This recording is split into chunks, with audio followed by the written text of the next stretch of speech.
Beethoven, for one, became progressively more deaf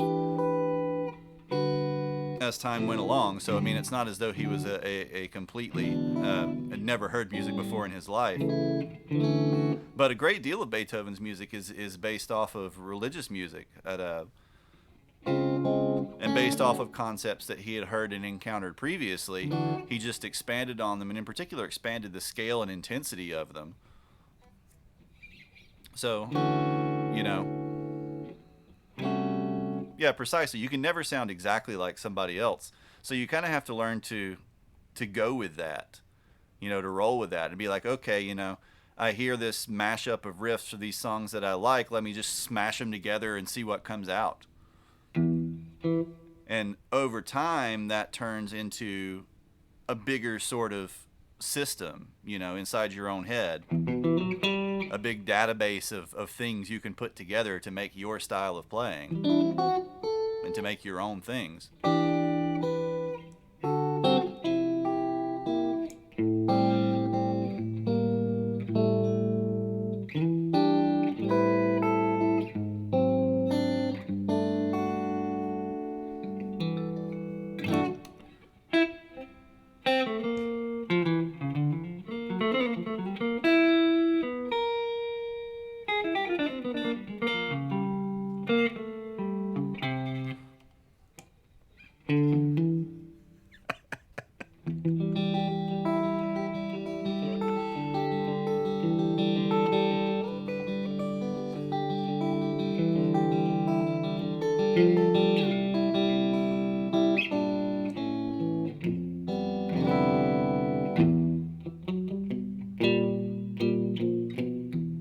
I mean, come on, man. A lot of the early black metal and death metal guys could barely play their guitars at all. It's kind of like we were doing the Slayer the other night, and you get to the guitar solo, and they're just playing completely random stuff, but it actually works to create that kind of cacophony. It makes it sound a lot more evil than it probably would if they were clearly, consciously playing specific sets of scales and stuff. Sometimes you just got to go for it. I will say that probably the easiest or the most important thing to sort of developing something that sounds musical is not even though the specific notes or scales, it's just hearing the rhythm. See if you can sit down and isolate a rhythm that you like, you know, or that accomplishes the musical goal that you want, that creates the feel that you want. Then start applying it to the scales and chords and stuff that you know.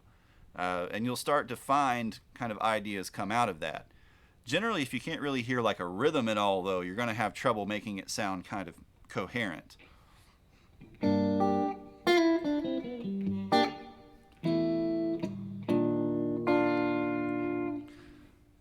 Well, so you got to get the minor seconds up on the high strings.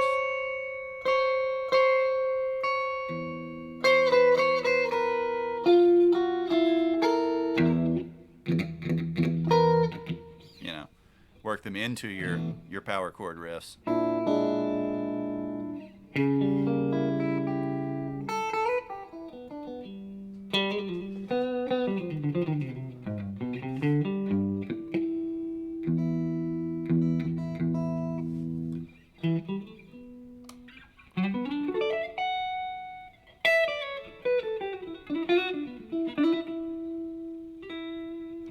A little bit of hum, I guess, when we go to single coil. Turn away from the monitor slightly. You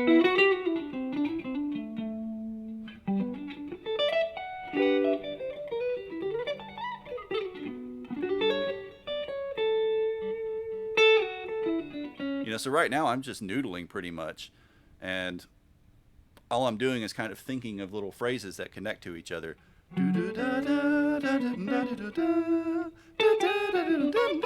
I'm sort of singing them in my head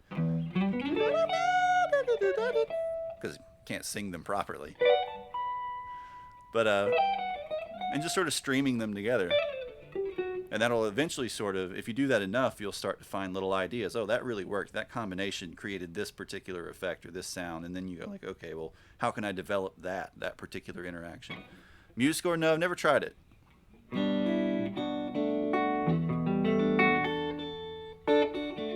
I've seen a few ads for it.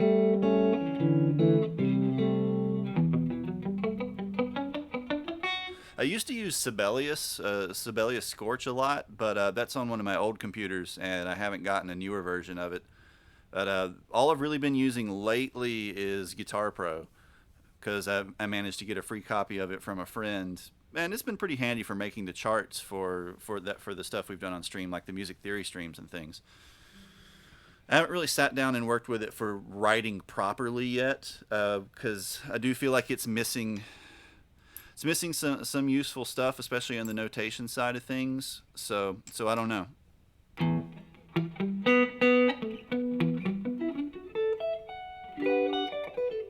Especially when it comes to time manipulation.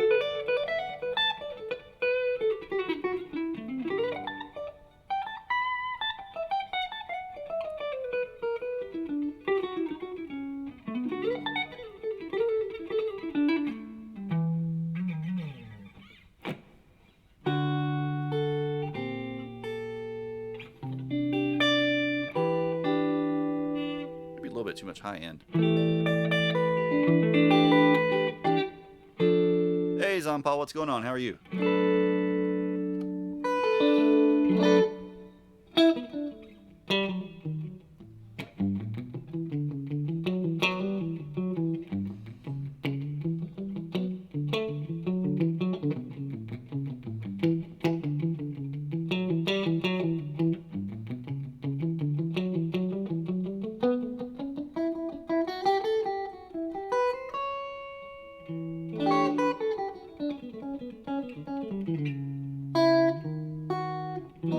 What?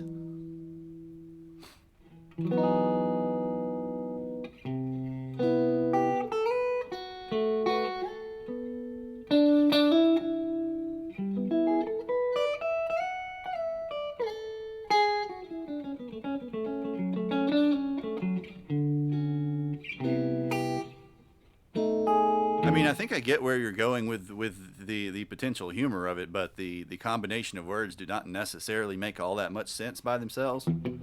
It seems like it's missing something.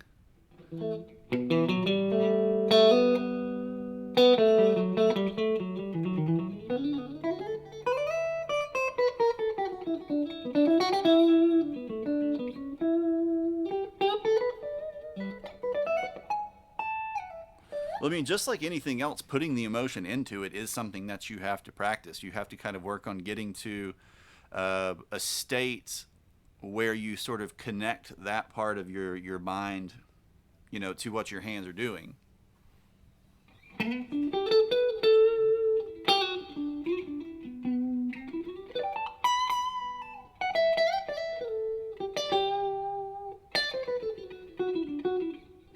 There are times though when you want that more kind of flat and unaffected practicing though. When you're working on developing when you're working on just developing pure mechanical skill, you don't really want to focus so much on making it really expressive necessarily. You want to work on getting it nice and clean and controlled, and then you can start to add that expression in, sort of open the valve. Oh, so that's pick a pedal is like if we're just playing, if we're doing a specific theme night or whatever, and someone wants me to add a pedal. I should probably clarify that more in the points descriptions. Someone can just have me add a specific pedal for however many points it is. When we do pedal nights, though, which actually tonight would work pretty well for pedal night, since we're just kind of talking about gear, I let you guys pick the pedals that I use to create, whatever composition we're working on. So like this past Wednesday when we were doing a pedal night where we would just experiment with pedals to try to create sounds and stuff. That's what we use that for. Ancient memes. I have a hard drive that goes back to, I think, about 2004 that has a bunch of really, really, really, really, really, really old memes on it. Like the last time somebody used that one, I think the one that I pulled out was Fugsfuds, which most of you are probably too young to remember. But it was a big one during the early days of memery. Actually, before the word meme was even used for this stuff, when people called them macros instead.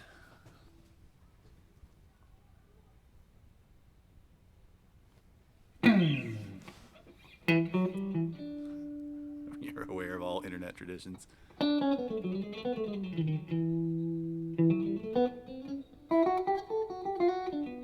haven't seen the Verge PC building video. Let's get a little more reverb. Let's switch to a hall reverb. So what we're on right now is a room reverb. Right? And if you have a reverb that distinguishes between different modes and settings, a room will generally imply a kind of smaller, usually kind of box-shaped room in terms of the way that the deflections go. We can get a pretty long trail by increasing the size of the room. But if we compare that to a hall, we'll usually get a broader range and kind of deeper reflections.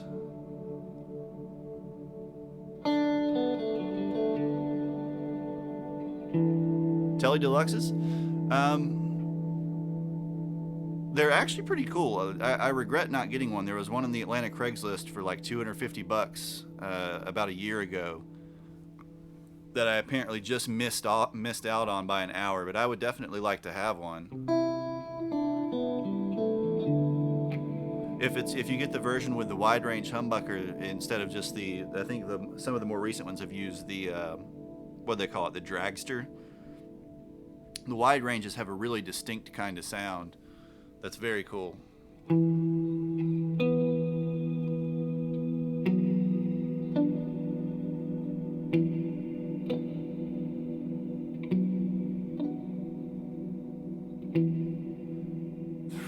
The ancient memer. Oh, Lord.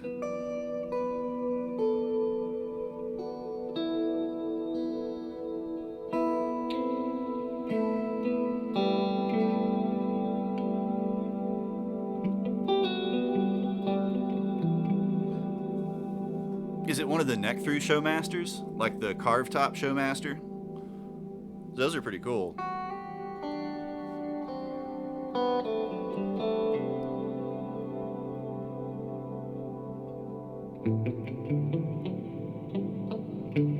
Yeah, I remember those.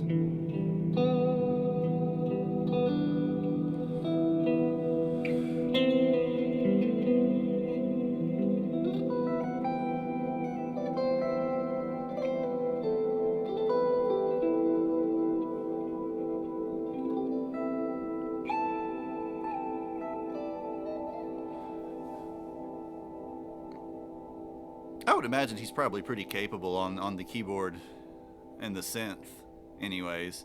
But I mean, when you're at his level, you just simply write other sick, nasty shreds for other people to play.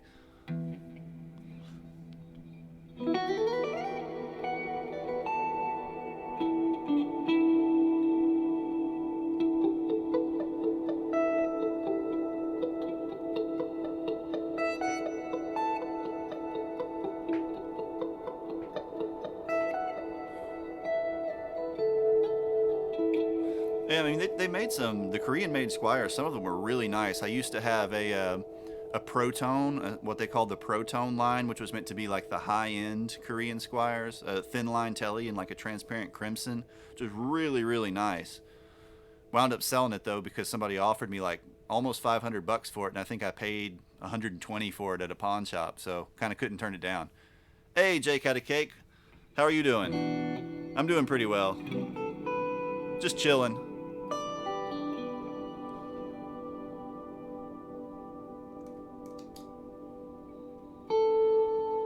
No, wait, I got that at a yard sale, not a pawn shop. Yard sale, that's right. Because I bought an amp from a guy, too.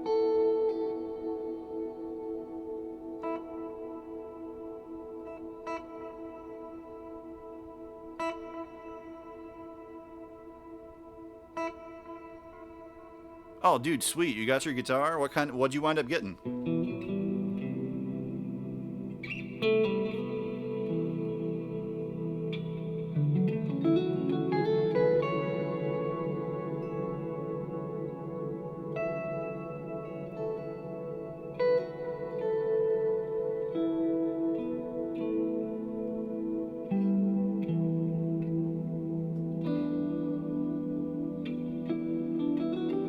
Yeah, dude, Squire bullets are hard to beat for the money.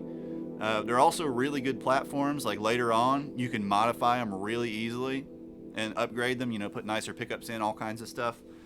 But our mods keep watching. Alec B used to take them at a music store we worked at and turn them into hot rods. So you know, so they'd put like EVH striping on them. You know, sand the neck, scallop the frets. You know, put hot pickups in them, all kinds of crazy stuff, and just make them like hot rod rock machines. I don't know, Priest. He might. He might. You know, he might sit around and noodle to get kind of like an idea, a basic idea, and then once you get this kind of like, oh, well, I've stumbled into this idea, let me sit down and actually develop it. He also has, though, a really idiosyncratic style. Like, for the most part with film scores, you kind of know generally what you're going to be getting from him, or there's an expectation in terms of what he's going to do. So, I mean, that kind of probably makes it easier in one sense, you know, to be a little more pigeonholed. As long as he stays within a certain set of constraints, he knows that it'll work, and people will keep hiring him for being Hans Zimmer. Might get boring, but then again, he's probably making a fortune from it. So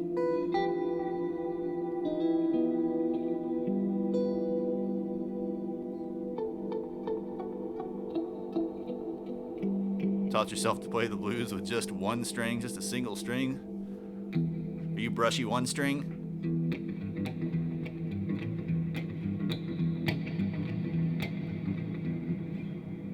Yeah, checking out a video on setup is really a good idea, because especially if you bought it brand new out of the box, it probably needs some tweaks. Now, if you got it at a store and it was on the wall, hopefully the store, if they were responsible, actually did some of the adjustment for you ahead of time before they hung it up.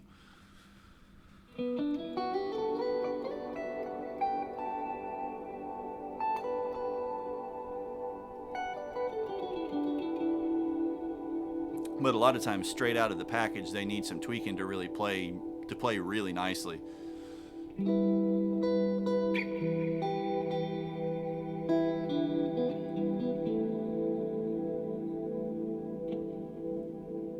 Let's dirty up the repeats on our delay. One of the cool things about this delay pedal is it has a preamp in it that lets us essentially add gain or drive to the repeats of the delay. So if we crank that way up, the repeats get loud. Oh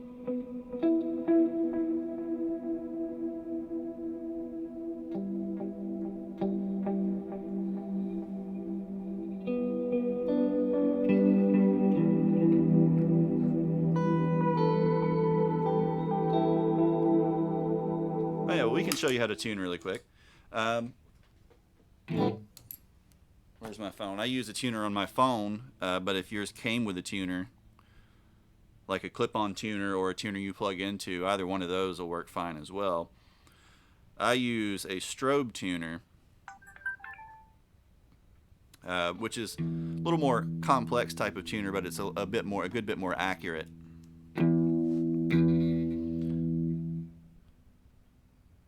But typically, you know, in this case, some tuners will tune automatically to whatever pitch you're closest to. I tend to like, if they have the ability to set it to a specific note, I tend to like to do that. So in this case, I've set this to E, right? And we tuned it a few minutes ago, so it should be pretty close still.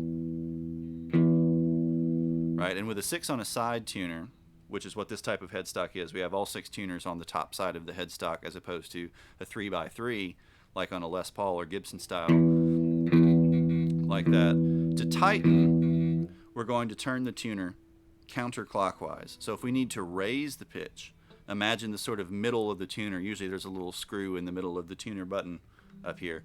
We're going to turn counterclockwise around that to tighten.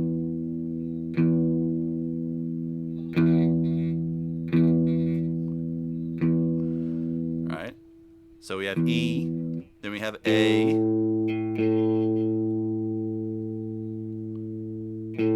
it's a hair sharp, so I'm going to turn clockwise to loosen a little bit.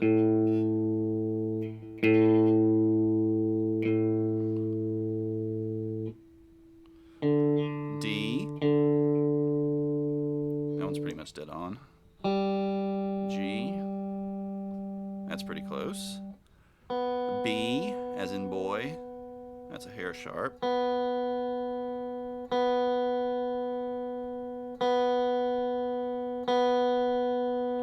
And then E again. But this E is 2 octaves higher.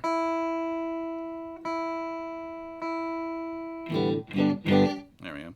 So we have E, A, D, G, B, E. Eddie ate dynamite, goodbye Eddie. Or any number of other silly mnemonic devices people have cooked up with, but that's the one that works best with helping kids remember it anyway in lessons. Eddie ate dynamite, goodbye Eddie. E, E, A, D, G, B, E.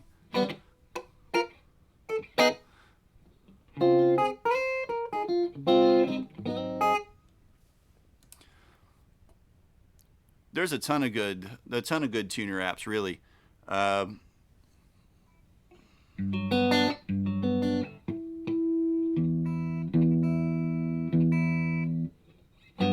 one that I use, the strobe tuner, I probably wouldn't recommend for someone starting out. But yeah, Boss Tuner would be good. There's any number of other really good ones too. There's also some that have like a metronome built in, which is a neat feature too. Yeah, you gotta watch out. Death Priest taste requires everything to be nothing but black all the time, just like his soul.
I had I think she was 7 or 8-year-old girl one time who, when I said Eddie ate dynamite, goodbye Eddie, she said, "Oh, I don't like that. I want to do every animal dies graphically but endlessly," which was the most kind of detailed and morbid mnemonic device I've ever heard come from a 7-year-old girl.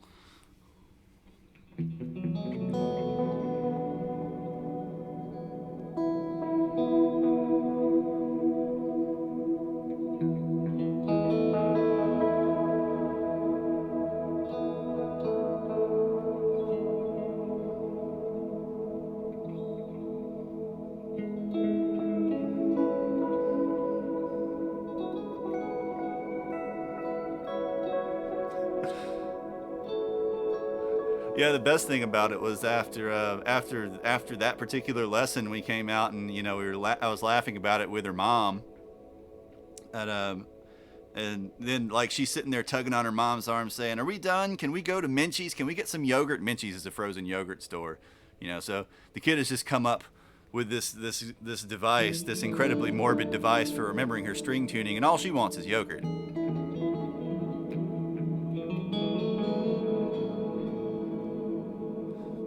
E, top string, the 6th string. E, A, the 5th string. D, the 4th string. G, the 3rd string. B, the 2nd string. E, the 1st string. E, A, D, G, B, E.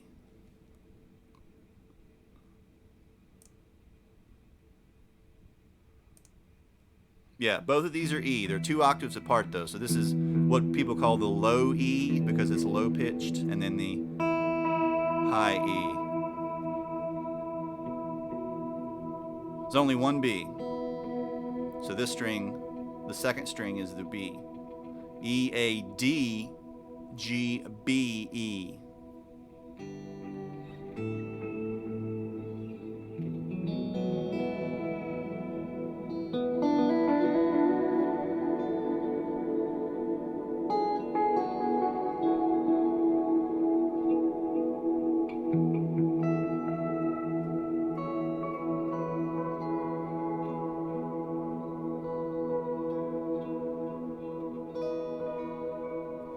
E, A, D, G, B, E.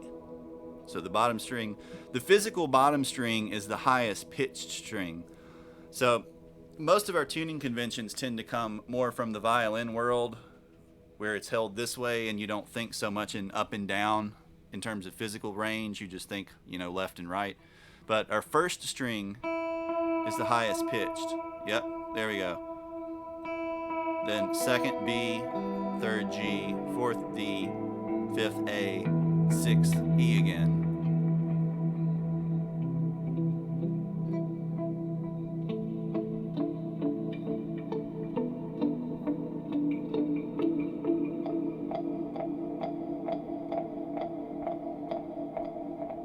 But having those two octaves, those two different pitches of E, makes it very easy to kind of mirror what happens on those strings. So when you're playing chord shapes, we can use these bars, what are called bars, which is where we hold down all the strings with one finger and then make shapes in front of it. Makes that much easier to accomplish.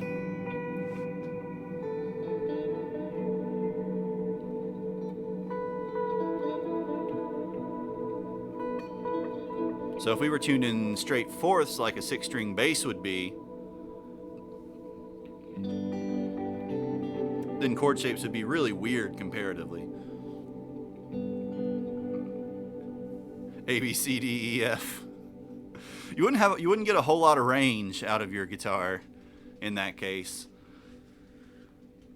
So they're tuned specific intervals or specific distances apart to sort of maximize the amount of range that you can get, the amount of pitch range you can get in a specific area on the neck. Now, it might be fun. It might be a fun little diversion to try tuning your guitar some way like that.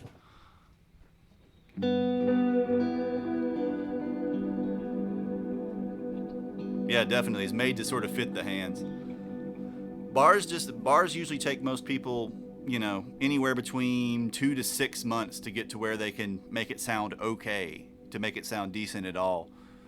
Some people it takes a good bit longer. It's a very subtle sort of thing. You have to callus, the actual entire finger here, and you have to get to where you can position it just right to sort of equalize the pressure across all of the strings.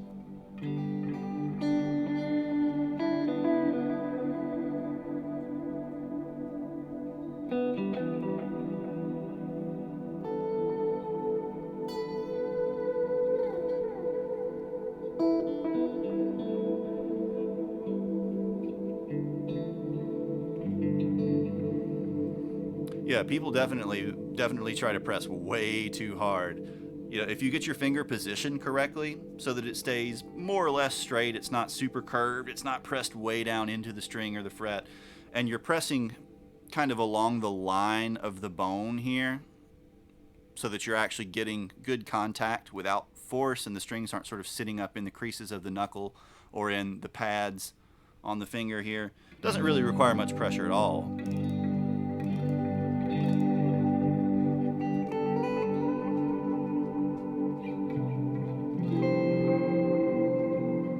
But if you let your finger get all crooked or you get it curved like that, it'll never work.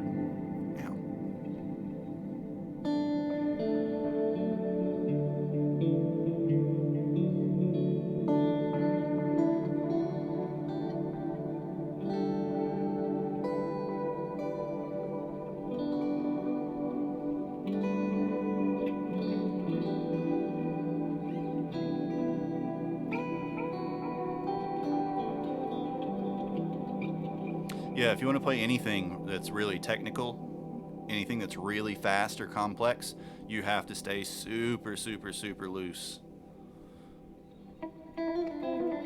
Use just like the bare minimum energy required to do a thing.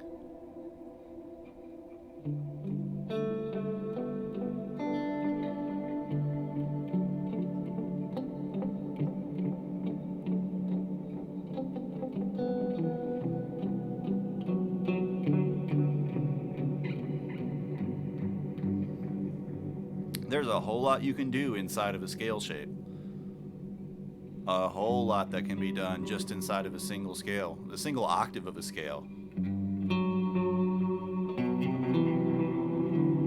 And that's very much about hearing rhythms, hearing kind of phrases and ideas.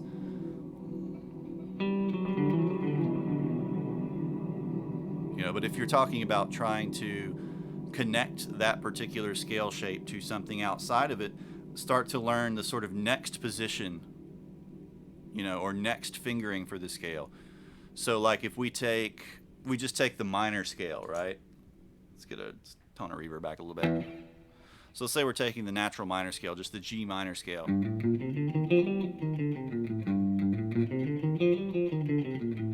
Right, that scale has a formula: root, whole step, half step, whole step, whole step, half step, whole step, whole step. Right? At any point in that formula, we can transition into another fingering of that scale as long as we maintain the same position in that formula. So we can go root, whole step, half step, whole step, whole step, half step, whole step, whole step, which now resets me here.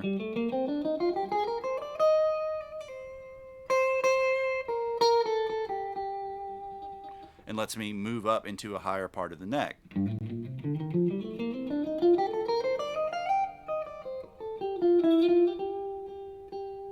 Little drop into Dorian there.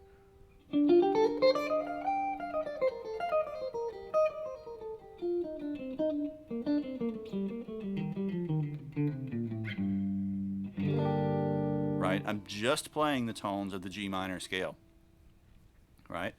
So the minor scale formula for any root, right, is root, whole step, half step, whole step, whole step, half step, whole step, whole step.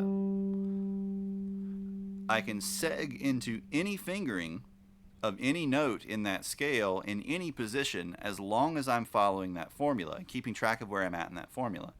So instead of staying in this little box and just going, I could go and transition into this next fingering, right? So instead of third position, it puts me into fifth position,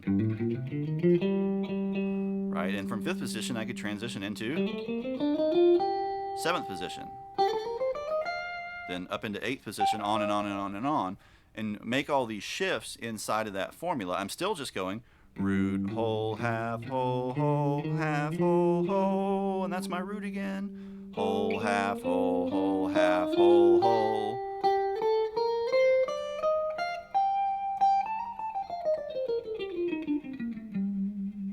Right, and that lets me make my way up and down the fingerboard in different combinations, depending on where I want to make that shift.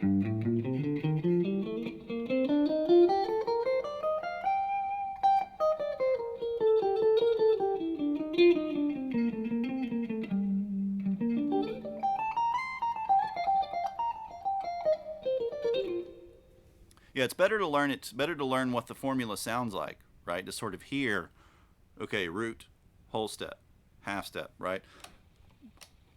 Root, major second, minor third, perfect fourth, perfect fifth, minor sixth, minor seventh octave. Root, major second, minor third, perfect fourth, perfect fifth, minor sixth, minor seventh octave.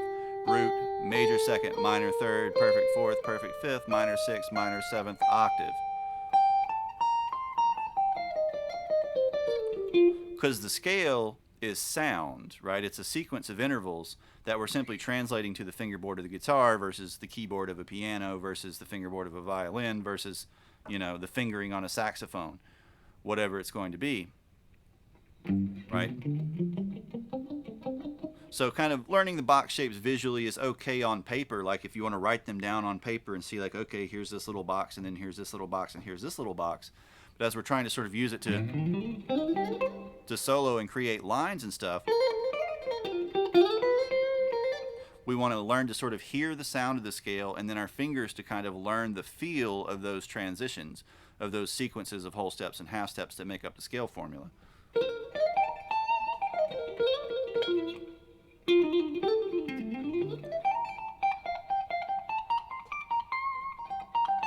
Because as long as we can kind of keep track in our head of where we're at in that scale formula, we'll know like, okay, well, hey, I just need to make a half step here. I just need to make a whole step here. I just need to transition from this fret to this fret, this string to this string, so on and so forth.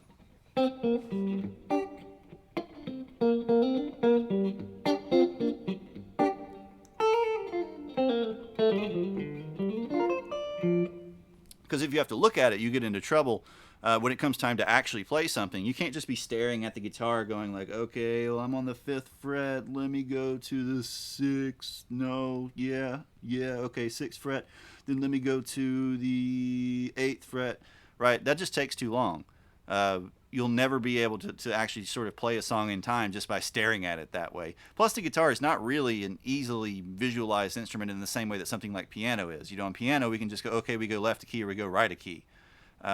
Guitar, we can go left, right, up, down, diagonal, and the guitar's tuning can change, and then everything shifts relative to that tuning, too. So it's much more important to sort of learn to sort of hear the formula, hear the sound of the scale, and train your fingers to make the transitions as necessary based on the sound, more so than the way that it looks.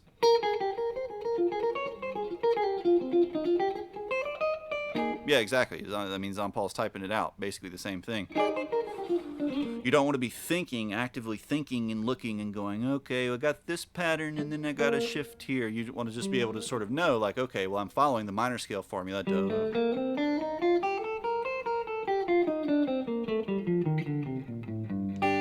Right, and just follow the formula, the sound of the formula, and make the transitions as necessary.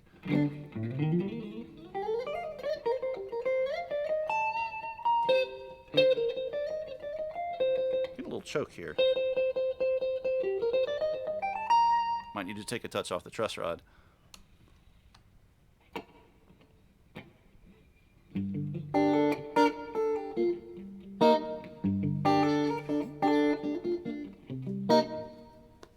I mean, it can be.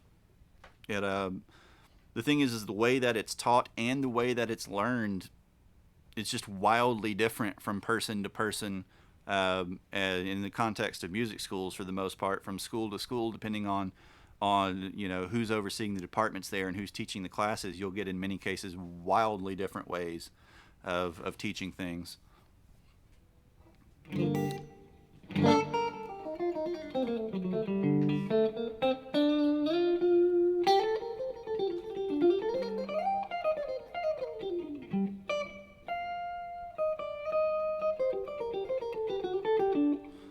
Well, so, I mean, part of that is developing the mechanical skill, right? You repeat the scale over and over and over and over and over again to get your fingers to develop the ability to play the scale well, right? Why or how and why and when and where you would use the scale is a little bit different subset. Ideally, you're learning both of these at once. You're learning both the mechanical part, the technical part, and the theoretical part, why you might want to use this, when is the appropriate time, the appropriate types of chords to play this scale over, what harmonies are going to be created, etc. At the same time.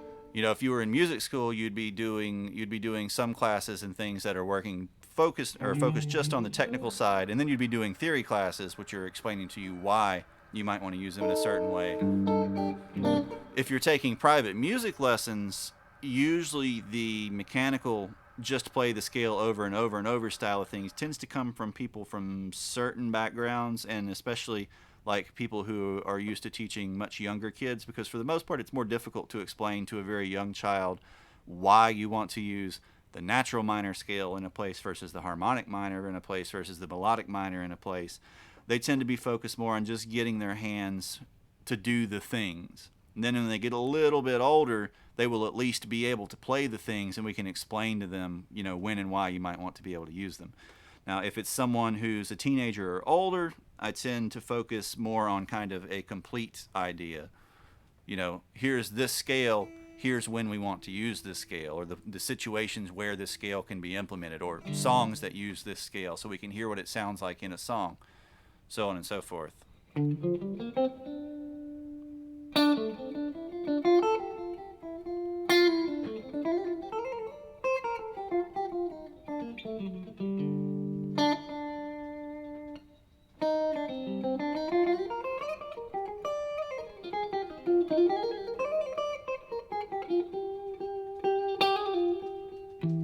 Hey, Alec, what's up?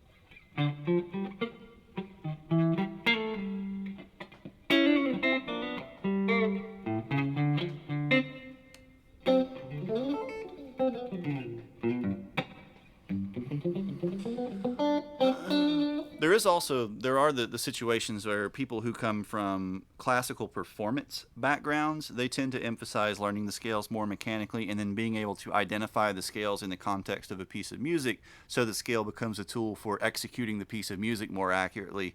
uh, because in many cases, classical performance people tend to be more about the actual performance, about playing the piece of music as written, as accurately and cleanly and precisely as possible. And so, in some cases and in some schools, they don't focus a whole lot on the theory and composition side of things. You know, if you want to study those, you have to go take those courses and specifically study those things. Um,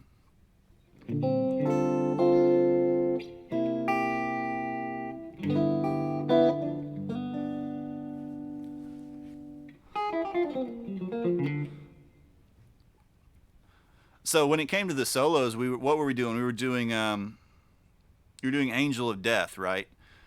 We're listening to the solo in Angel of Death. It is mostly just completely chromatic.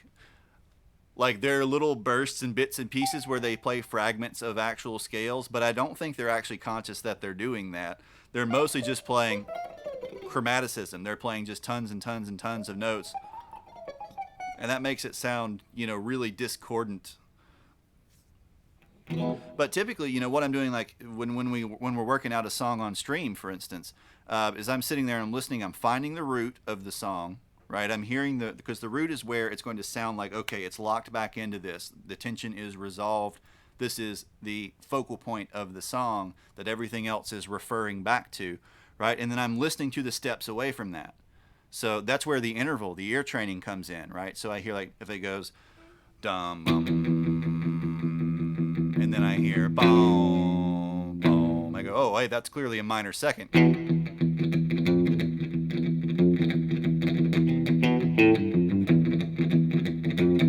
right? And then I hear the other intervals, ba minor six, ba ba ba ba, perfect fifth with the tritone between that and the minor second, ba do ba do ba ba boom, whatever it's going to be. We'll switch to a gain sound here. This has a P90 in the bridge, so it's going to be noisy.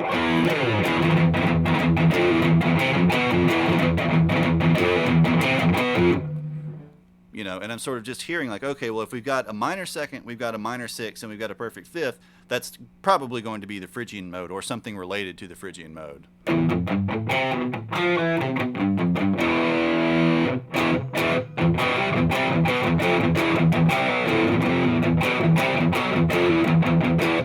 And so that's what I'm doing when we listen to something. I'm simply hearing, like, okay, here's the root, here are the intervals I hear, what scale contains those intervals? Because, I mean, really, that's what a scale is, essentially, a container for a specific set of intervals,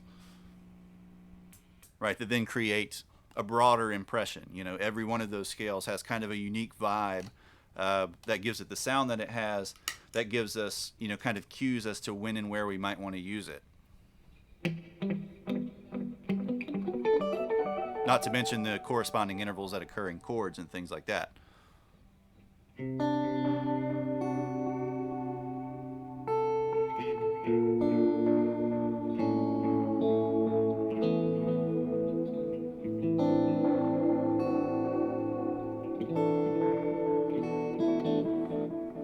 Yeah, I mean, so I don't necessarily agree with that, because you got bands like Veruca Salt or Stone Temple Pilots that use, in their case in particular, use really complex, dense, jazzy chords with a ton of distortion. But he does have a setup to kind of give it clarity. If you're using like a Mesa rectifier or something with a really, really kind of deep, low bass distortion and kind of a loose sound, full chords can be kind of rank. They just turn into a muddy mess. But in his case, he was using a VHT power amp and a Demeter preamp, along with his Voxes for his clean sound, and that kind of gave him a lot of separation, a lot of distinct sound. And so, like, for instance, I have a VHT amp over here, but my tube, I blew a tube in it. Otherwise, I'd be using it for Metal Mondays a lot more. And you can play the most complex 6-string chord on earth and still hear every single tone with a ton of gain on that amp. It's pretty amazing.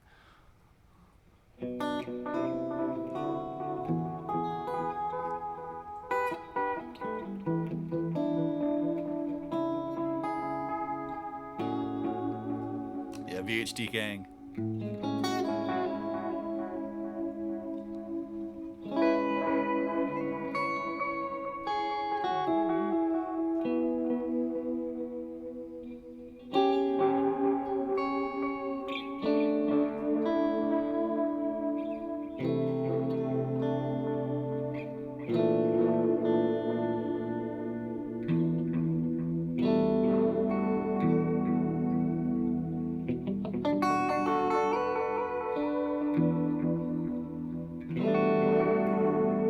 That's a really lush sounding chord.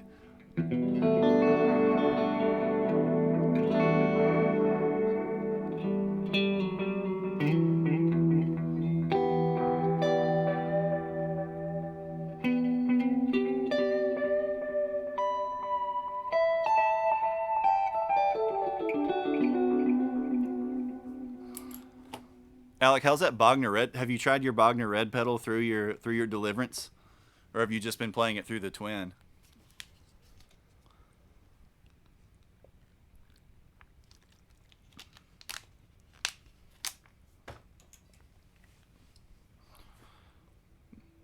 You should try it. I'd be interested to hear. I mean, you probably won't want to dial in like a very high gain sound with it. You want to use it more for kind of a low gain boost to push the Deliverance, since it's already a pretty high gain amp. But be interested to know how it works. My Deliverance is really picky with pedals. Like some pedals, it's absolutely choice with. Other pedals, like it's out of phase with. That's an issue you can run into with amps with multiple gain stages in a lot of cases, because you also have gain stages inside of a distortion pedal. If you wind up typically with an odd number of gain stages in the pedal, it can in some cases be out of phase with the first gain stage of the amp, the input stage of the amp, and then you can get this. It'll make it have kind of like a weird grainy sort of distorted sound instead of the distorted sound that you want. So it's typically why like pedal amps tend to be fairly clean low gain amps with relatively simple circuits.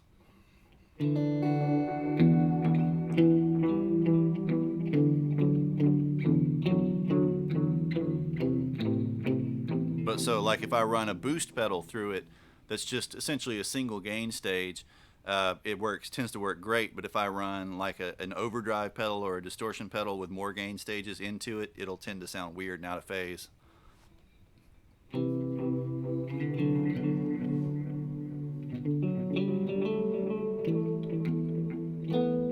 Oh, so you've only got like one amp at your house at a time.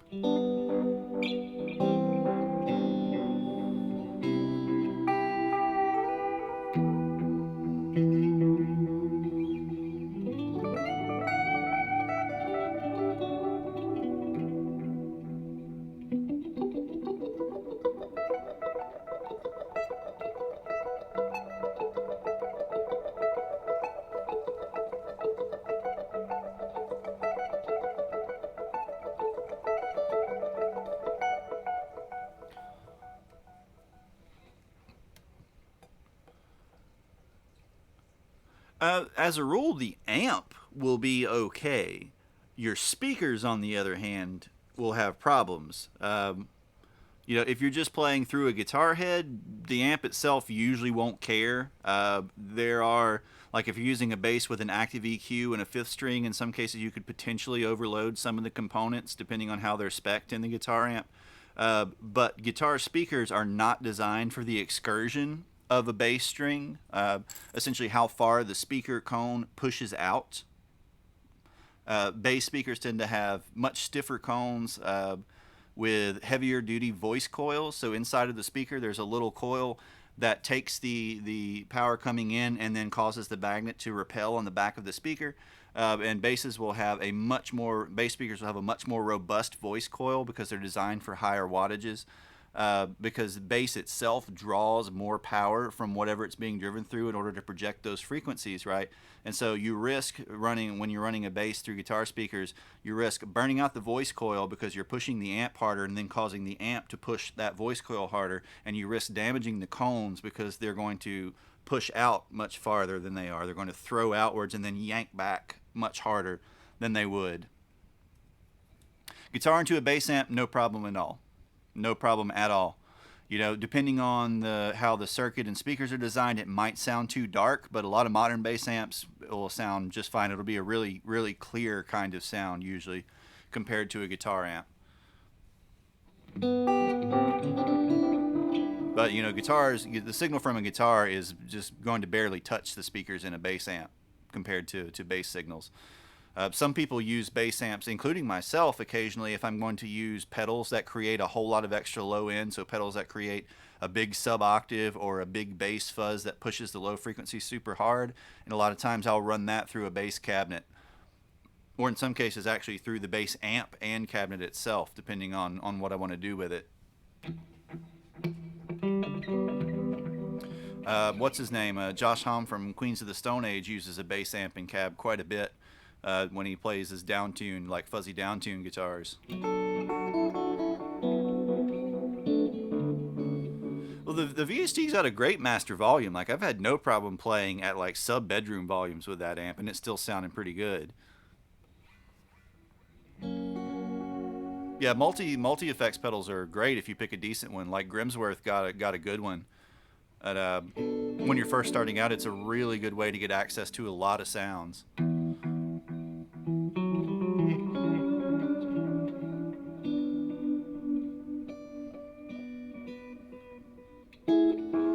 So you have combo amps, which are the amplifier and the speakers all in one box. And then you have head cabinet setups where the amplifier is in its own cabinet that sits on top of the speaker cabinet and then plugs into it separately. So that makes it more modular, so you can plug the head into different speaker combinations, different cabinets that way. Makes it a little more portable too, because you can carry around a smaller head in a smaller cabinet instead of one big block of everything together.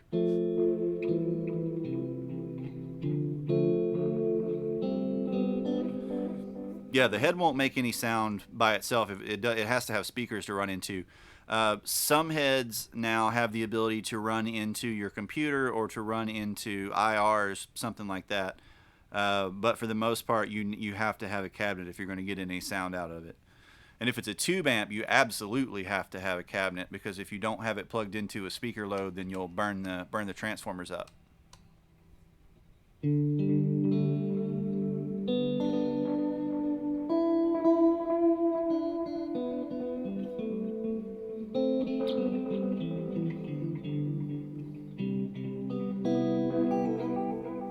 So I can show you, let's see, where's one that's not heavy?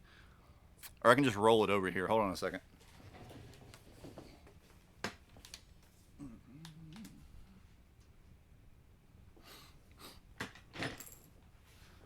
Oh.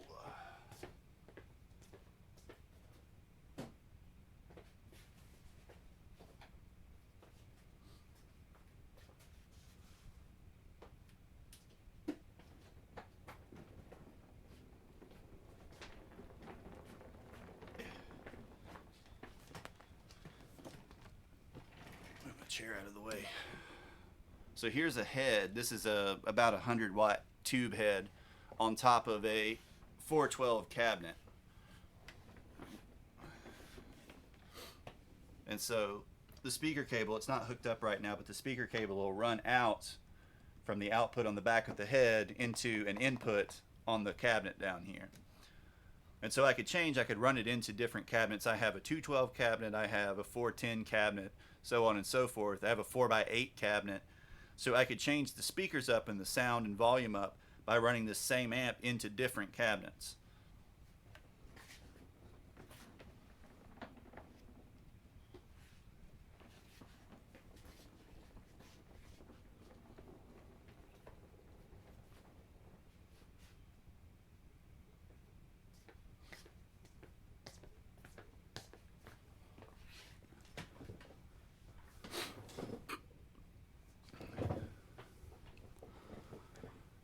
As a rule, standalone pedals will do their given effects better than pretty much anything built in. Now you get into the really high end of stuff like Kempers and Axe effects, those kind of things, then you start getting a lot better quality built-in effects. But um, as a general rule, buying an individual pedal will do its effect better than a pre-built or pre-existing thing. It just depends on kind of the level you're at and the kind of sounds you're chasing, though. You know, if you're just trying to learn effects and get used to what different things do, the built-in multi-effects type stuff, just fine.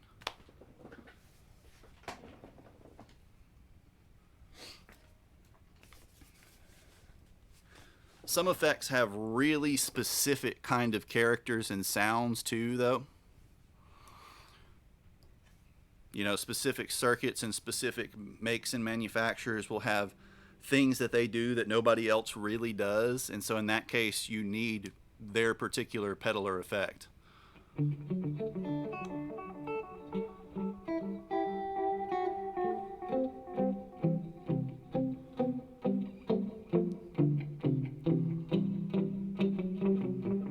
But when you get in, for the most part, higher end amps won't have anything other than, like, say, a spring reverb and maybe a tremolo.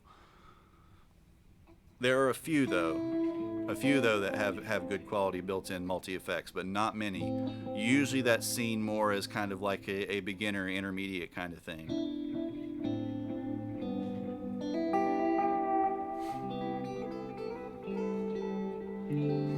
Yeah, some of the ones that have like presets where if you turn the effects knob at all, it changes the preset and then, you know, cranks the volume completely up.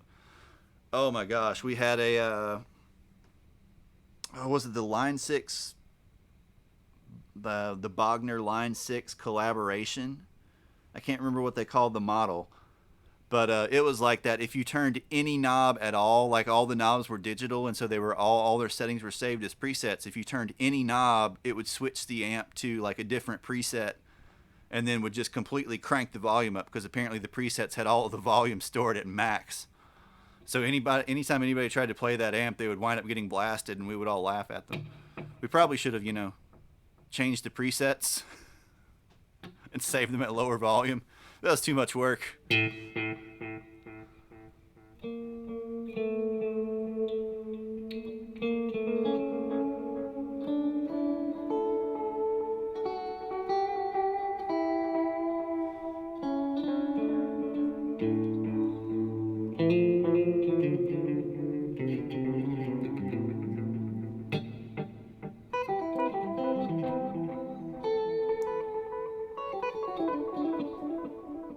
You could probably get, I would imagine you're probably getting a higher quality sound with what you're using now versus the Line 6. Nothing against Line 6.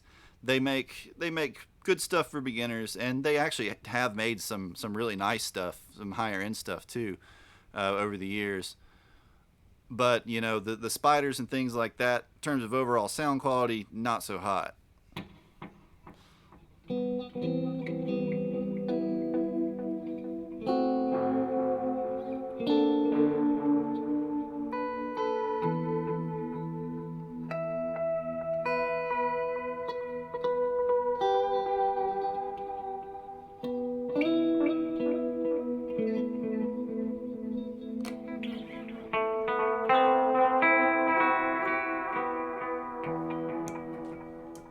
Let's try.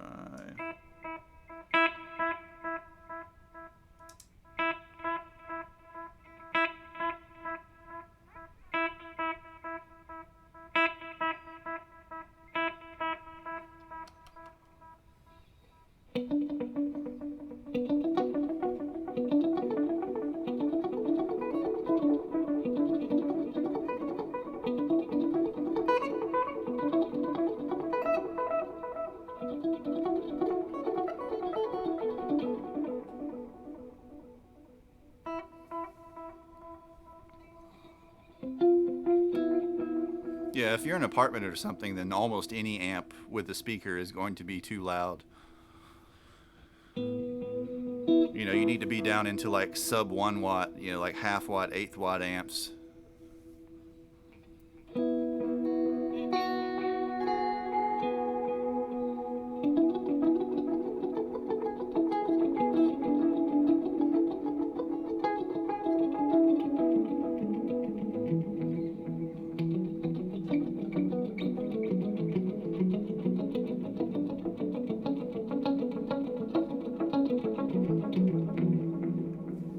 I would happily take a model they used to make called the Duo Verb.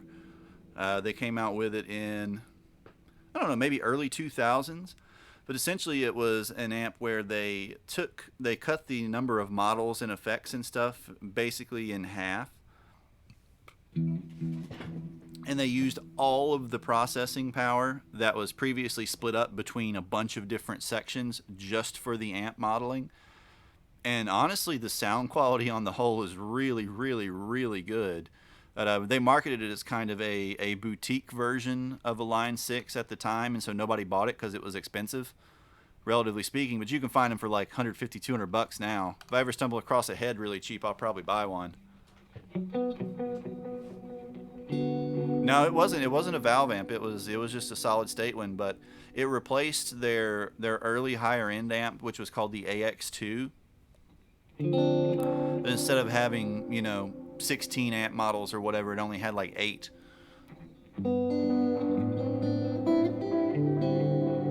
But they just sounded a lot better because they could dedicate more of the hardware to the amp processing, to the modeling.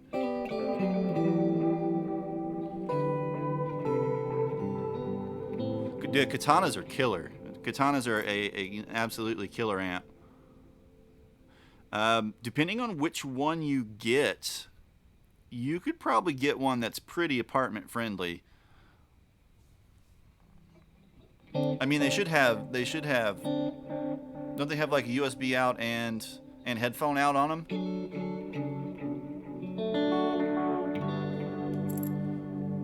Let me see. We can look at the model lineup.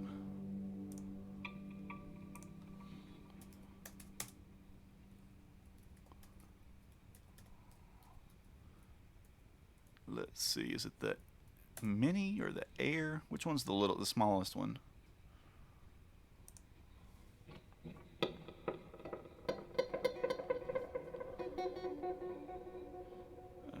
Let's see. Katana Artist Mark II. 150. Katana Air. Katana Mini. Yeah, Katana Mini. Okay, the Mini is the battery powered one.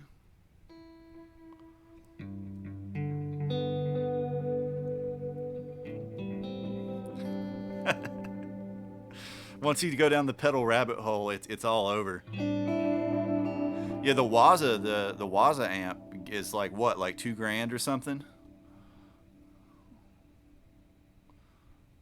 Let's see. Katana Mini is 7 watts into a 4-inch speaker.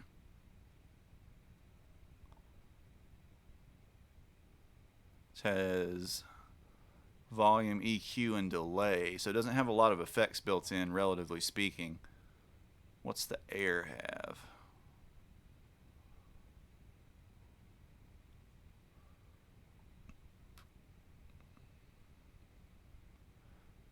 So the Air is the one that you mess with from your phone, right? Got 2 3-inch speakers. That's got a lot more stuff on it. I'd probably go with that one then if I were looking at one of the smaller ones.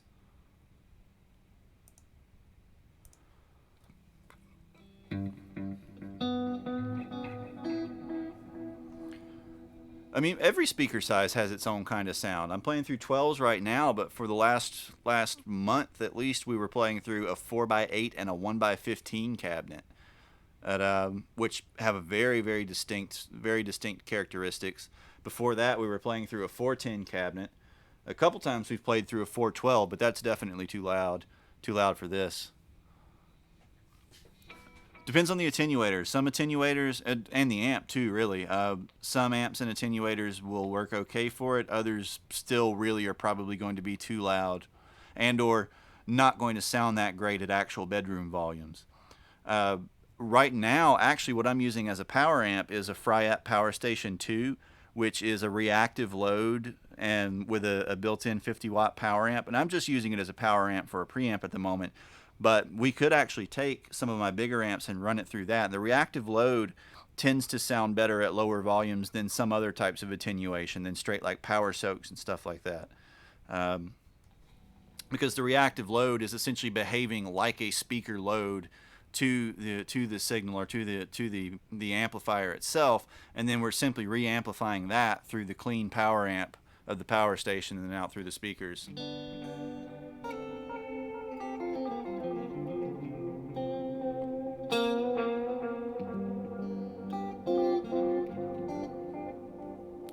Well, so like a 10 versus a 12, you're going to gain generally a lot more low end body with a 12. But you do tend to lose a little bit of nimbleness, a little bit of articulation compared to the 10. It depends on the individual speaker, though. There are 10s that have better low end performance than others, and 12s that are faster than others. So, yeah, wattage is kind of overrated as a measure of volume. Really, your speaker surface area is more important than anything when it comes to reducing volume. If you can run into a smaller speaker, you're going to cut your volume more. If you can run into a larger speaker or multiple speakers, you're going to increase your volume more quickly than increasing or decreasing your wattage.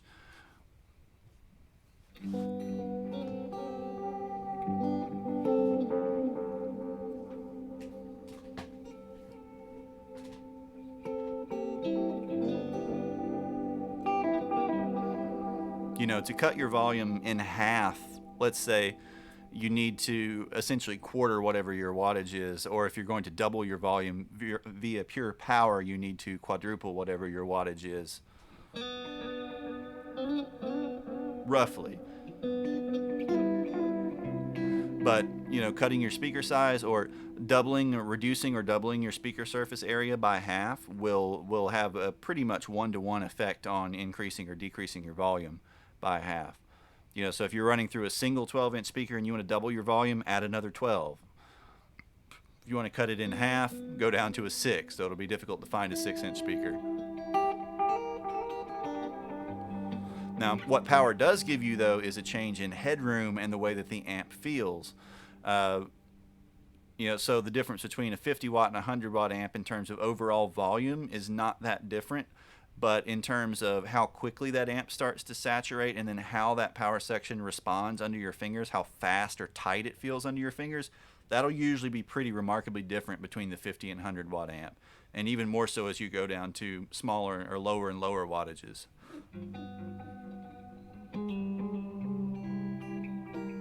Yeah, 4 watts, especially through an efficient speaker, will get way too loud for bedroom use, especially in an apartment.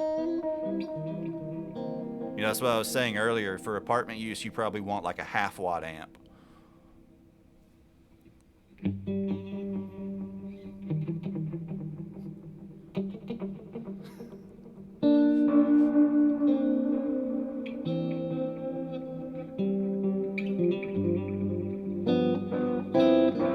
And, the speaker, like I mentioned a second ago, speaker efficiency matters a lot, too. If you have a really, really inefficient speaker, you're essentially going to lose more of that sort of potential volume and potential headroom coming from that power section as it's translated out of the speaker. A lot of the hemp cone speakers tend to be like that. They tend to be fairly inefficient, which tends to make them very kind of loose and relatively soft or quiet sounding compared to, say, a hyper efficient speaker like an EV12L.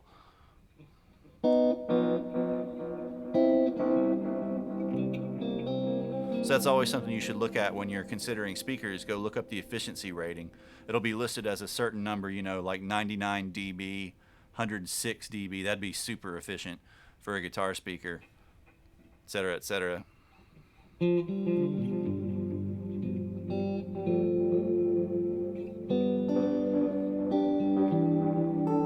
And those efficiency ratings are done at 1 watt as well.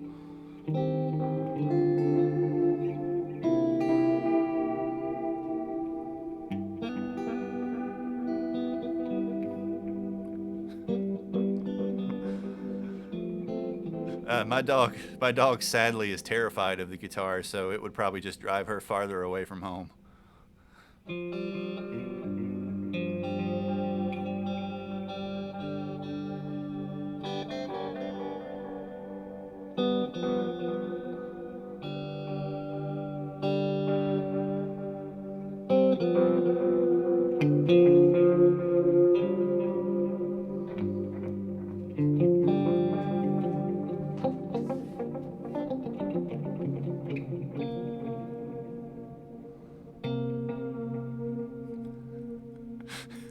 Oh, I just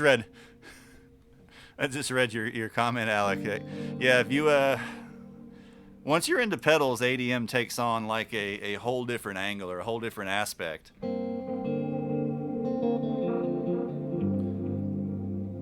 I keep telling them they need to post like weekly updates or weekly pictures of their pedal shelf, their used pedal shelf, on their Facebook, but they only do it like once every 2 months. It makes me angry.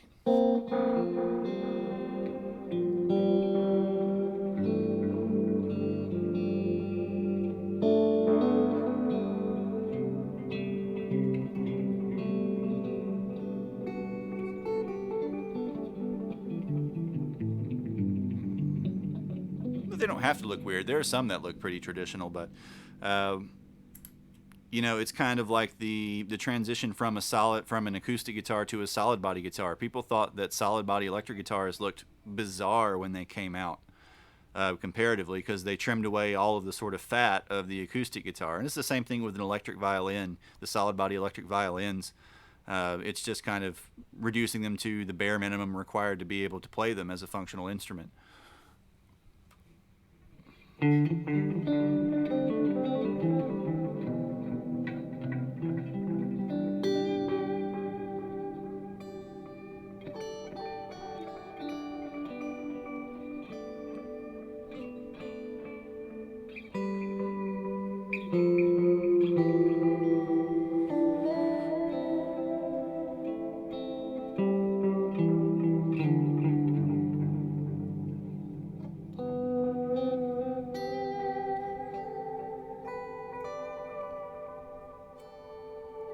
I haven't played the head rushes a lot. I've fiddled around with them a little bit, but I haven't spent a ton of time with them.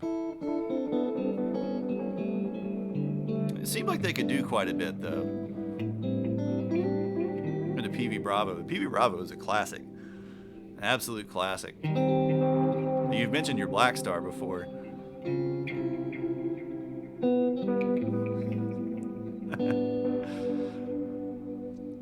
Just gonna play the Running with the Devil bass line.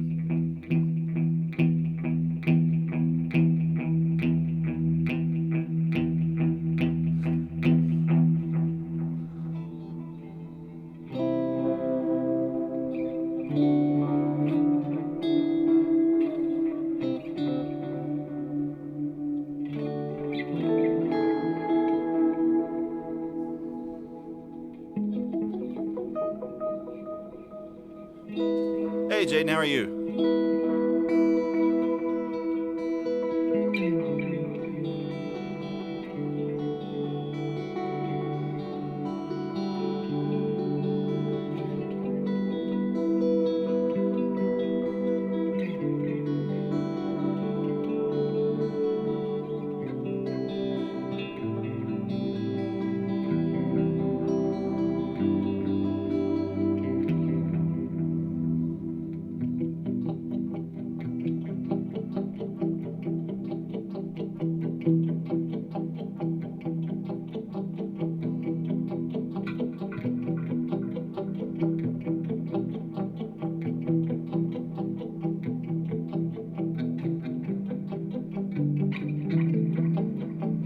I can't imagine anybody would try to argue that basically any Line 6 would produce a better or more rich distortion than a Black Star. Because, I mean, Black Stars have a great sounding overdrive on them. Unless they're just being contrarian.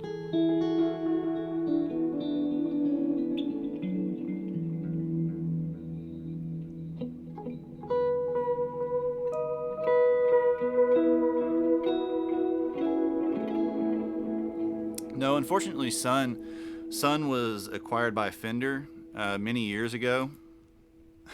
So, Sun was a brand.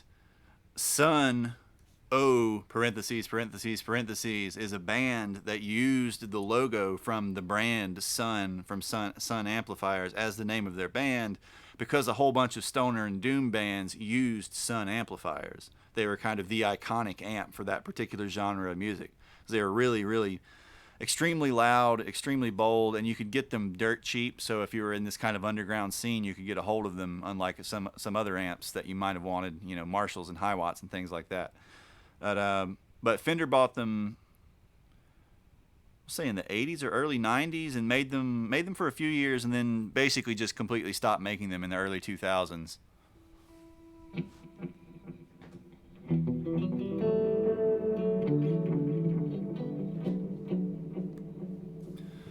So Sun the band is pretty much just, like 10-minute long songs that are basically just feedback and drones.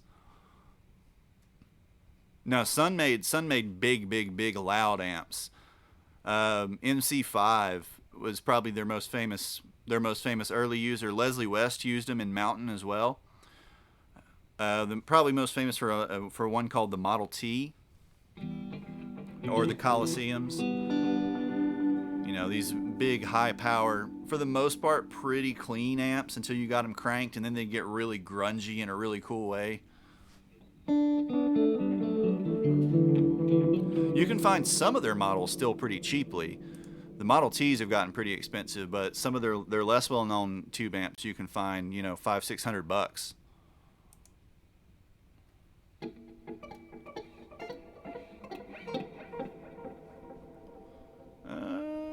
Let's see.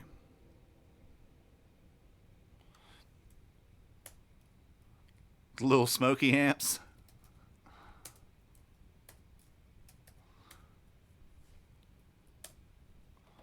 See, there's a Sun amp collector page somewhere. Let's see if it's still up.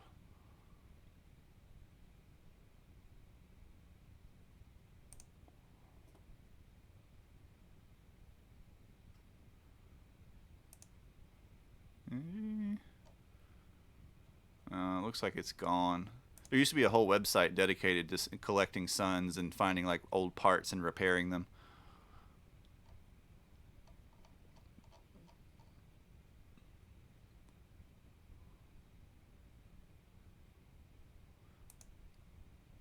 But I mean, they've been around since very early '60s at least, because Louie Louie was played on a Sun supposedly too. But you should check them out. Like look up some pictures and YouTube them. They're really cool amps. And as I said, sometimes you can find really good deals on them still. They've gone up in general because of the sort of, well, popularity of doom metal and drone and stoner rock and stuff. But some of the models you can still get cheapish.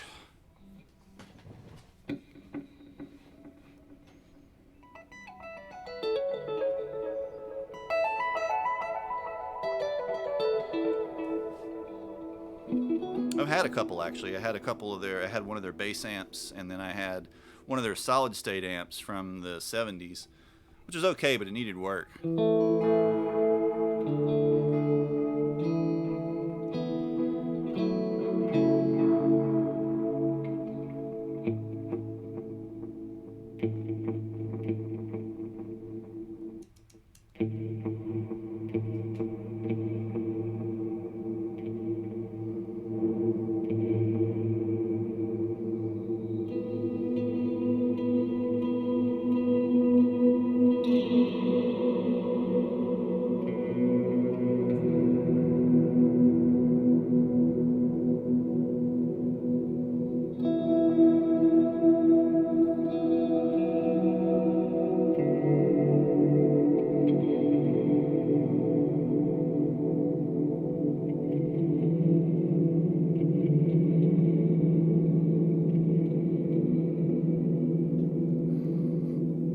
I mean, it's not hard at all to take the finish off a neck.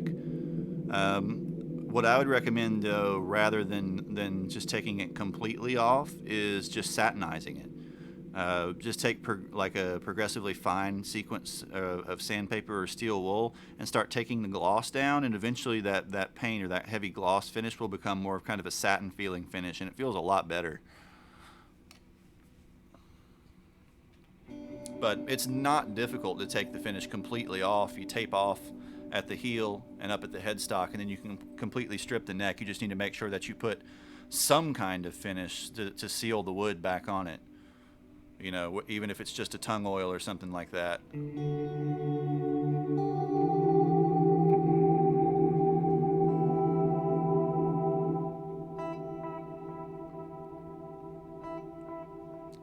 So an electric guitar pickup, a typical electric guitar pickup. In fact, I can grab a loose one here and show you. Step over to the bench.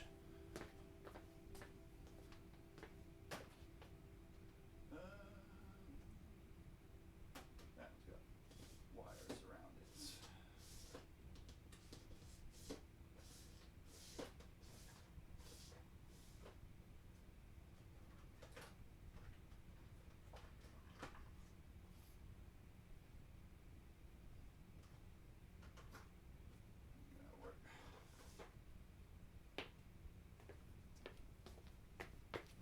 Trying to trip on the way back. Right. So we have, and it's wrapped up in tape for the moment, so you can't see completely through there.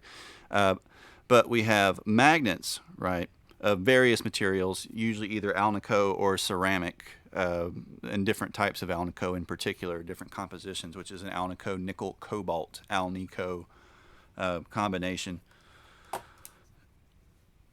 that are mounted either, depending on the pickup type, underneath the bobbins. So in this case, underneath the base plate here, we can see kind of bulging out or protruding through the tape, the square edges of the magnet. This has very large ceramic magnets on the bottom underneath these bobbins. Then these pole pieces that are pressed or essentially directly adjacent to the magnet. In the case of vintage Fender style single coils, the pole pieces themselves are the magnets, so they won't have a magnetic bar underneath. And then those have miles and miles and miles and miles of wire wrapped around them. So what these are essentially Faraday inductors, right? So Faraday discovered or described what was called his principle of electromagnetic induction, which is if you have a magnet and you move a ferrous material through it, there will be induced a small electrical charge that corresponds to the rate of modulation of the disturbance of the magnetic field, right? So a string that's sitting up in the magnetic field of the pickup vibrates, right, with a certain frequency, has a fundamental frequency, and then it has a sequence of overtones that are generated, which is where the wood starts to come into play in the design of the guitar. We'll talk about that more in a second, right? That induces a flux or generates a flux in the magnetic field, right, which then corresponds to a small electrical charge. That induction is a tiny electrical charge, and that will match the frequency output of the string itself as it vibrates. And that will then be sent through the wiring to the leads of the pickup or the conductors of the pickup. In this case, this is a 4-conductor pickup. A vintage Gibson style pickup will simply be really 1 conductor, but 2-conductor, 1-conductor hot in the shield or the braid around it anyway. Right, and it will be sent from that through the guitar's electronics to the amplifier, which then takes that tiny charge, makes it very large, then sends that to a power amp, which converts it into wattage, which then can drive the speaker, which vibrates at the same frequency and with the same general harmonic content plus whatever's been added or lost through the process of passing through the electronics and the amplifier out of the speaker column, right? Because the speaker is itself a big electromagnet, right? We talked about the voice coil we had in there originally. There's a little voice coil inside of the speaker, big magnet on the back, basket that it's mounted to, paper cone on the inside of the basket. The wattage comes in with a particular frequency that's generated at the guitar string, but much larger, basically capable of doing work, which the current that comes from here is super tiny, not able to drive much of anything. And then it hits the voice coil causes the magnet to repel rapidly at that frequency, causes the paper cone in the front of the basket to vibrate to disturb the air pressure in front of it, makes it louder, because that's all volume is increased change in air pressure, essentially. But the reason the wood and the composition of the guitar starts to matter is because the sort of mechanical cycle of the string, essentially the information that the pickup is going to be able to detect, so to speak, or that is going to be included in the flux or the induction in the pickup, the disturbance in the magnetic field, is entirely dependent on the composition of the guitar. So if the guitar is made of something that's super, super dense, you're going to get one particular sort of response. As the string vibrates, it actuates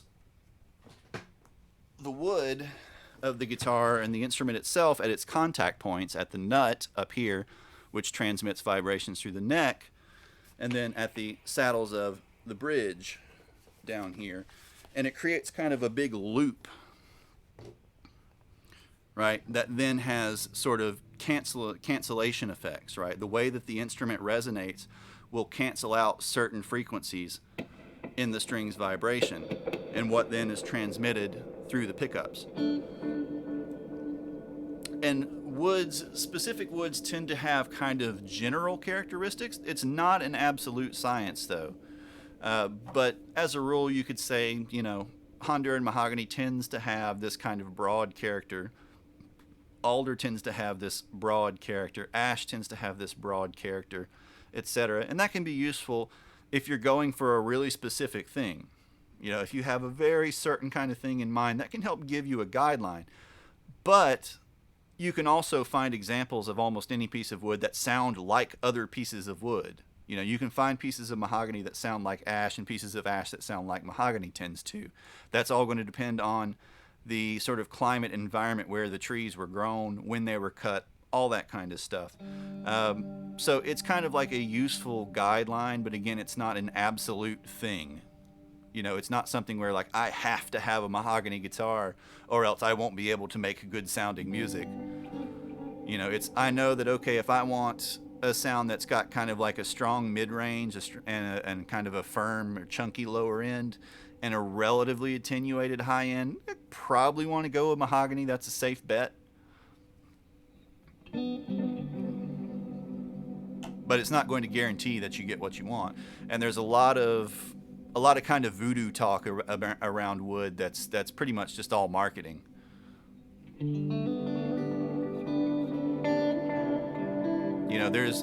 When you get into the acoustic world, that becomes a lot more meaningful, and there are some electric guitar builders that do understand wood well enough to be able to hear the difference between unfinished pieces of wood. They can pick up a different piece of mahogany and hear like, okay, this one's got extra emphasis in the 20K range. This one has, truncated basses, this, that, and the other. Can actually really genuinely hear that and then test it on, build a guitar out of it, test it on a spectrograph and demonstrate that and say like, see, look, here's the extra high end, here's the tightened low end that I was talking about when they were tap testing the wood. But that's a very small number of master builders really who can do that.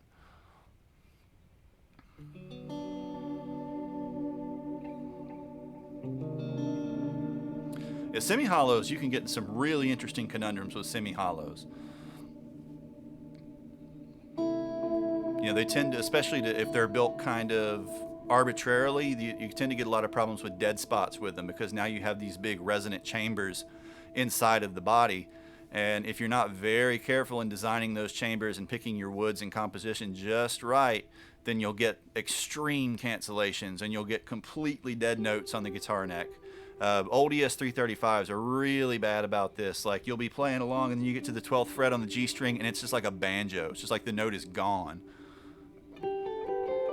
Because they weren't built with any real regard for the physics of how they were put together. They were built to meet a design goal. If you find a great one, they sound amazing, but they tend to fairly consistently have that kind of issue kind of baked into the design.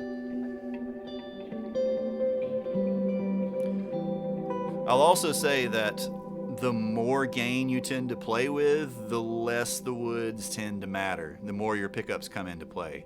If you're playing like a super high gain, distorted all the time, nothing but that, you're hearing less of the nuance of the wood. You're hearing more of the output and the character of the pickup, because the pickup is essentially performing kind of a subtractive role as well.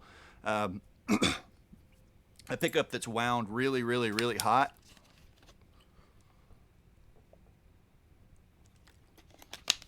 is wound for really high output, for the most part, is going to tend to cost you high end. It's going to roll your highs off.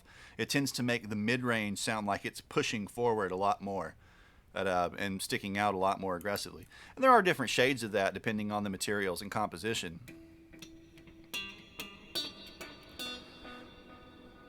But if you're playing with tons and tons of distortion, you're not going to hear as much of like, okay, well, hey, this guitar has this interesting character in the 16K range or something like that. Something that's starting to push the limits of human hearing. You know, or oh, this guitar has, you know, a slight dip in the 600 hertz range. There is an interesting thing. Another thing I'll say though that sort of correlates to that is that the wood or the resonance of the guitar can matter when you're playing with a lot of gain. In that an extremely resonant guitar can actually cause you problems when playing with a ton of distortion. Because a guitar that's got a ton of harmonic information going on, like lots and lots and lots of overtones and resonances and stuff like that, when you add a bunch of distortion to that, those will all be amplified. And so you can, in some cases, get a guitar that just sounds like a complete mess when you add a ton of distortion to it and lacks focus because there's actually too much harmonic information. A lot of the guitars from the 80s, back when, you know, high gain was sort of in its heyday, would get accused by people who are used to playing, you know, vintage Strats and stuff like that, which are famous for their light ash bodies and how resonant and zingy they are, that they just didn't have any character, that they didn't have, you know, any life. They were designed with basswood, which tends to be kind of a flat sounding wood in many cases, especially the Ibanez's, Yamahas. Some of the Jacksons, they tended to be poplar though, which has some of the same accusations leveled at it. They tend to be a little bit sort of flat sounding compared to the profiles of ash and alder and mahogany. But when you're playing with a bunch of gain, that's actually preferable because now you're really hearing like a more controlled kind of sound versus an extremely resonant sound where you have harmonics flying off everywhere. You have a sound that could get mushy or that could get too dense or it could just lack the sort of focus that you want. We're acting as like a platform for the pickups depending on which particular pickup set you put in it. So it's all kind of little things. Do they make any difference in terms of your ability to make music? No, not really. But they may enhance your experience in different ways depending on what you want to get into. You know, I've got guitars made out of pretty much everything and I enjoy them all for what they do. Sometimes I enjoy using them in the, well, I don't want to say wrong context, but in, you know, situations where you might not choose that guitar otherwise. Goodness. My nose is itching like crazy tonight.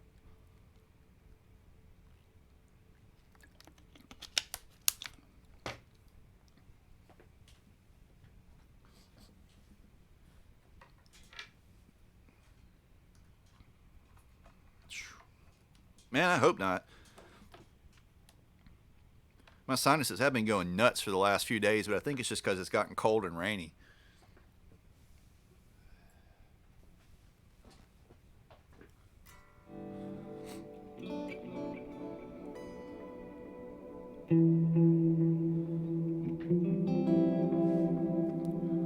Yeah, the recording chain's a really important component of sound as well. You know, people say I want to sound like this record or this guitar player or this whatever, so I'm going to buy the same guitar, the same amp, and then you get it and it doesn't sound the same. Well, one, your fingers don't sound the same as theirs, and two, what you hear on a recording is not just the guitar and the amp, it's the microphone and the microphone cable and the mixing board and the person at the mixing board and any other outboard gear like compressors and EQs and a whole bunch of other stuff, you know, that's in that signal chain.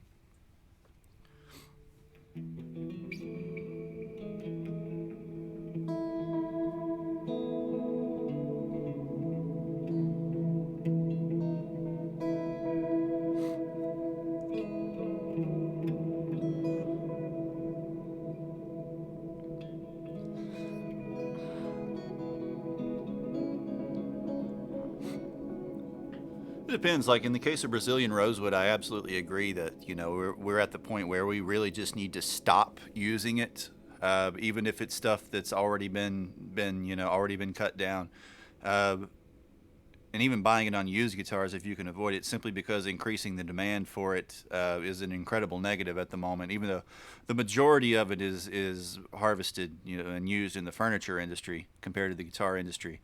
Um, and a great deal of it is lost simply to the cattle industry, which is more kind of the fault of McDonald's than anything else, but and their Brazilian beef. But some types of ebony are definitely getting pretty risky. Honduran mahogany is getting pretty risky. Um, And there are a lot of other woods that still sound phenomenal. And there are synthetic materials that sound phenomenal. But guitar players are terrified of synthetic materials for the most part.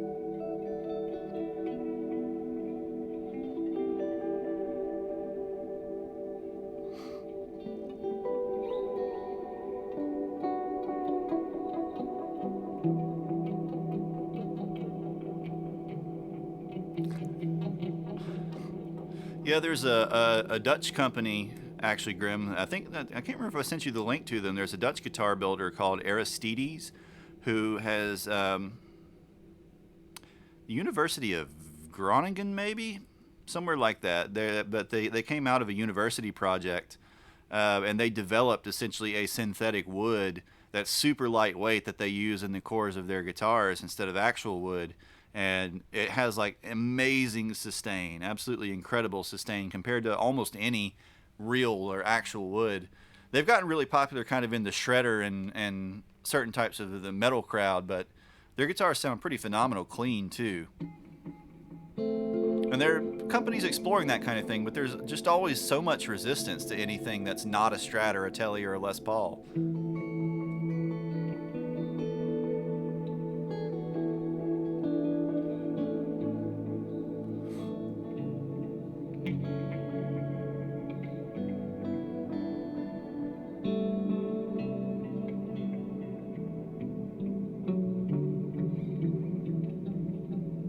Well, that depends entirely on the process.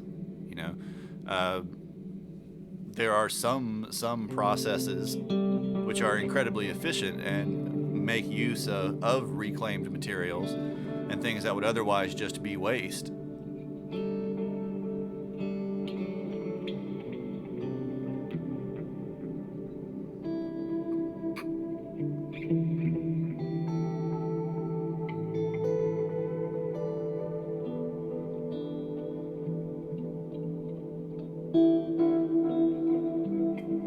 Let's see. I wonder if they have their.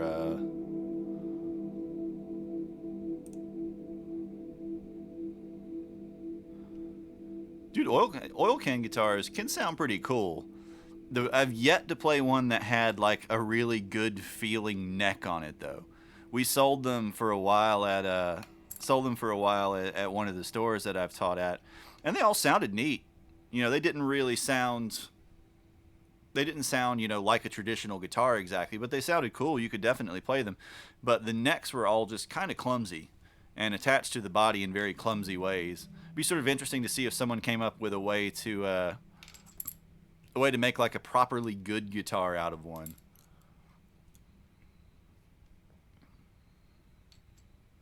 Let's see. Aristides guitars.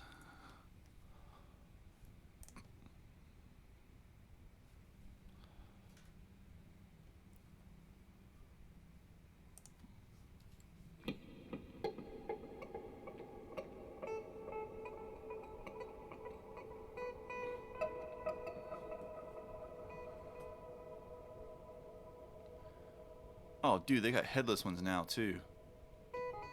Bruh. I want a headless guitar so bad.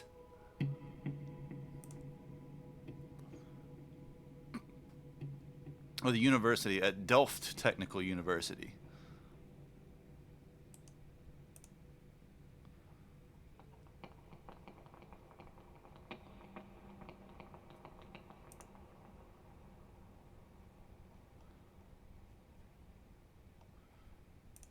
It's like the entire guitars are like injection molded or something like that.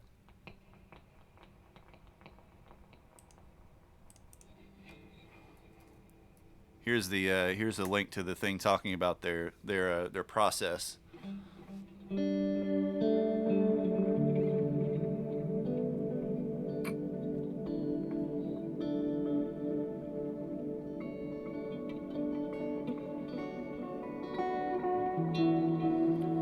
Well, the fretless guitar, is very difficult to intonate anything like chords on, for one, because what frets are doing are essentially giving us little shortcuts, little cheats that say as long as you have your finger behind the appropriate fret, you get the pitch.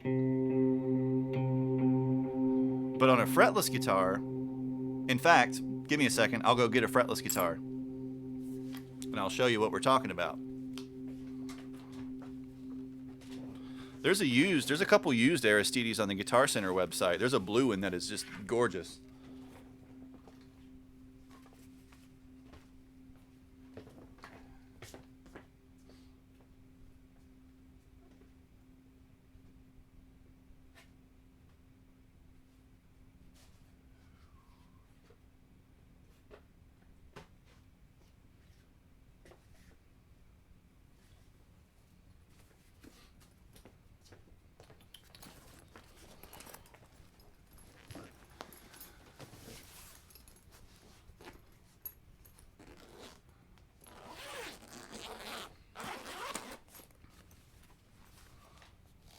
Oh yeah, the crazy watermelon burst one. It's like green to pink.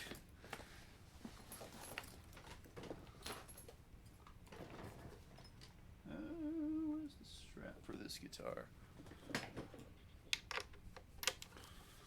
Right, so on a fretless, and this is a super weird fretless to start with, but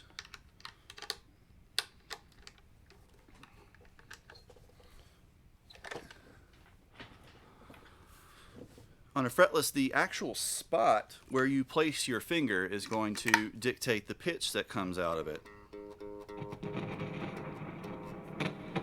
Jack's being touchy.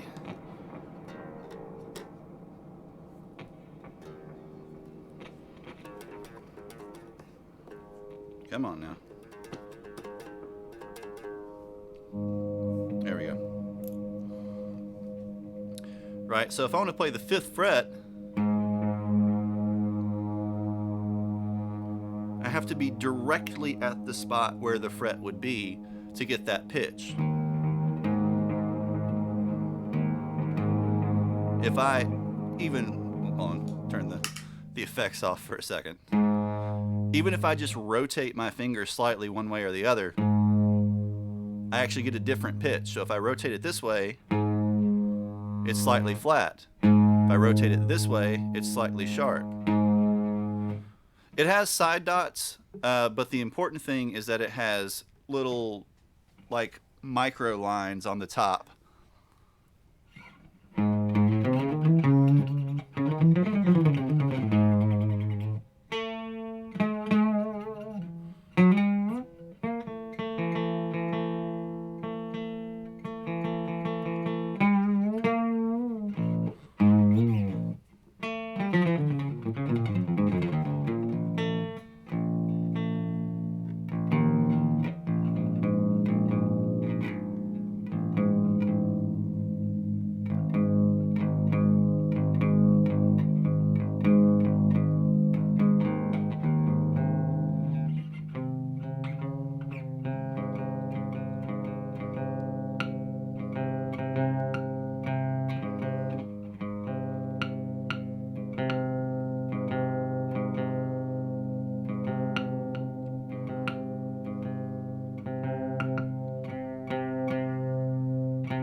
This is an oud tuning, by the way, so it's not in a regular guitar tuning.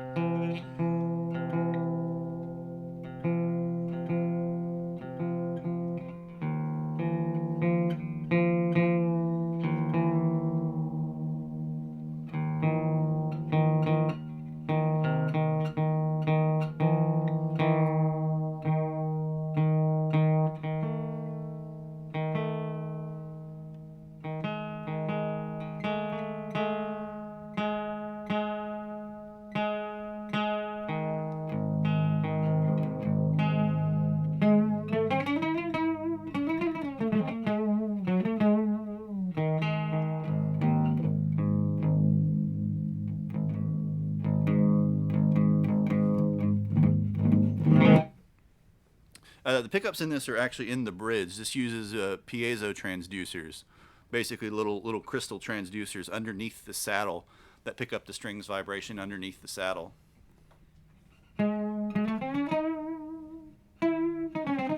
Yeah, you basically you have to be in tune on a fretless. You have to land exactly where the fret would be, the actual metal bar of the fret or the crown of the fret would be on a fretted instrument. If you're anywhere aside from there, you're going to be either flat or sharp. Though that lets you get more kind of color than a fretted would give you, because now suddenly your vibrato, instead of being like an up and down motion, can be side to side. And you can get these very smooth glissandos from note to note.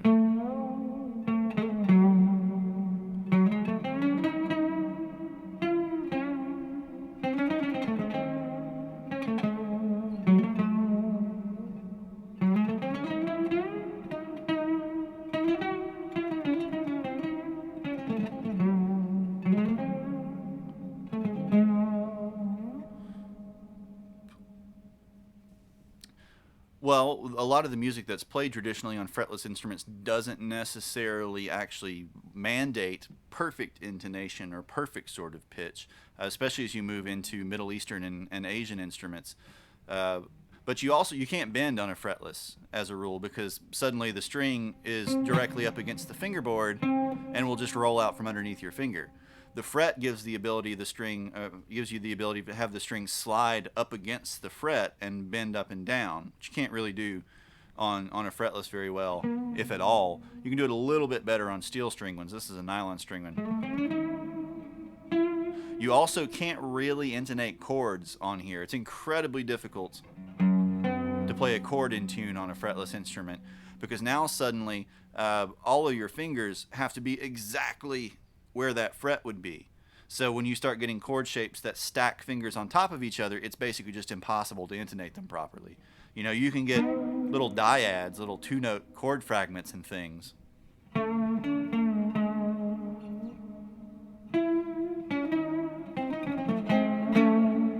But as you start to move into more complex chords, it's really, really difficult to impossible to actually intonate them correctly. The frets act like an equalizer in that regard.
These strings,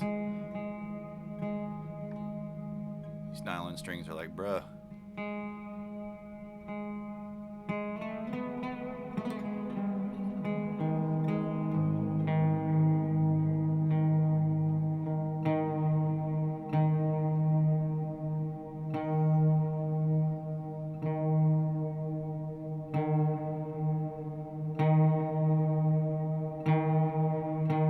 It keeps slipping like a quarter tone above or under where I'm trying to put it.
Yeah, the oud is a Middle Eastern instrument, and I mean, this is really more of a hybrid. This is kind of like the tuning and string layout of an oud, but at the scale of a guitar.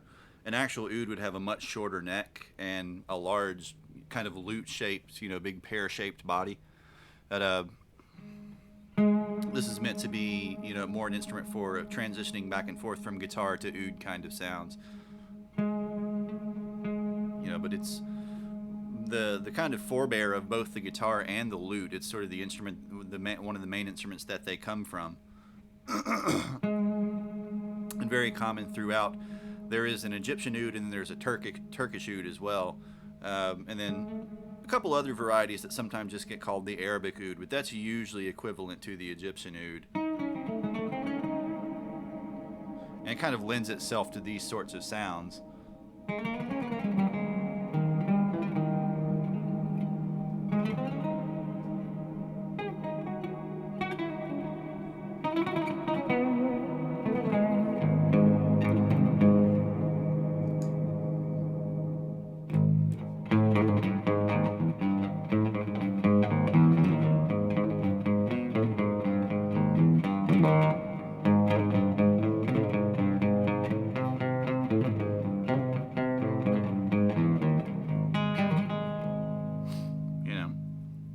It's got a built into its vibe.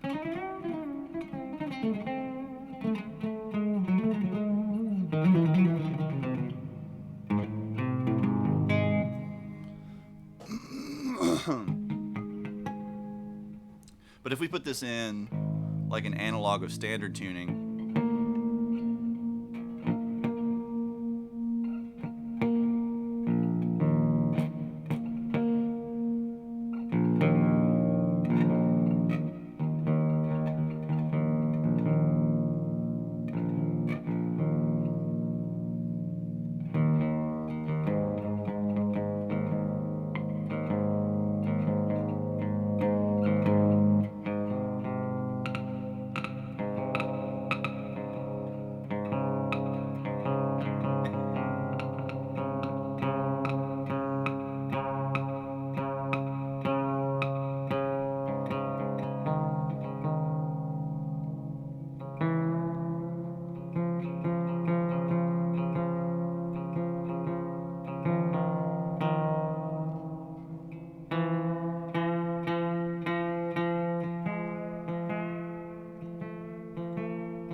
gonna try to play a bar chord.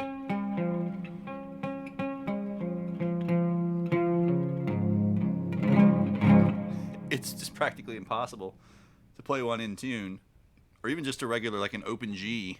You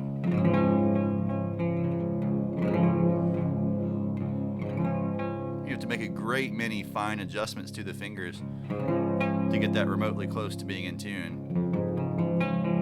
And frets just basically eliminate that problem for you.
No, see, Pantera tried to sell out first. They tried to be a hair metal band at first.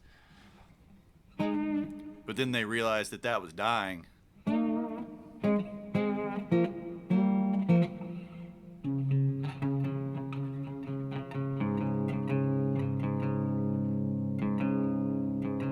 Dang, Cowboys is the 5th album? I was thinking it was like the 3rd.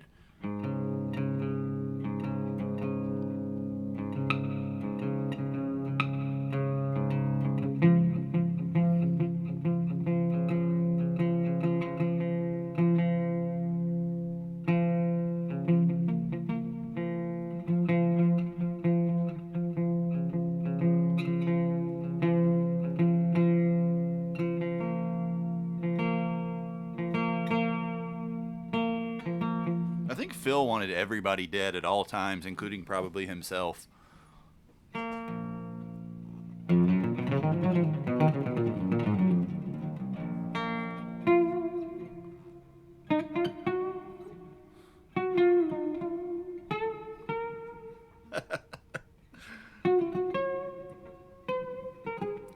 Are you talking about the Ford Ferrari?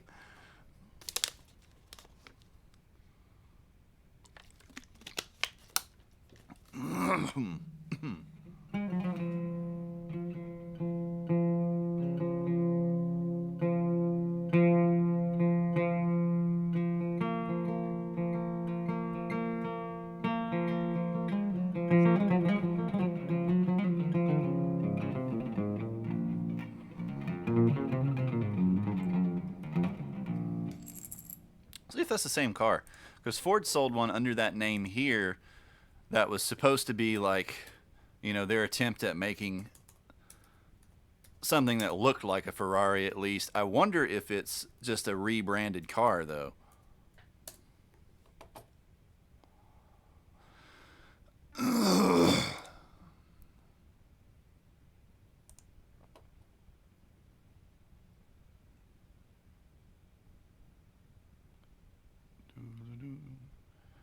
The De Tomaso Pantera.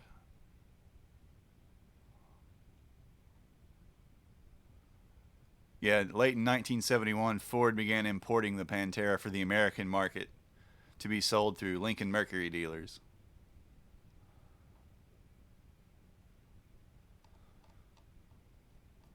It is a pretty cool looking car, though. Was there a Transformer and like a G1 Transformer based on that car? Oh, Facade, what's up?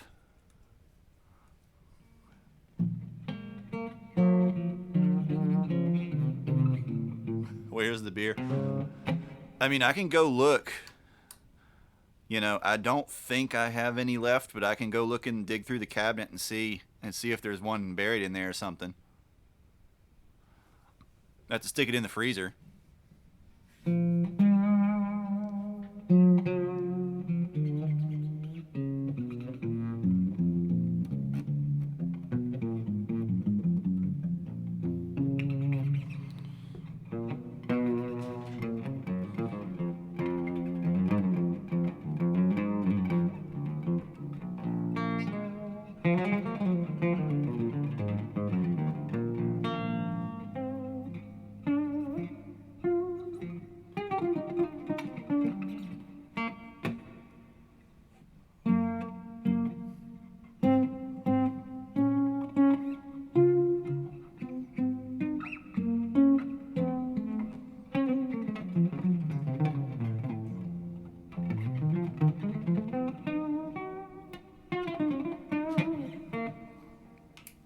All right.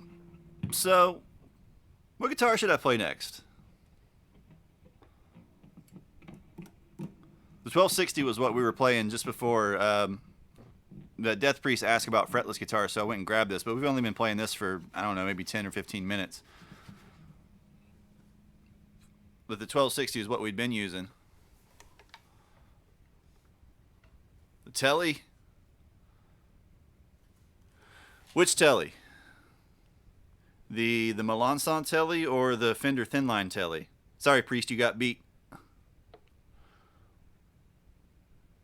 The Melanson, alright, hold on.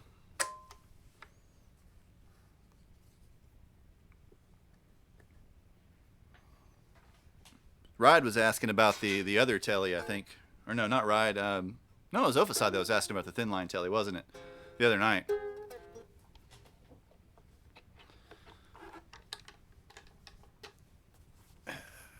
We can get that out at some point, too. Let's see. Let me put this guy up.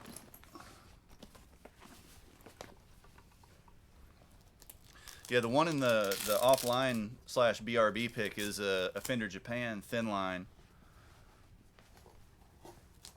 that I've gigged with quite a bit. It's over. It's got a ground issue that I've been trying to track down, which is why I haven't gotten it out on stream too much. But it is a killer guitar.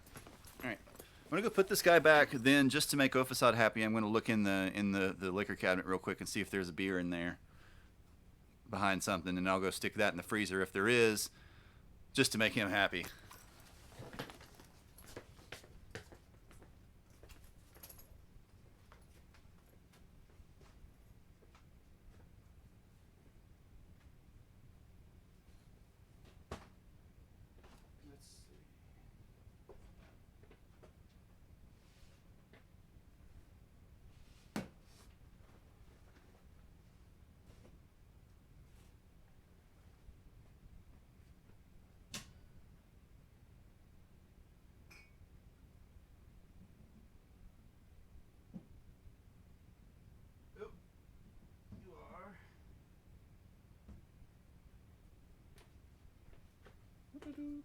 You are in luck.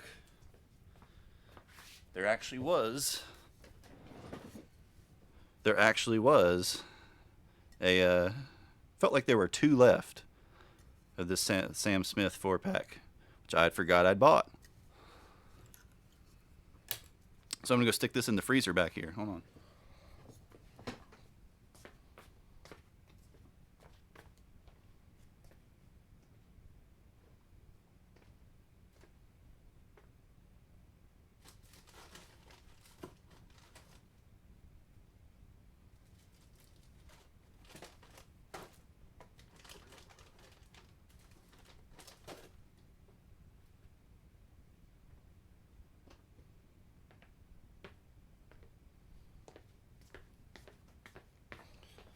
We'll give that about 30 minutes. It doesn't need to be super cold.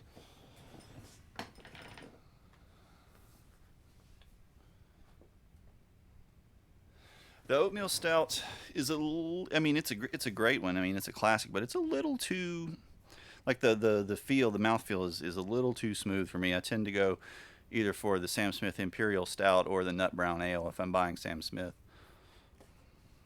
All right, let's see. Let's see. So, oh, we need Milan Santelli. Mélenchon, Gerard Mélenchon from Thibodeau, Louisiana.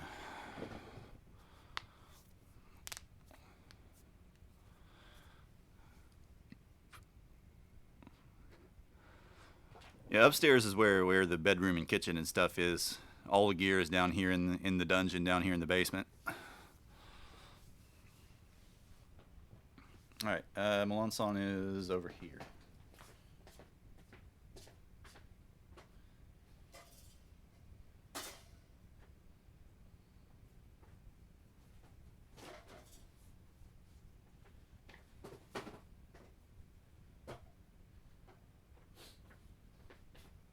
Tank in the way.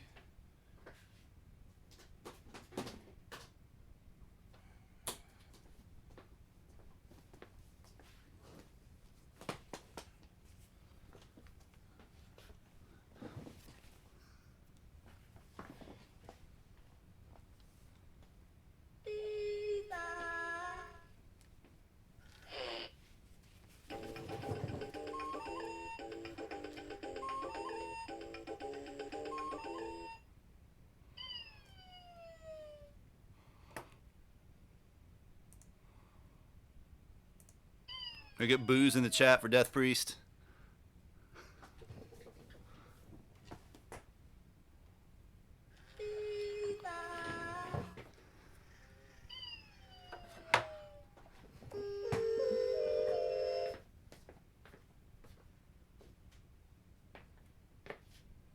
No. He didn't do his dance that time. Oh, no, he's still alive.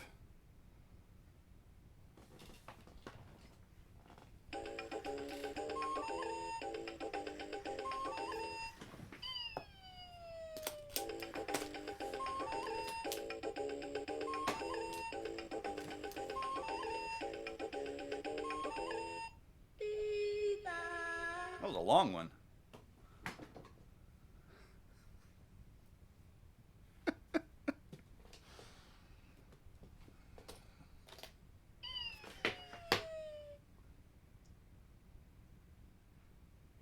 You done? I think it's done. I think it's done.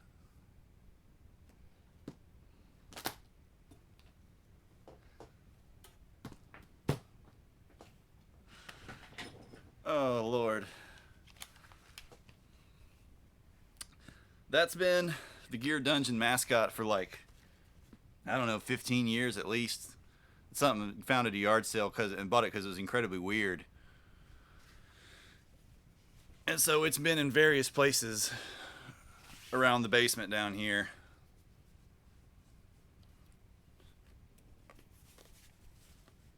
One time when its batteries were dying, it just started kind of dancing half-assedly on its own. And I had it sitting up on top of the pedal shelf over there, and just sitting here one night, and all of a sudden it just goes bee and rotates like half a turn and makes a weird grainy noise.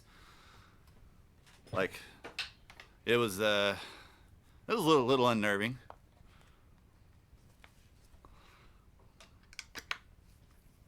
All right, let's see, Guitar Command.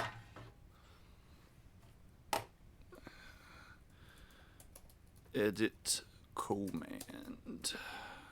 Guitar. This is a Melanson custom vintage artist T.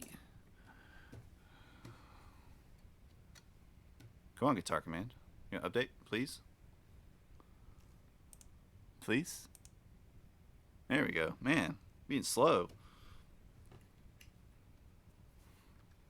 Yeah, really nice flame top on this guitar. This guy was an absolute master builder. and a huge loss to the boutique guitar world when he passed away a few months ago. You can't really see it very well because of the webcam quality, but this has a really gorgeous bird's eye neck too.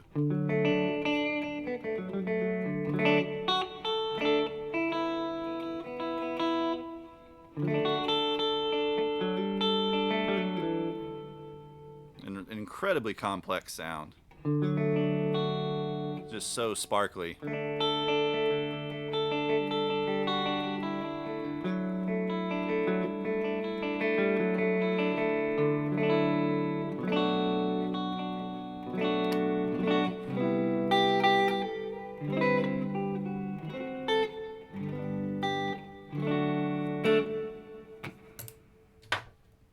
This reverb tank was sitting on top of the case, by the way. If you've never seen the internals of a reverb tank or a spring reverb, right? This is a 2-spring reverb, obviously, in a fairly long tank. As you can see, these tiny little transducers down here at the end that take the signal from the amplifier, from the reverb driver, cause it to send it through this, causes the springs to vibrate, passes the signal through the springs vibrate, then they're picked back up by the transducer at the other end, and then blended back in to the circuit. And the amount of springs and the length of the tank and a few other components will change kind of how that reverb tank sounds. Yeah, it's a really just sort of clear and balanced sounding guitar with a lot of overtones. It's not as dry or harsh sounding as a lot of Tellies tend to be.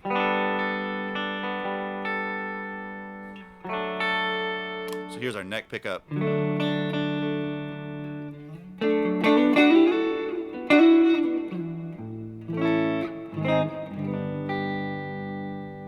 Alright, here's both pickups.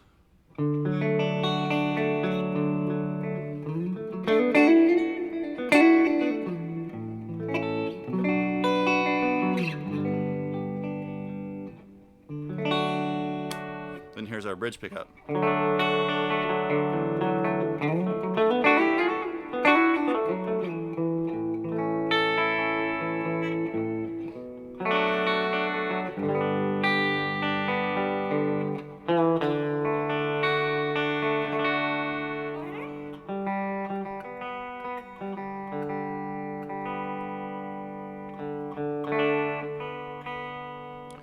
And part of that is, part of that's his pickups. His pickups were, some were made by him, some were made by Lindy Fralin to his design. I'm not sure which ones these are because they're not marked that way on the back. They just say Melancon pickups. And then part of that is, he actually lived literally in the swamp in a little town near Baton Rouge, Louisiana, and he would go to the lumber mills where the swamp ash was harvested and cut, and would pick specifically the lightest and most resonant pieces of swamp ash that he could, and would then, in this case, it's chambered on top of that. So this whole guitar weighs about 5 pounds. It's incredibly light. It's incredibly resonant. Like when you play it under your fingers, you feel the whole guitar kind of wake up and vibrate.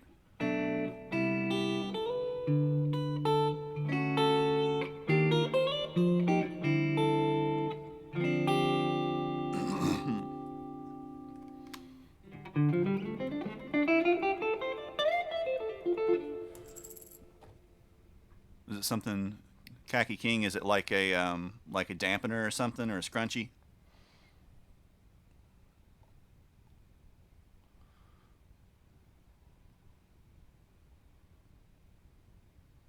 Oh, that's cool. Like a second bridge, it lets you do like Guanxing or shamisen kind of tricks.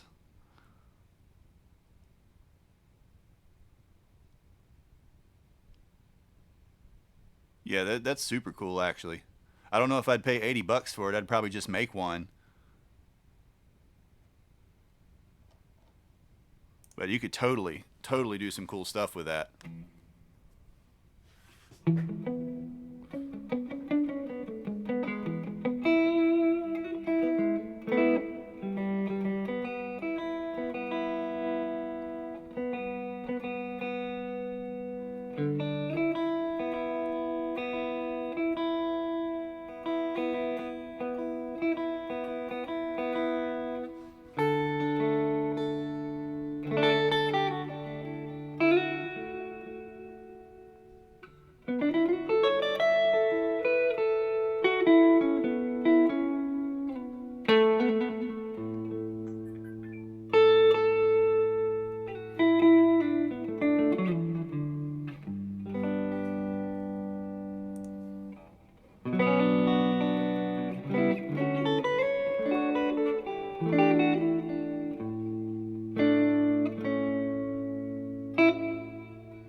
Yeah, only thing that's in front right now is the FA1, the Hotwire FA1, which is basically a clone of the Boss FA1 with a few more little features. Um, and I'm mostly actually just using it for volume control, so I can, turn the volume down on it, switch guitars without having to. A little bit of reverb. No delay on at the moment.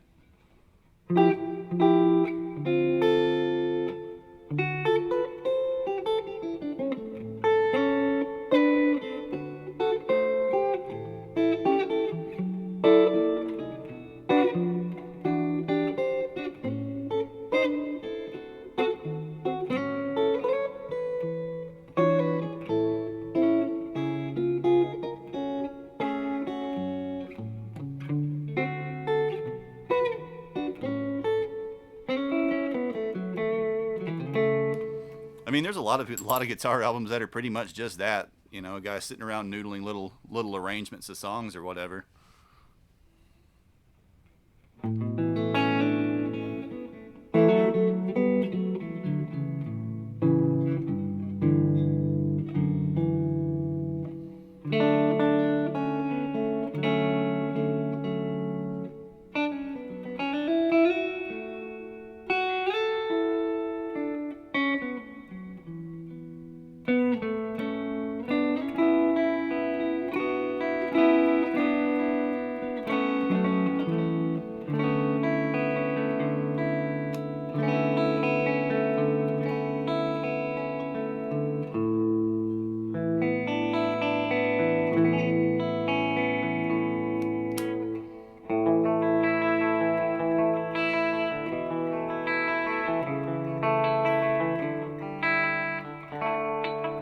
Ah, come on.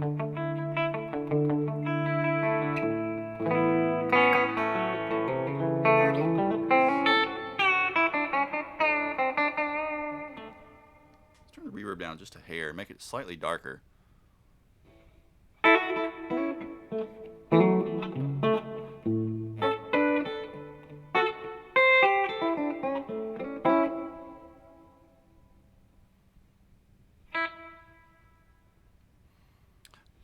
Half the people, if not more than half the people, have no idea what you're talking about when you ask them questions like that.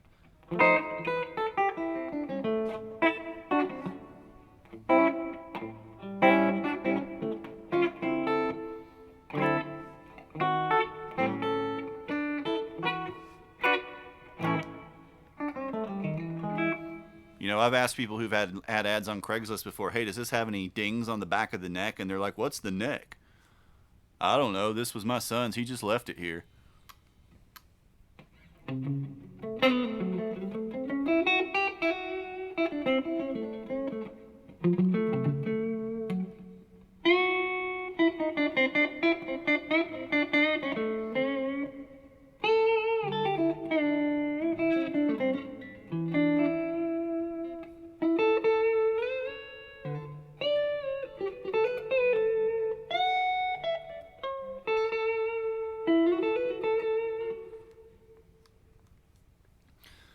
Well, so in one case, I bought a guy's guitar that he had left at his mom's house because he went off to college, and then got a real job, so he wasn't going to play guitar anymore. Uh, so he just like told his mom to sell all of his stuff, which is really depressing. I've bought stuff where the kids have died, sadly, and left their guitars behind. I've bought stuff where the kids apparently got into drugs and their parents wanted to sell their guitars so the kids couldn't go pawn them off. Any number of scenarios.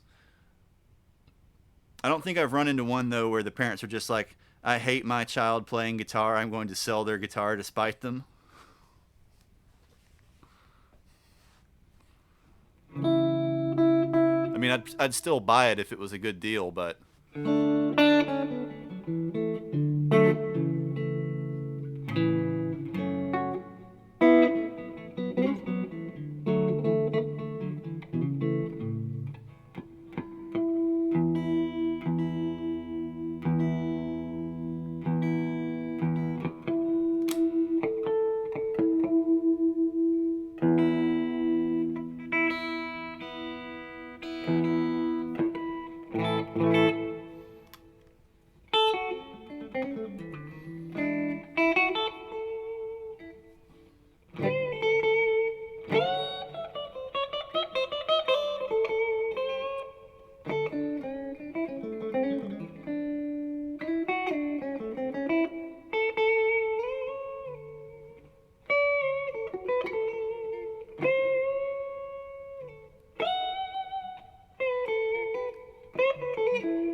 Oh, have had a couple of those. A couple of like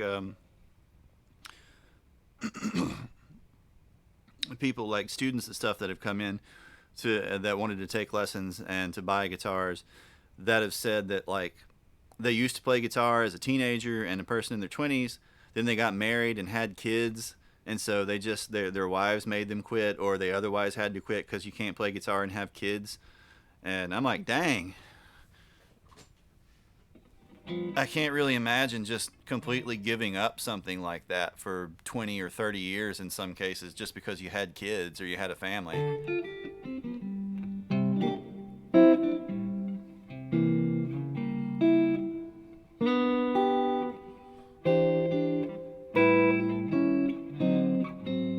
At this point, it kind of comes with the package, though. So,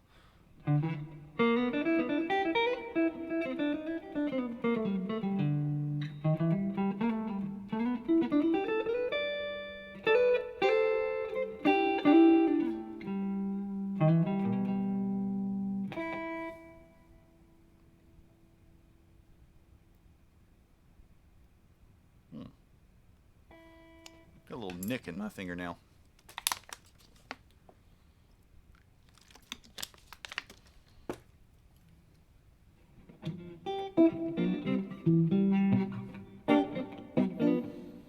Let's add a pedal or two. What kind of pedal should we add?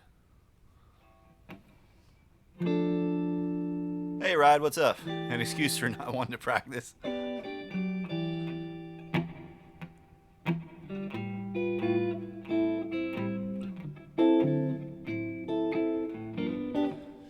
It is an excuse that gets used a lot. Oh man, I've got kids. I just can't do this.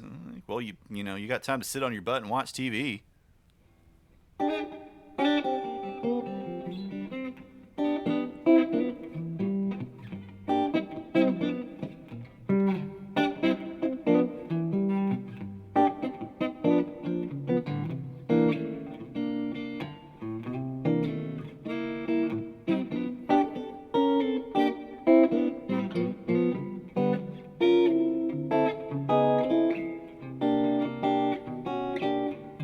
Okay, so chorus.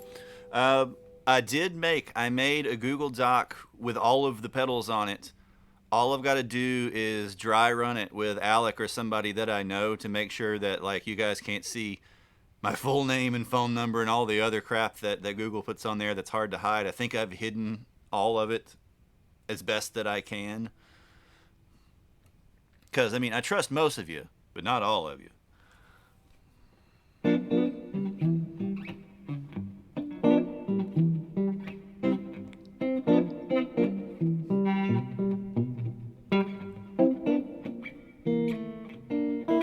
Let's see. So we've got. In fact, let me just look at the document. That will make it easier to remember what choruses we have.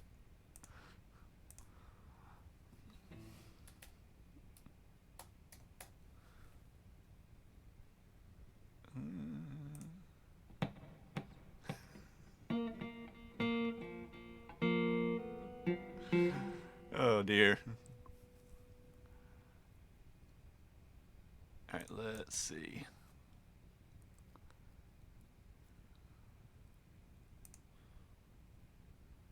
'80s chorus tonight. Well, so I've got two pedals that can do '80s chorus. Come on, Google, quit being stupid. Yeah, I already clicked got it. All right, so choruses that are available, a chorus. I put chorus and vibrato together. They're closely related for the most part, except for the univibe.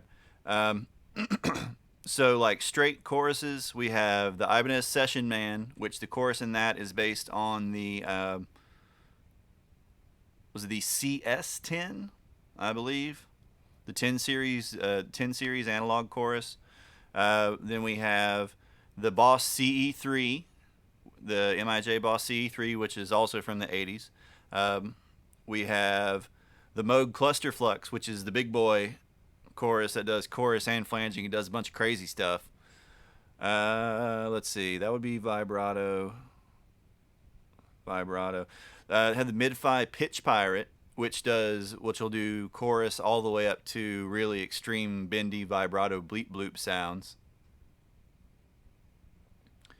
Then yeah, that'd probably be it as far as like regular normal choruses go. The others are all more on the vibrato side of things. All right, let me see if I can send it to you. Let me change accounts first. All right, then share button.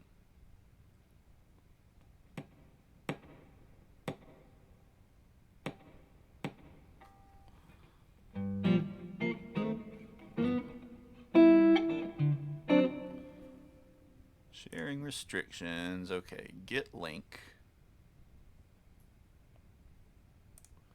Copy link. All right. I'm going to send it to you in the Discord, Alec.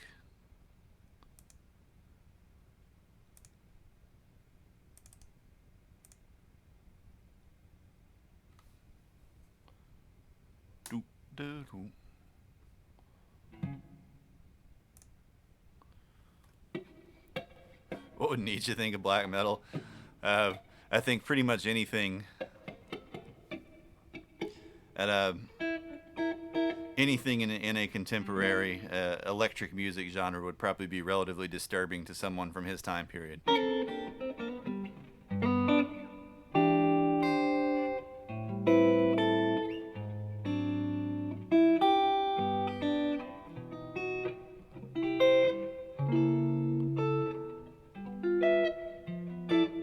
think Nietzsche would only listen to power metal anyway.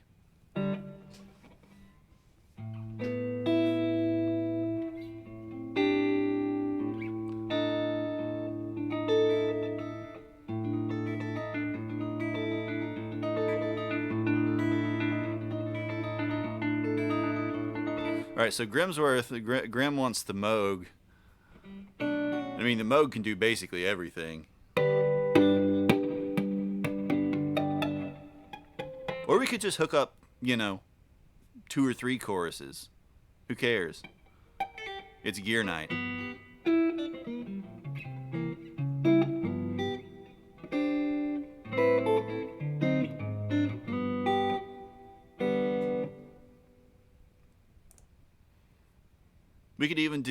We could do a chorus shootout. How about that?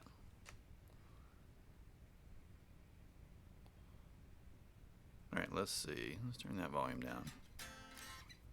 We can compare choruses.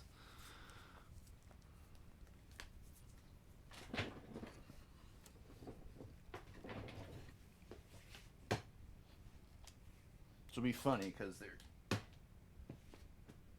mostly pretty different. All right.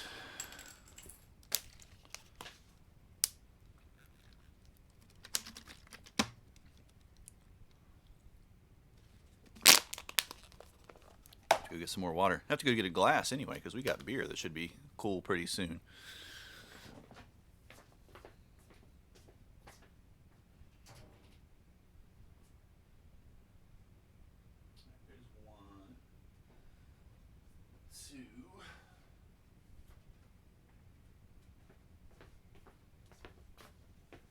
Alright, so Session Man, this has an Ibanez chorus circuit in it, and then actually 2 of the controls for it are down here on little trim pots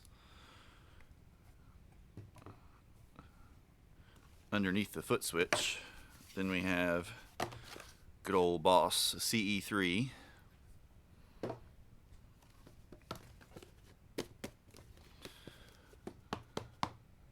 And we'll skip the modulated delays. I have some delays that can do chorusing as well, but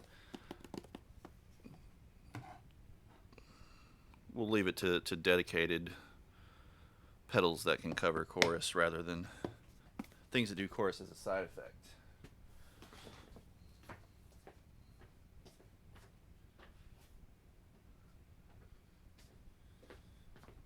this dude can do chorusing too, even though technically he's a flanger.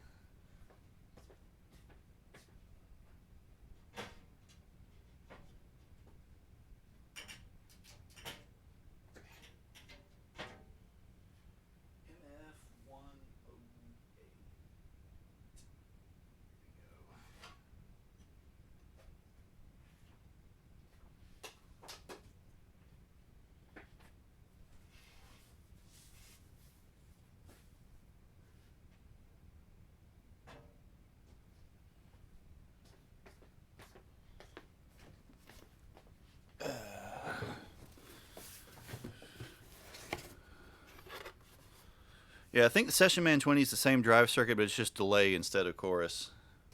No, I don't have any. I don't have any of the Zoom multis.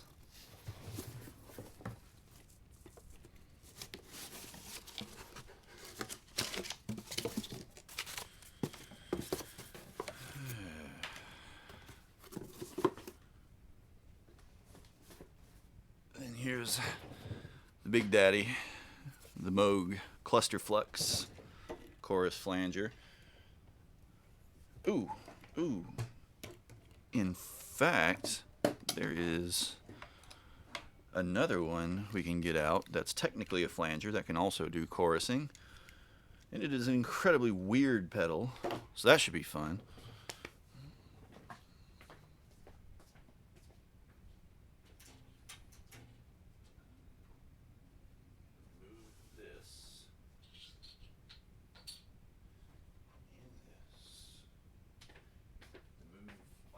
Pedals out of the way to get to it.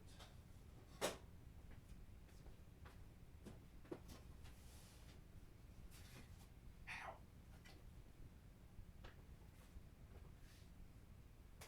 Each.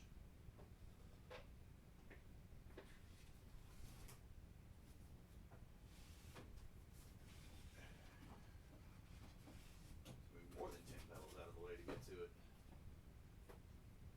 Behind everything else.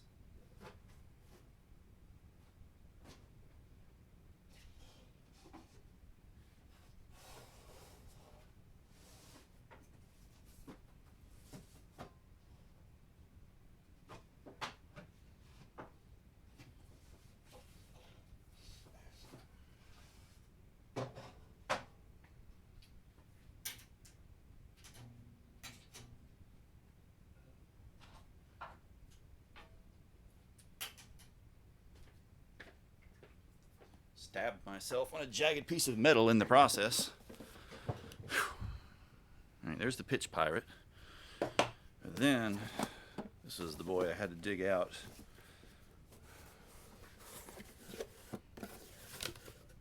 This is the Electro Harmonix Flanger Hoax. So named because it's technically a flanger, but man, it's hard as balls to use. And it's incredibly difficult to recreate settings. This is one I think I've mentioned before, where even if you find a cool setting, unless you can remember the exact sequence of knobs you use to get there, like the order in which you turn the knobs to get there, you probably won't find the same sound again.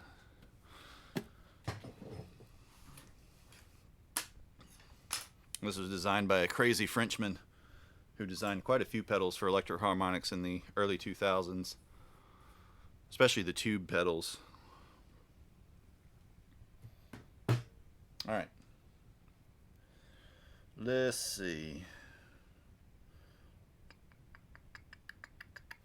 We'll have to lose, just to have enough power supplies, we'll have to drop the delay pedal. Let's turn our amp down.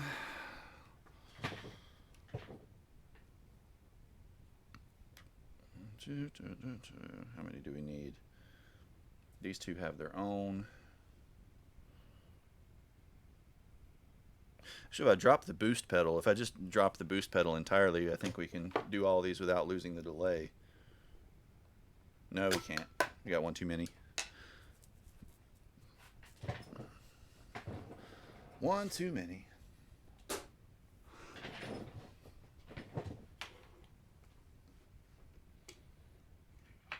Our reverb can do delay too, so that's not a huge loss. Let's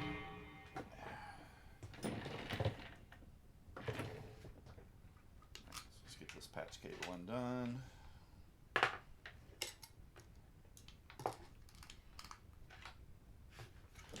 This is the pedal we use for delay basically all the time too. If you've never seen it before, it's a great pedal. There's a new version out called the Megabyte that I'd really like to try too, that adds a few more features to it. But just generally a great sounding digital delay based on an old 80s rack unit. Okay, so what do we want first? Let's run this one first, since this one has a gain circuit.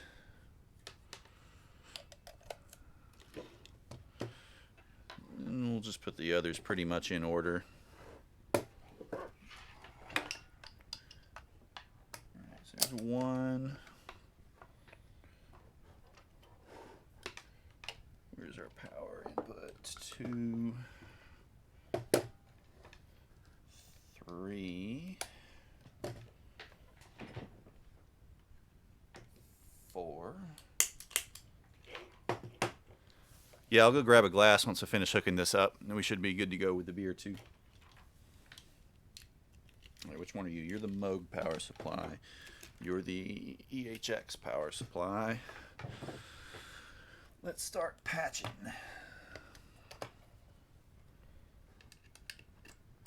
All right, there's one patch cable. One patch cable. Oh, oh, oh.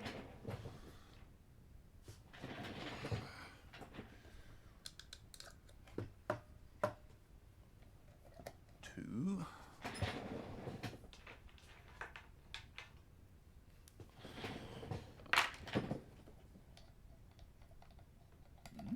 3. No, you're going to be uncooperative, aren't you? Yeah, you're at a weird angle. I have to use a longer patch cable for that one.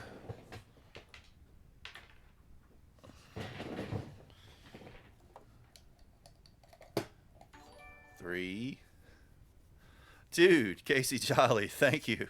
Thank you so much for that. How have you been?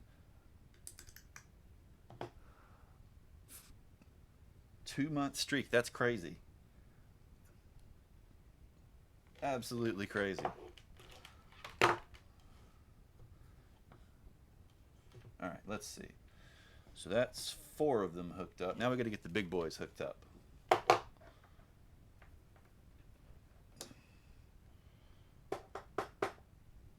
I've been doing pretty well. The stream's been growing fairly steadily. Been pretty happy with it. It's finally getting kind of cool outside, which is good and bad, and nice in one way. Not a million degrees anymore. But it has been kind of rainy, which sucks for obvious reasons.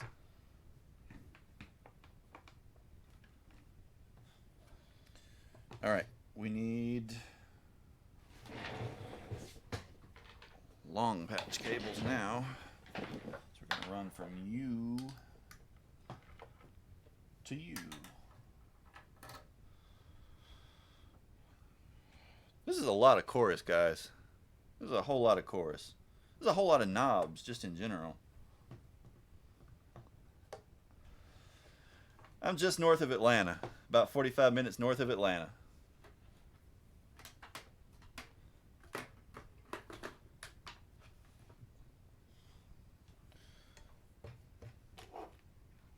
All right, and then one more.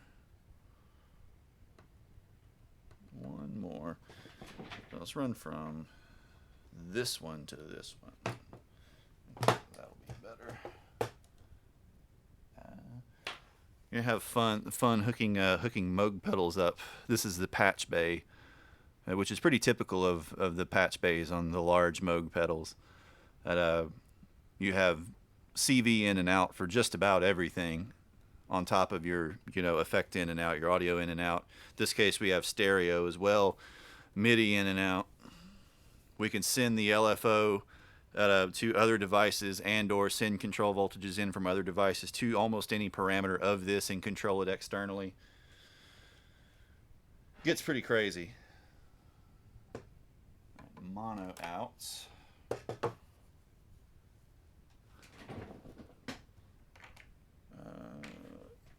Need one more long patch cable to go from this to this. Alright, now I gotta go plug the power supplies up. Then I'll go grab a glass and we'll grab our beer and we'll get going.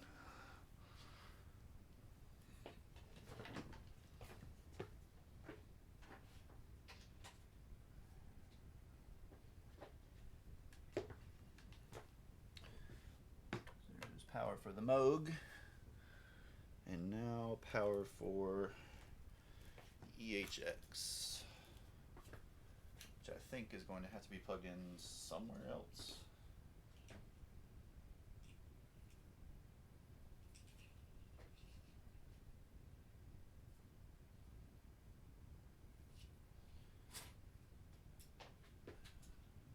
Here, that should work.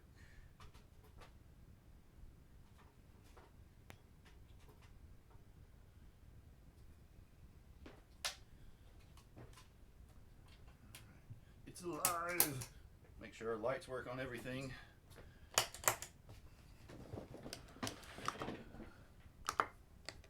All right, everything looks like it's working.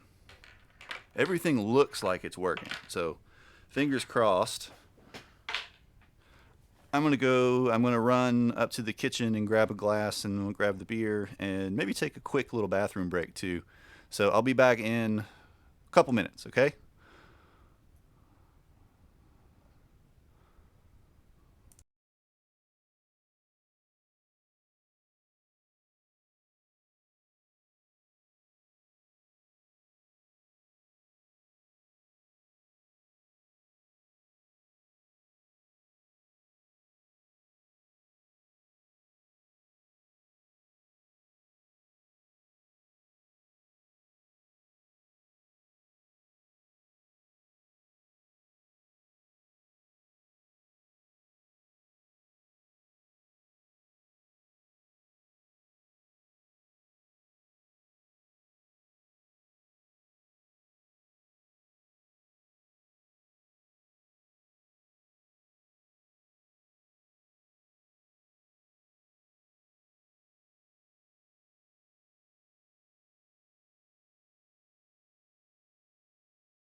Okay, let's see.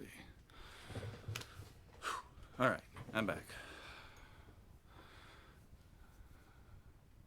Oh no, depends entirely on the beer. So in the case of like I have a bottle of Delirium Tremens that I've been saving for a few months, like a big bottle that was planning on sharing at a party, but kind of I guess that's off the table at the moment.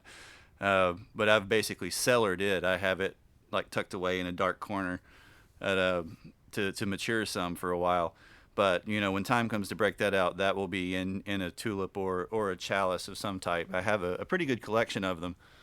This though, so I mean, this is nut brown ale. This is a classic English style ale. This is just going to go in a pint glass, just standard pint glass type thing. I do have a couple Sam Smith pint glasses, but they haven't been cleaned in a while, and getting a glass beer clean is a bit of an effort, something you kind of have to prepare for. So, just going to drink it from one of my standard generic glasses. But no, I'm all about having the correct type of glass for it. Where's the bottle opener? Heavy duty bottle opener that Keep Watch made for me. Keep Watch gets into all kinds of weird crafts.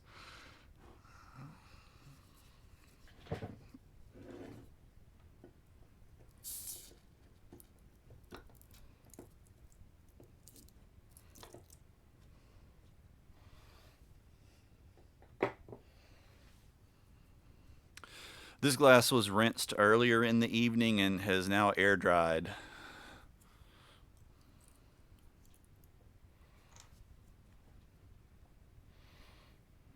All right.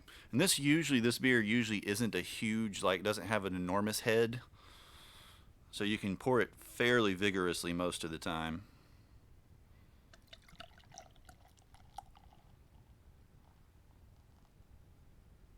We'll see. Yeah, it's forming up okay.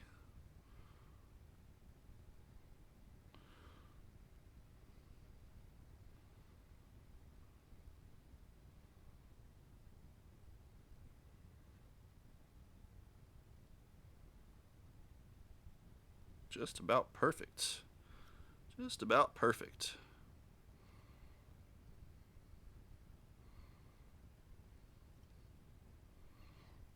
There we go.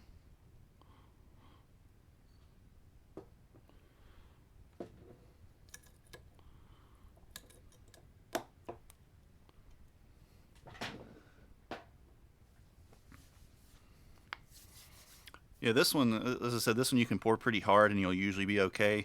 There are a few others if you've ever had Duvel or you've ever had Hennepin or any types of saisons and stuff like that, you have to just be so gentle, or they just go crazy. Let's update our title. Hold on. So we are doing.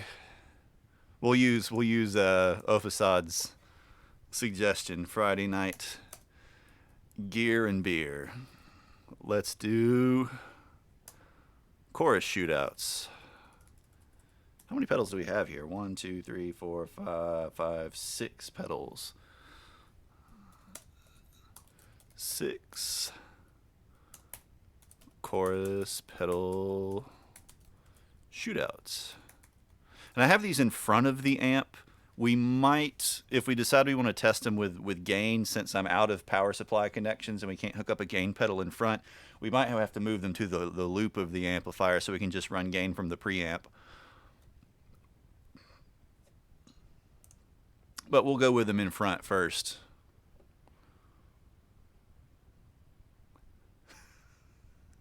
This is all Ofasad has ever wanted. Wait, I should probably put guitar somewhere in the name somewhere.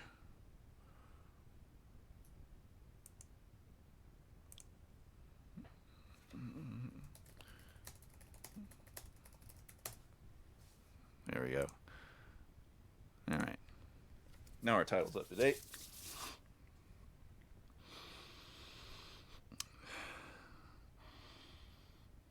It's beautiful. If you've never had this, it's got You know, it has like it has all the sort of sweet breadiness that you would expect of a brown ale, but with like this little bit of unique crispness to it.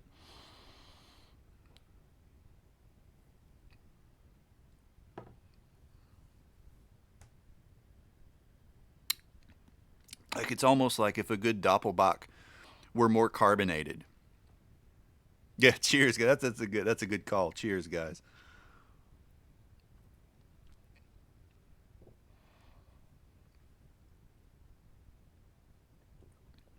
It makes me wish. I wish I had like a roast beef sandwich or something to go with it, though.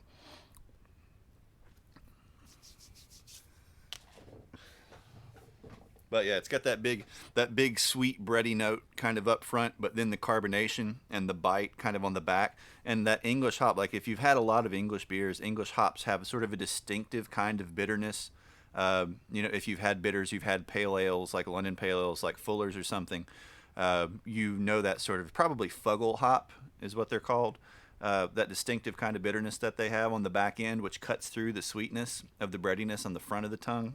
Just choice, just an absolutely world class beer.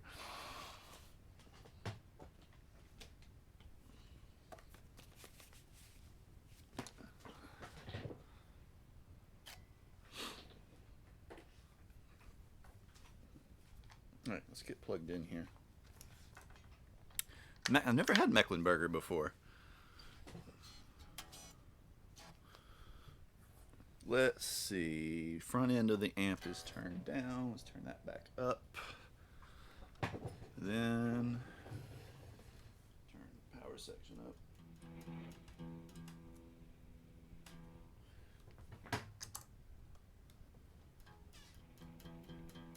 All right, something somewhere, as must always be the case, something somewhere, bad patch cable probably, is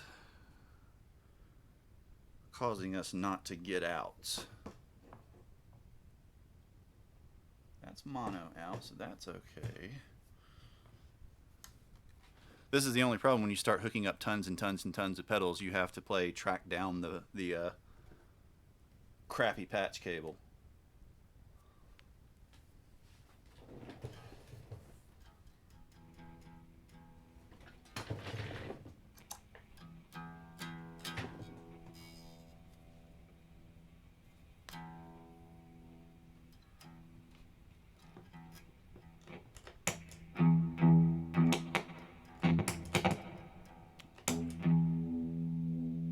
All right, so I suspect it's probably that one because when we engage the pedal, we get signal.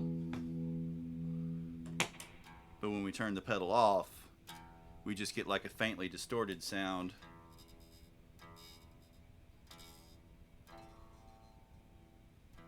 All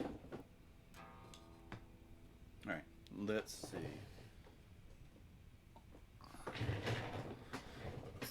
Turn the amp down. And let's do this. Let's see if bypassing that one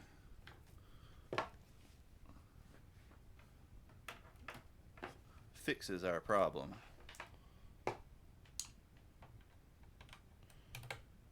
If it does,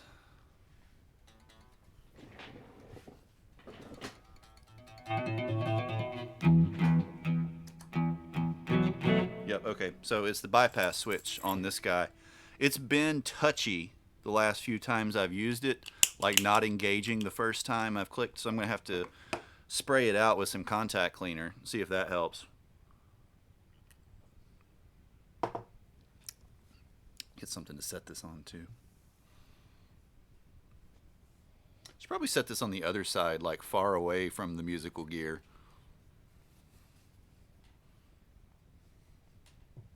Probably a better idea. Saint Foyen. Is that Belgian?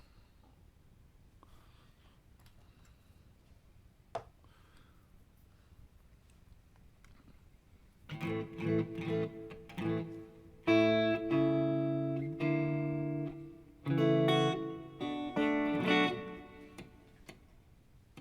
think we turn our amp up a little more. Alright, So let's start with, I guess, the classic Boss chorus. Because I mean, it's a Boss CE3. It's about as standard as we're going to get. Unless you guys want me to try spraying out the switch real quick so we can get this guy back into the lineup.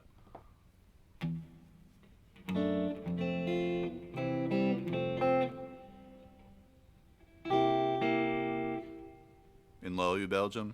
Yeah, I thought the name sounded Walloon.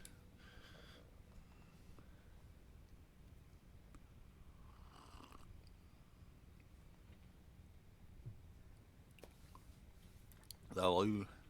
Walloon.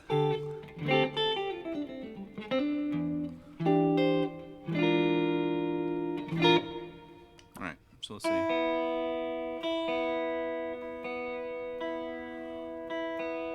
Bringing our depth up some.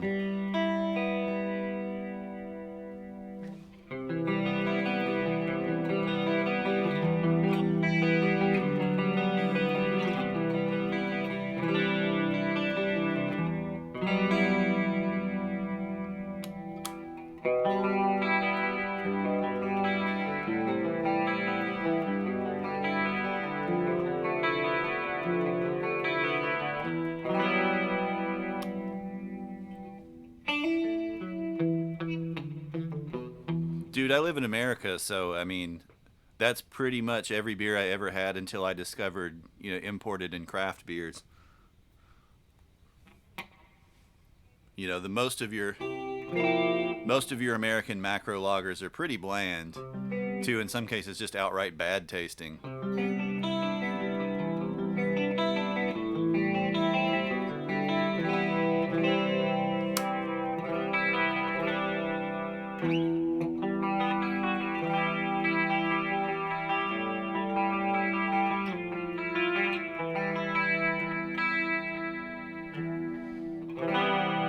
This chorus never gets too extreme. It doesn't get very deep. It doesn't get anywhere near as deep as like Electro-Harmonix or some of the other Boss models even.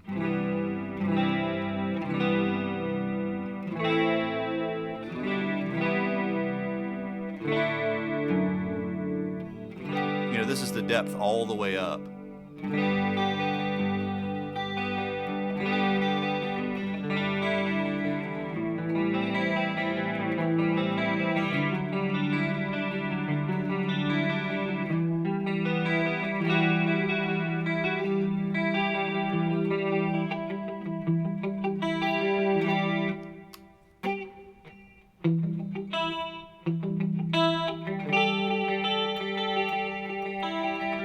Yeah, this is the depth all the way up on it. If I switch to mode B, it has two modes, mode A and a mode B. And mode B is essentially like the stereo mode. It increases the depth, basically because the stereo mode is like ping-ponging the different sides of the wave. And so it gives us a little bit more of almost like a square wave type chop in mode 2. So it becomes more like a vibrato in the way that it's mixed. You hear da da da da.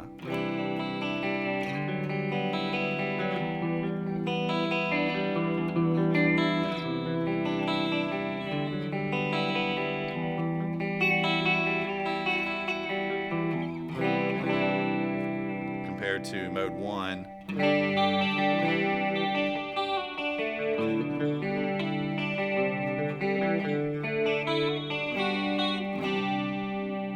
Which is definitely like straight up cheeseball 80s chorus.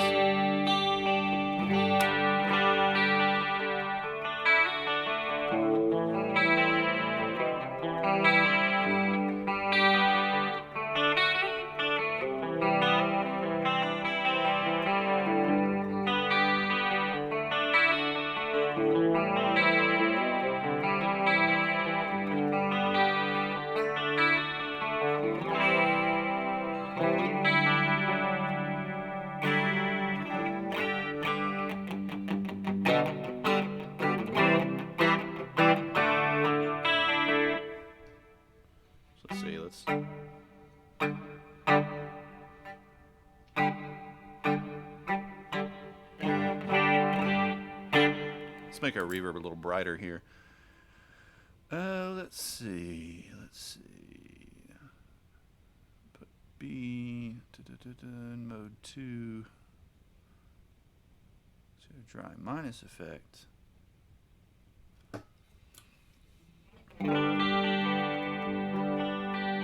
Which one?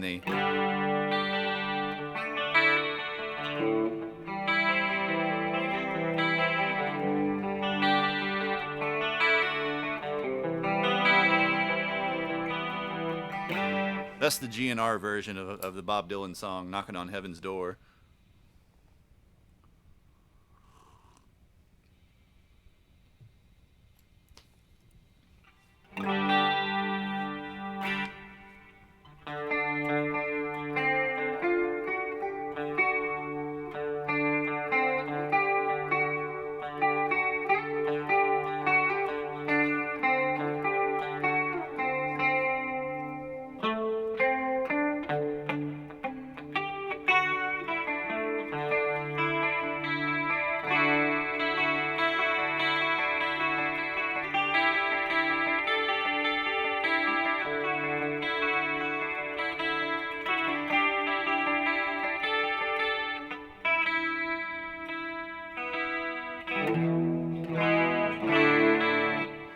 So that's the rate pretty low.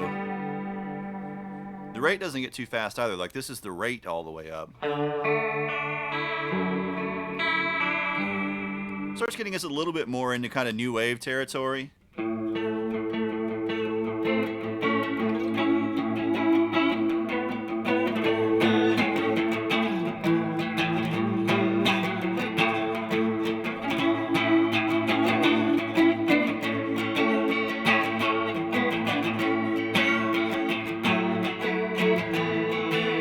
But still doesn't quite get there. It's not quite extreme enough. I think what they were going for with this pedal was one that was harder to make sound bad. Like it didn't get as deep or as rich or as grainy as like the CE2 or even the CE1, like the original Chorus Ensemble for that matter. It just gives you this fairly pristine but still warm sounding chorus. But you can't do seasick stuff. You can't do really harsh clangs or anything with it at all.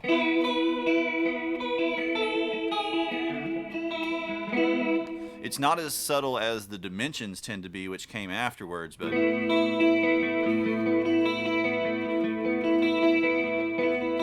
you can get it like if you back the depth way off, you can kind of start hearing that sound.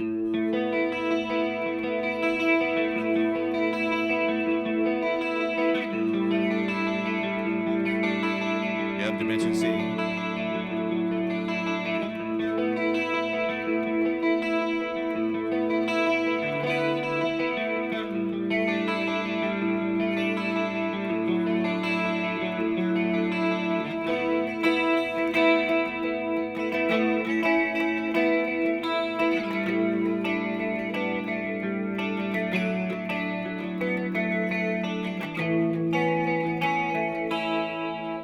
That's pretty subtle. I mean, with depth all the way down, it's almost more like doubling or comb filtering.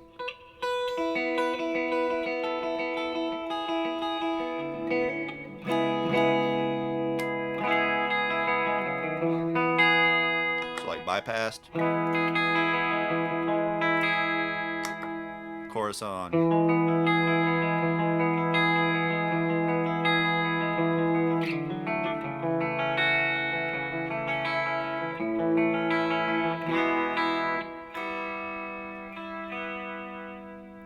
If we bring the rate all the way up and set the depth at about 10 o'clock, we can start getting like almost Leslie-ish. Not quite fast enough, but almost Leslie-ish kind of tones.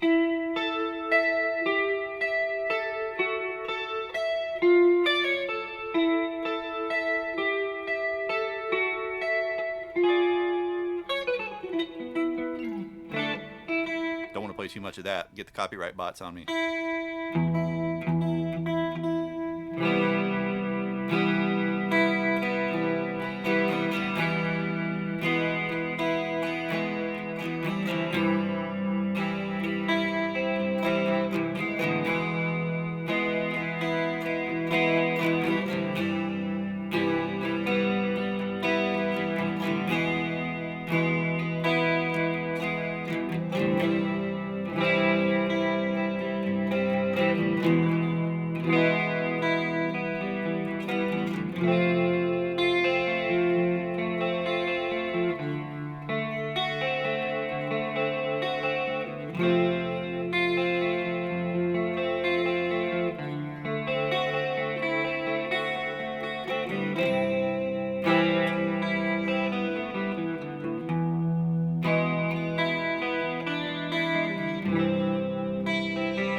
Kind of psychedelic-y, you know, almost rotary speaker-like.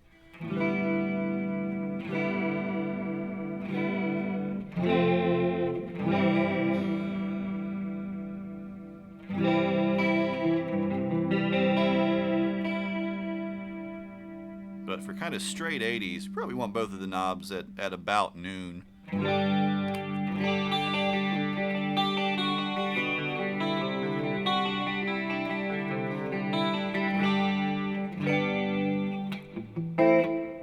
Heck yeah, man.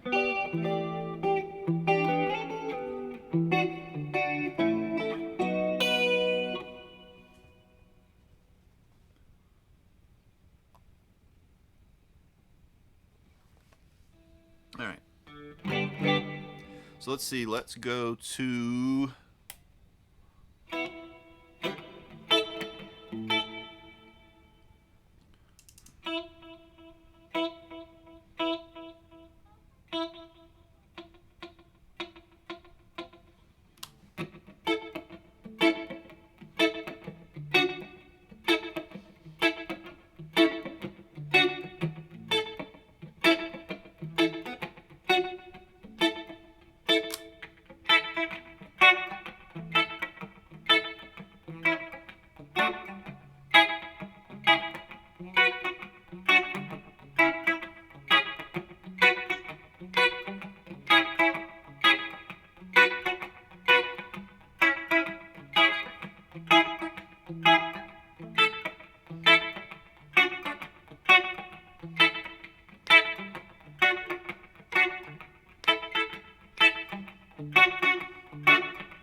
how do you do? I mean, how do you do that? Do you mean like the sort of sound, this kind of reggae-ish sound? You mean, or do you mean like the technique?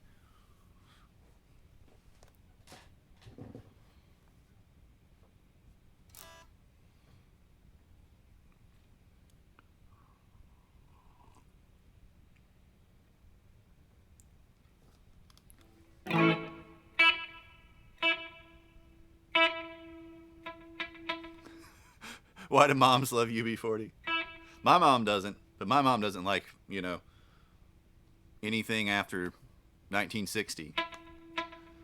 So what I've done is I've set the delay to basically a slapback delay, but with a decent number of repeats. It'd be even better if I were using an analog delay, a really dark analog delay. This is a digital delay, so it's going to be kind of bright and crispy, but it is what it is.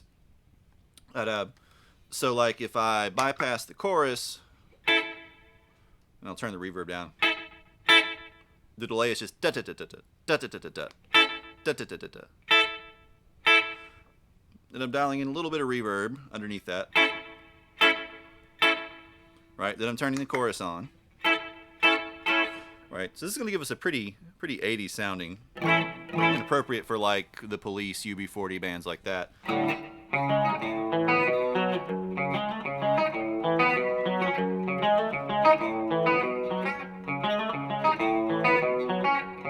Right.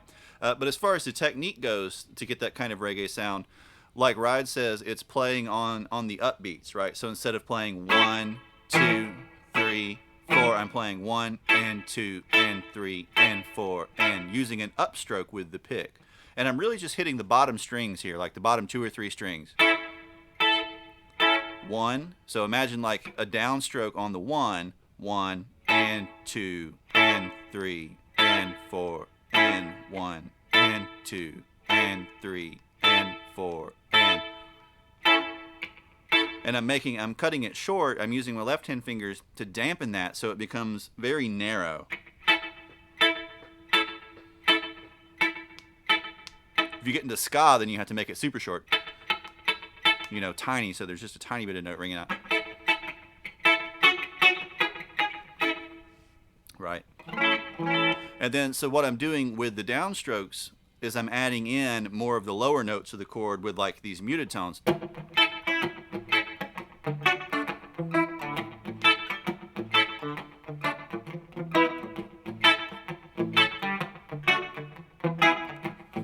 So I'm playing kind of like do do da da do da da do da da do do da da do da da do da da do da da do da da.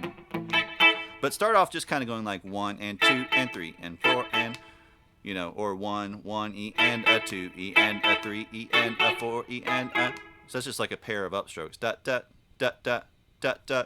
1 E and a 2 E and a 3 E and a 4 E and a 1 E and a 2 E and a 3 E and a 4 E and a. Right, that gives us those little stabs that we hear in reggae.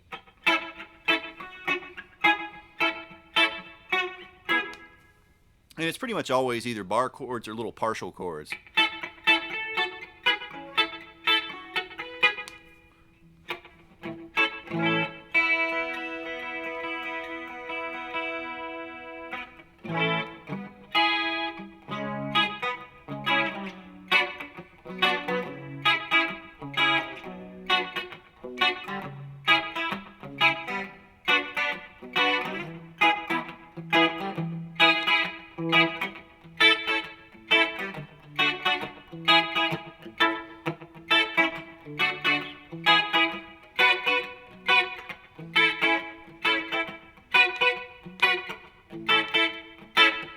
Right, and it's really all about getting it on those upbeats, right? Getting it kind of syncopated. That sort of makes the feel. If you try putting those right on the 1 2 3 4, it'll sound really square and forceful. It won't have the sort of bounce that reggae has to it.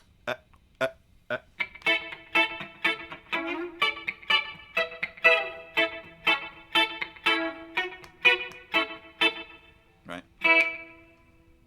Okay, so that's the boss chorus. Let's do. I'll just turn the delay off for the moment. Let's do the Ibanez chorus. I need to go grab a little screwdriver to turn the internal trim pots on this one to adjust it.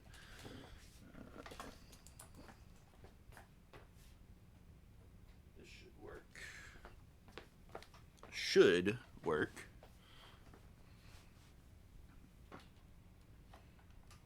All right. So this chorus, this one is going to be a good bit more lush. This is the Session Man chorus.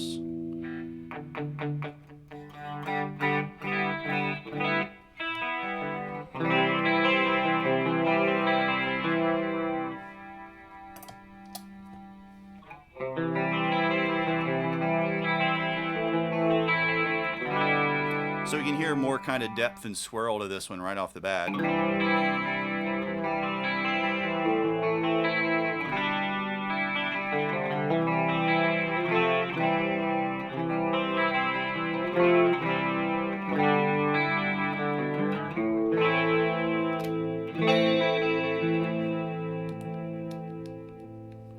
So boss chorus.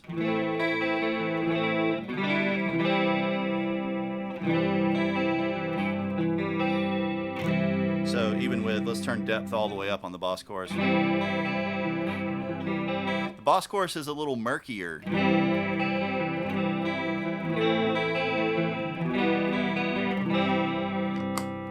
Ibanez chorus. Alright,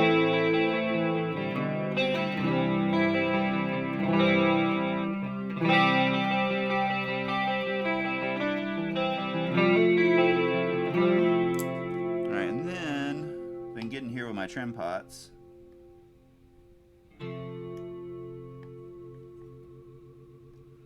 Turn our rate up. That's our rate maxed out.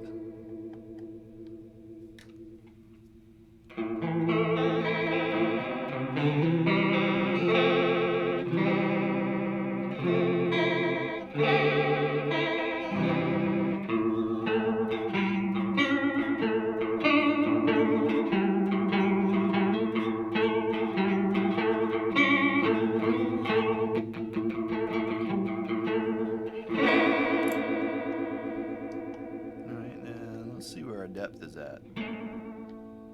Alright, so let's turn our depth all the way down. We turn our depth all the way down.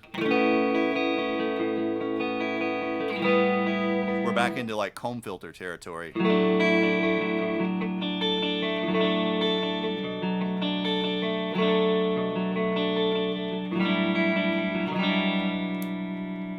Start to bring that depth up just a hair.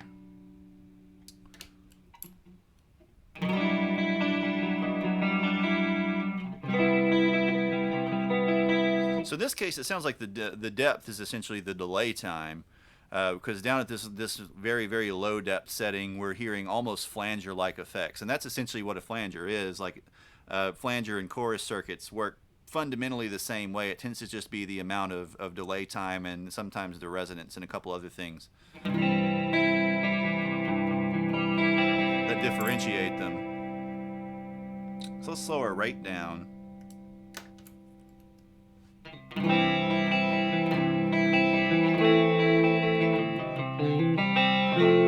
We're definitely getting like flangery tones now. So let's start bringing that depth up a little bit more.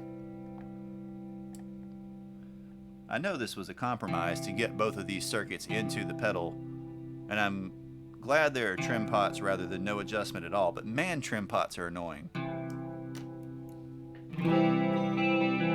Yeah, there we go. So as we start to get that depth up, we start to hear more chorusing from it.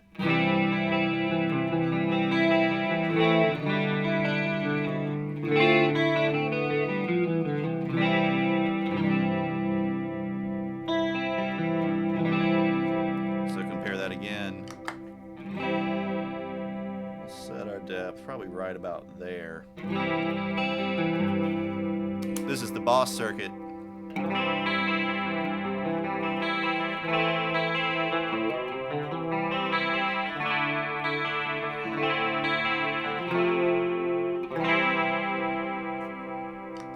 Versus the Ibanez circuit. The Ibanez is way more in your face. You know, way, way, way more in your face.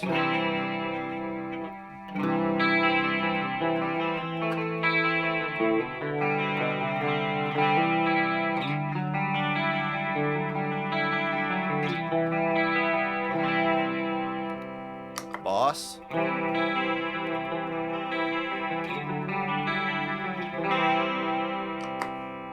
Ibanez. Come on.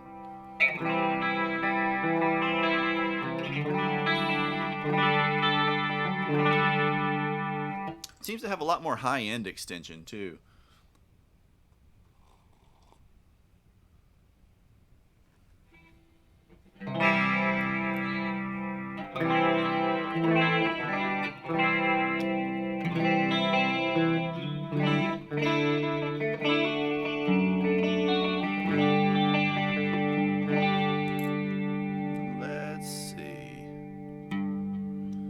Let's bring that depth up a little more.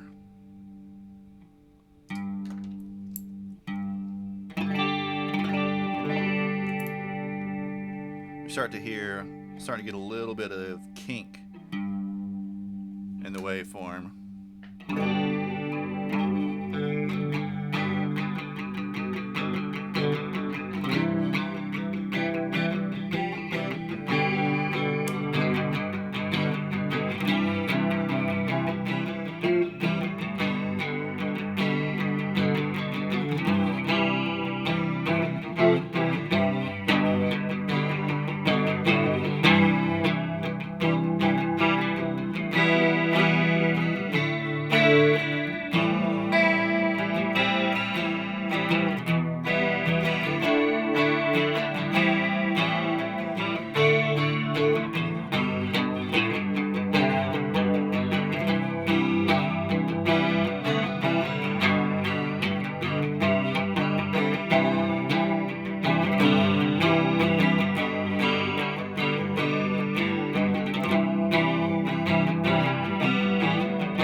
So we're getting into that kind of territory. Well, so cool thing about the Session Man is we have a gain circuit built into it, and we can switch between parallel. So we had it in parallel and I was running just the chorus mode, but I can switch it to series and run the gain into the chorus.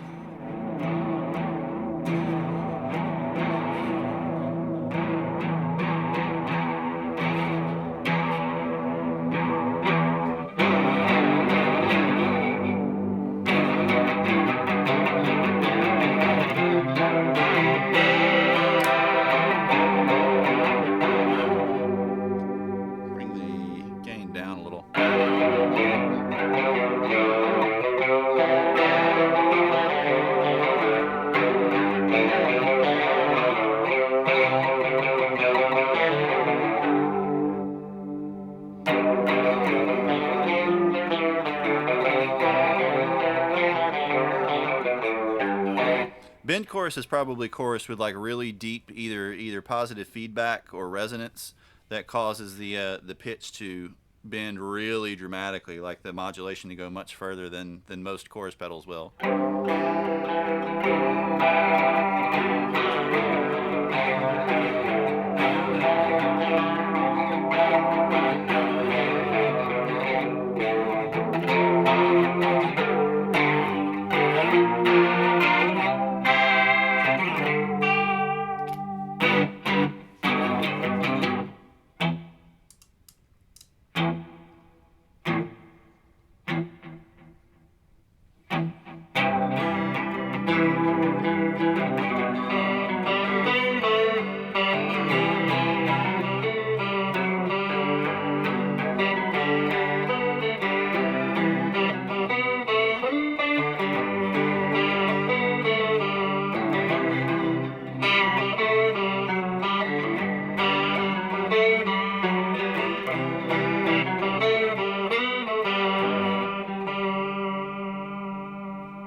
Turn the depth up some more.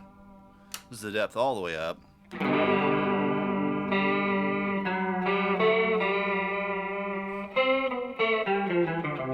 So it gets a bit deeper than the Boss. We can switch to parallel mode and then try the Boss with the overdrive.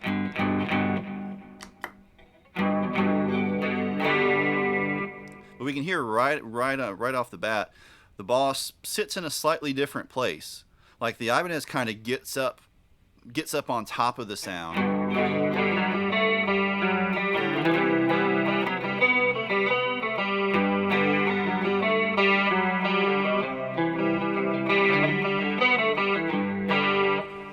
The Boss is like mixed in a little different area. Like it doesn't smack you in the same way, but that actually is kind of an advantage in some situations or some scenarios, right? By being more subtle.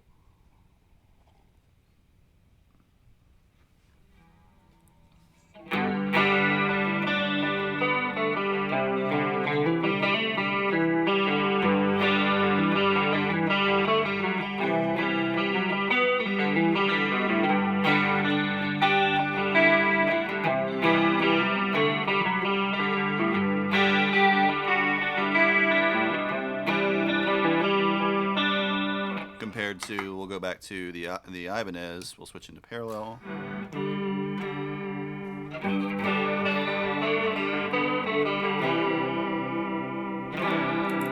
Yeah, like you said, this is just like super thick, so you have to bring the depth down to get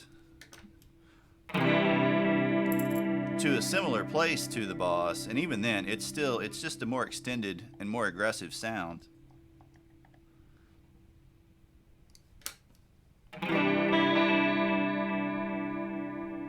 You know, there's definitely more high end, and it's more on top of the sound than the Boss is.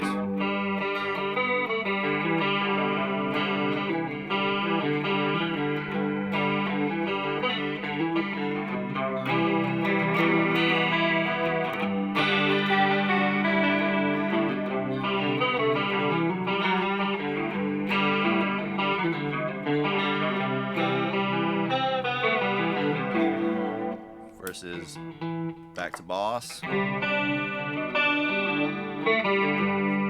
our level down a little bit.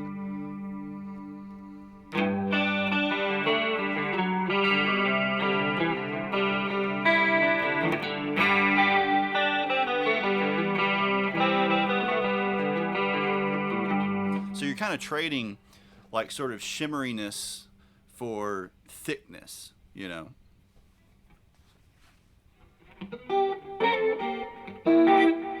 The Session Man and all the Ibanez 10 series stuff has gone up quite a bit lately. If you could get it for $100 or less, I'd be pretty happy. At least in the U.S. Again, your market's going to be kind of different.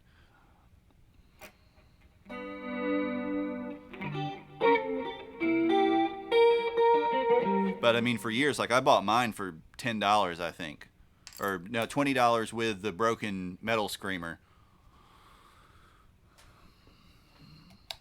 which Keep Watch fixed. All right, so we're going to start getting into the slightly sillier ones now.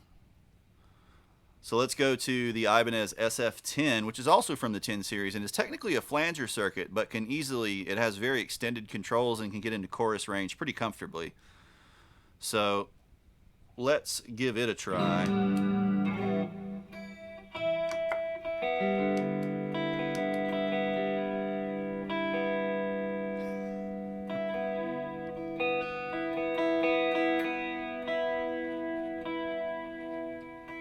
So we want to keep our regen pretty low.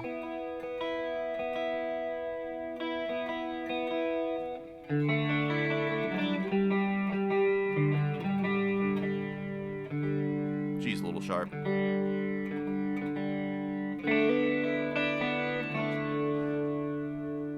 We'll start tweaking our width and our delay time.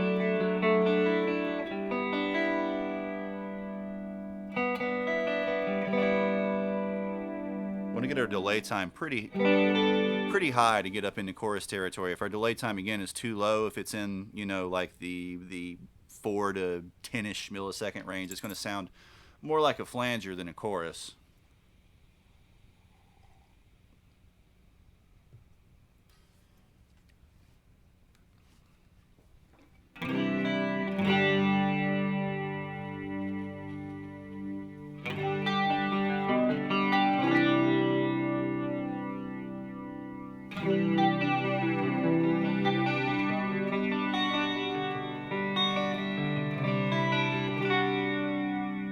Get a little bit more of that metallic edge.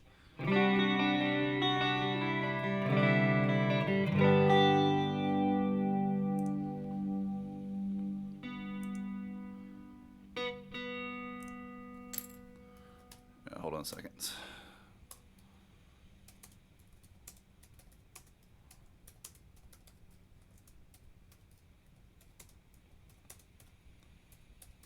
You actually hear this thing sweeping the white noise too, which is amusing.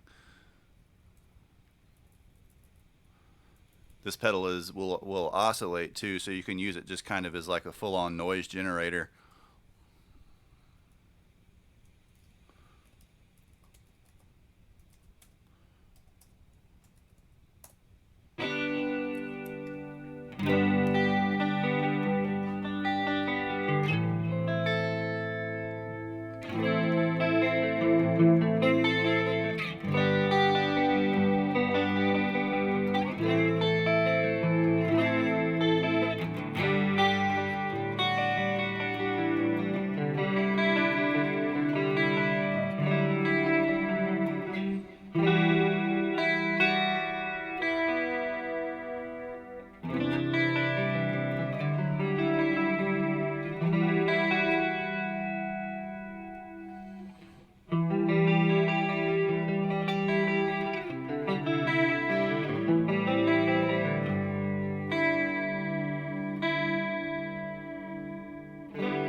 This one has a regeneration control. So not only do we have a delay time control, which will affect the overall depth, and a rate control, which obviously controls the speed of the LFO, we have both a regen control, which feeds the signal back into itself, essentially, feeds the affected signal back into itself, which essentially acts or creates like a feedback loop, which will create a more pronounced and extreme effect until we reach the point of self-oscillation, in fact, where the circuit kind of takes off and starts feeding back as an actual oscillator, a pitched oscillator. The rate also goes quite a bit faster than the other two we've played so far. So we can go from almost so slow to be difficult to hear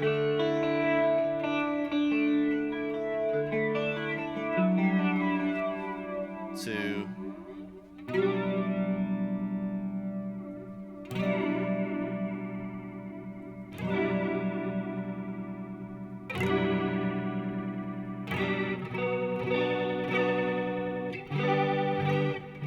pretty quick kind of tone.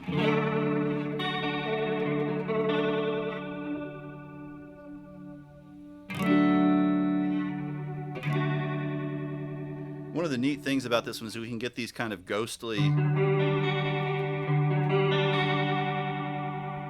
almost voice-like sounds out of it as we start to get the controls interacting with each other.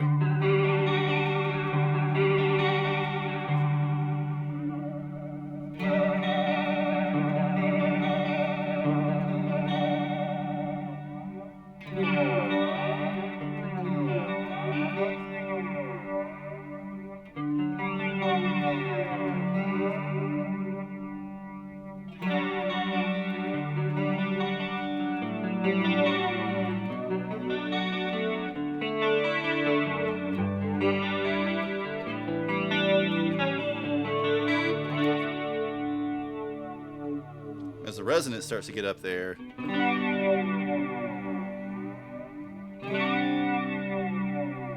so you get these really deep, spacey sounds.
If we slow the rate down with the regen up that high, and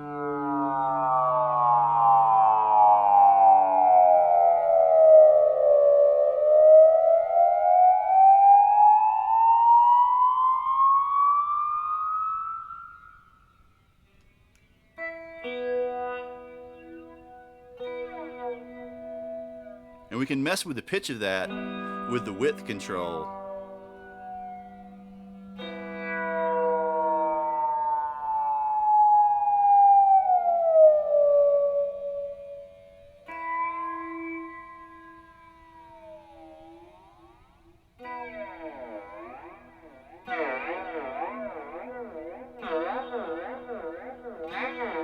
Yeah, something I would imagine like a bend chorus, something called a bend chorus would probably get pretty wonky like this.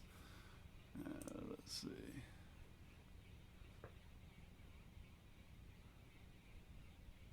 It looks like that's probably okay. So I'll probably later tonight I'm going to share the pick a pedal, the full pedal list in the Discord. So keep an eye out for that. That'll be useful for pedal nights going forward. Yeah, I mean, you definitely get whammy-ish kind of effects, and the resonance is not even all the way up. That's at about 2 o'clock. So there's still a pretty big chunk of the knob to turn, but once you get past that, it starts to just howl. It becomes a siren.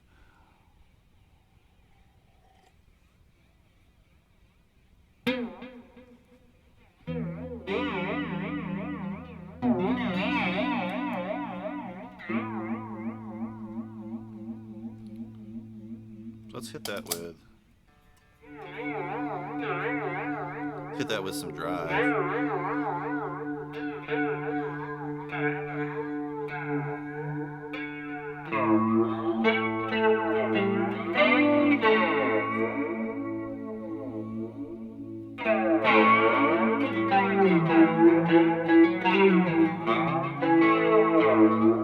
You start to get some really warbly metallic sounds.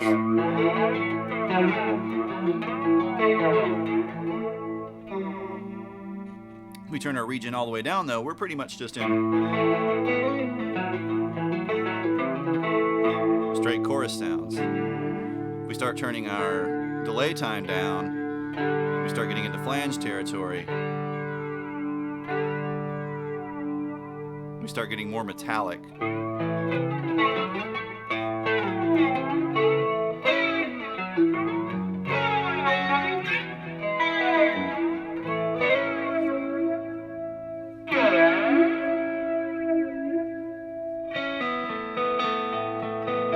But one of the coolest things on this, though, is that width control, because you can actually adjust sort of how wide the band that the region is affecting hits.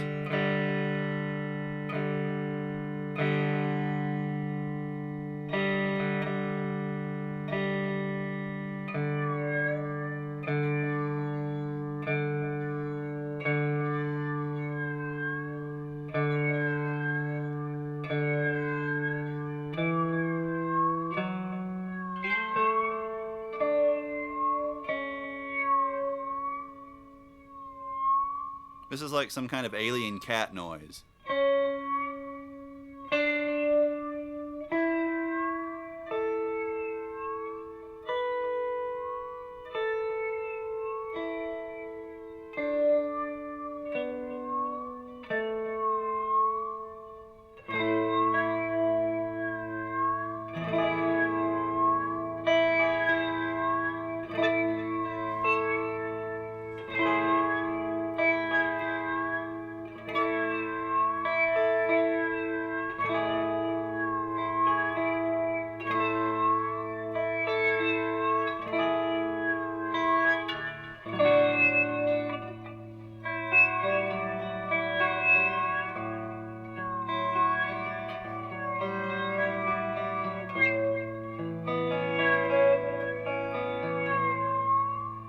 Right, so that's with the width. That's with the width affecting just a tiny, tiny, tiny band of the sweep.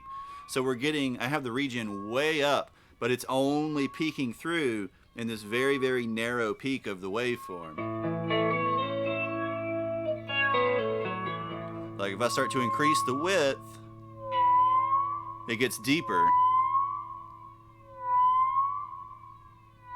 Don't even have to play.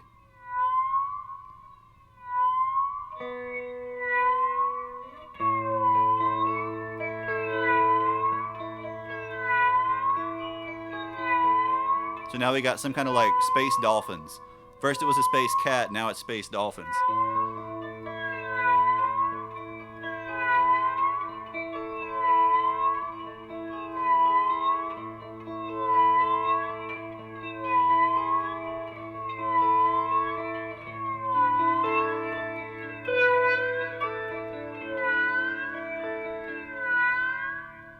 Right, and with every tiny little tick of the width knob, we're going to start widening that sweep.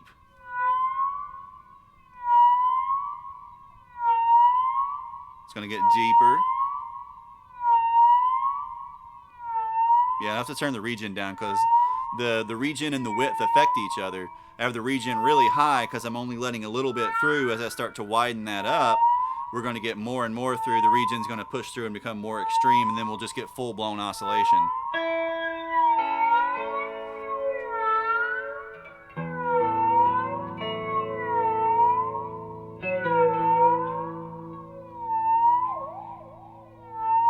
Let's add some delay to that. We'll start getting really spacey.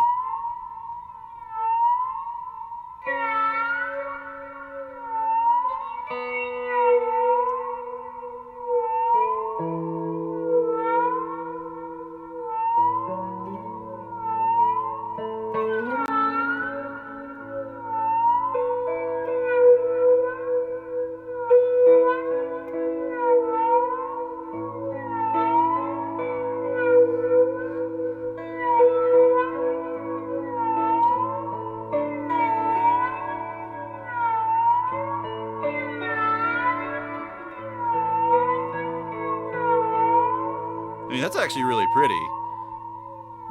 That's a really pretty sound. All right, so let's a little more width.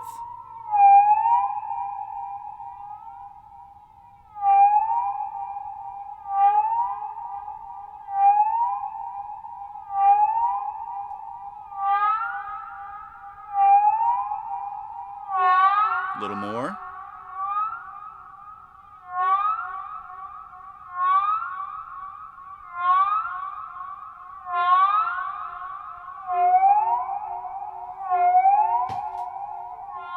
Turn down a little bit. Start getting out of control.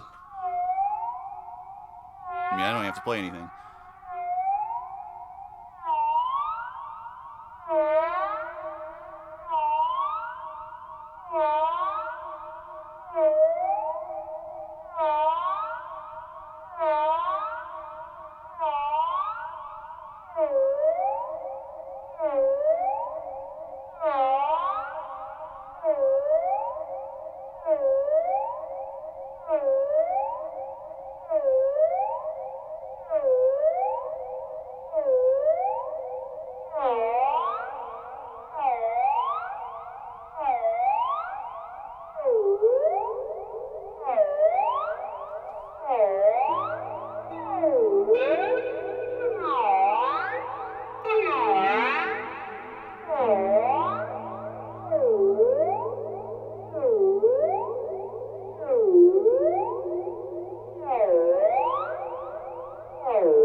Start slowing our rate down a little bit.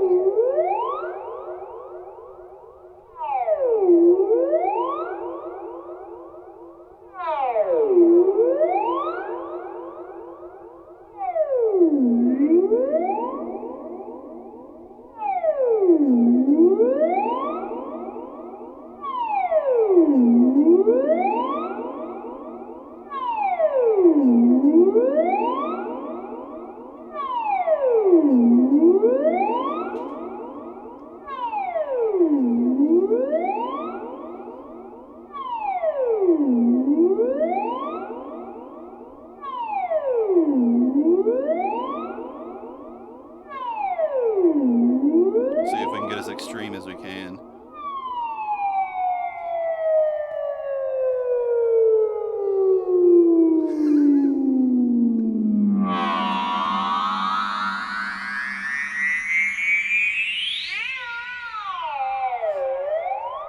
That's a speaker shredder.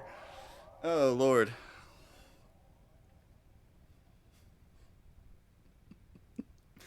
Wasn't too bad going down, but on the way back up, man, that was going to get nuts.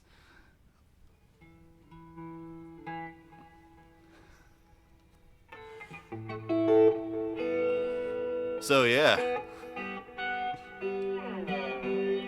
It can do chorusing, it can do flanging, it can do assorted animal sounds.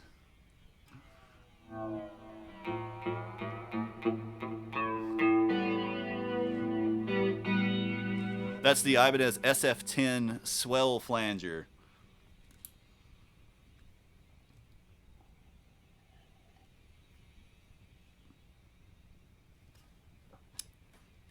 Let me get the fan to point at me here.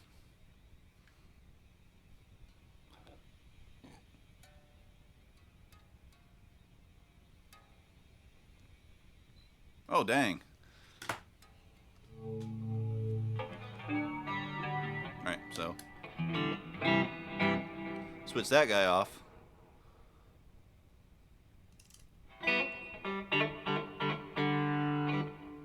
So that one was crazy. We're about to get real crazy. So now we're going to switch to the Moog Clusterflux MF108 chorus flanger, which uses BBD chips, bucket brigade delay chips.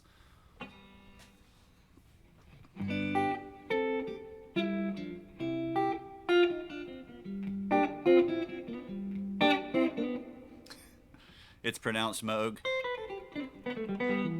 And this guy, if you thought the last one could get silly, this big boy gets really out there.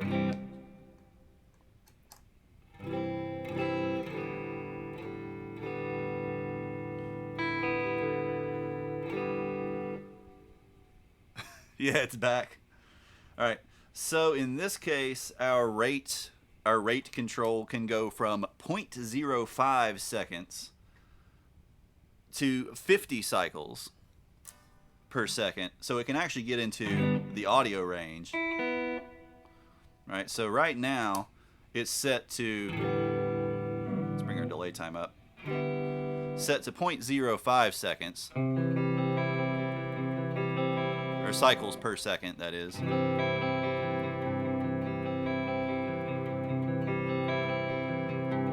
So it's going to take a long time to sweep. Let's get that up to something a little more normal. Let's go up to about 3 cycles per second.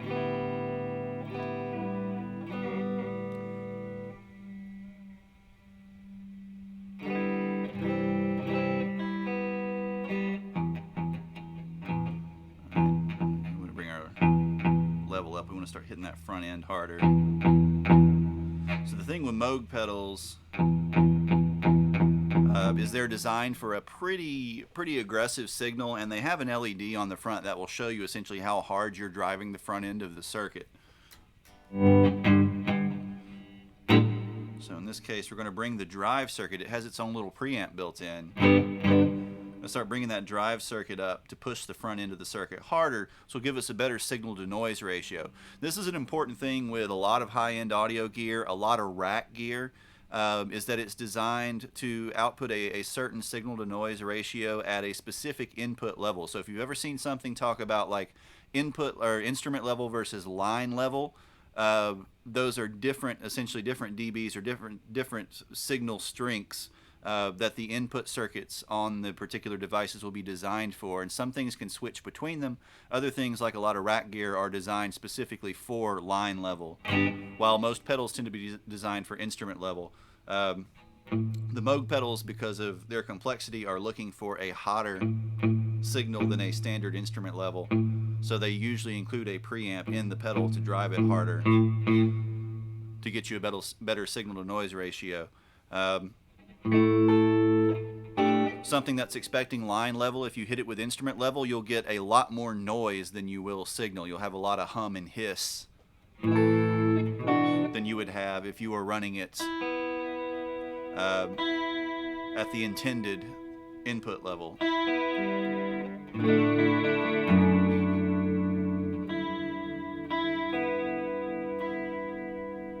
Alright, so this is currently set to a sine wave.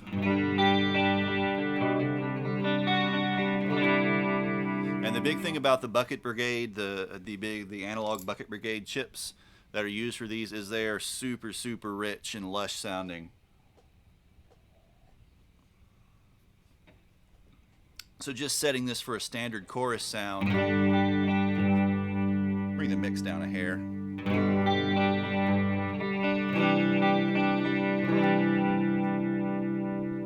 Gives us just a big, swirly, gooey chorus tone.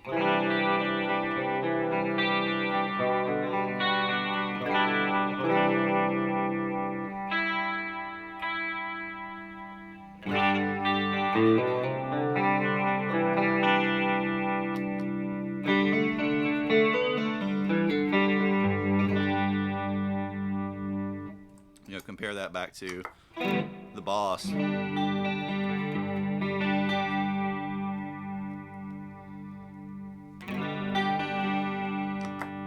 Ibanez. It's getting closer, but got nothing on this.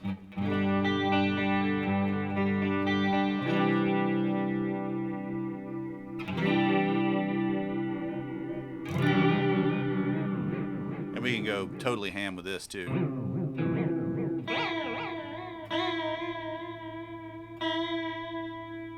To super subtle.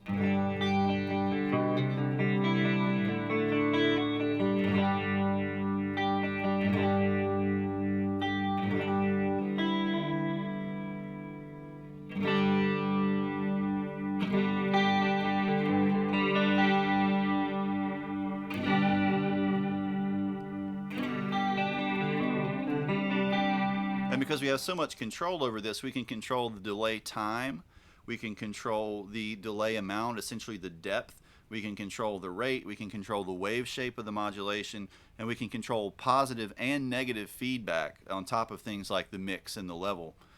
We can really tailor this pedal to do pretty much any kind of chorus sound. So if we want a bright, shimmery chorus, something more subtle like the Boss, we can bring our delay time down and set our amount fairly low. Bring the mix down a little bit because the Boss isn't quite as on top as some choruses are. Then change to a triangle wave because the Boss waveform sounds a little more akin to a triangle. It's a little steeper. It's not a smooth ow, ow, ow sign.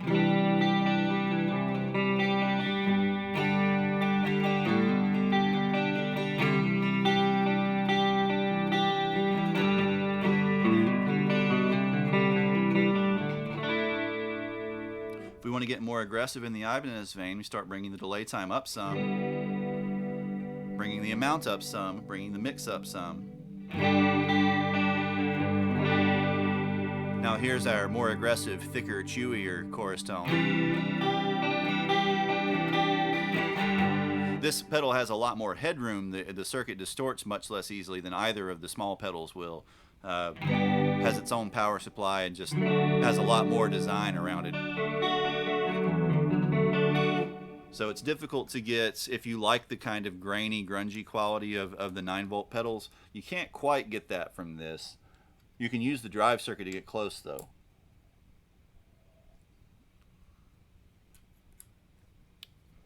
But in terms of finding the kind of general characteristics, we can also go full wet on this and use it as a vibrato.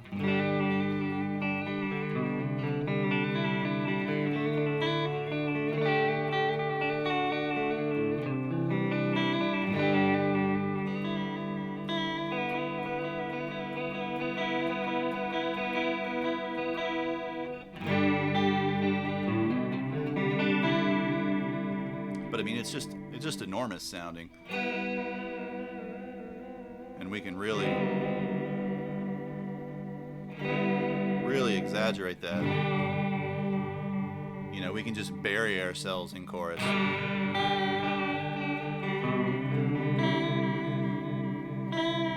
That little bit of clock noise getting through because I have the controls, the delay time pushed to the extreme.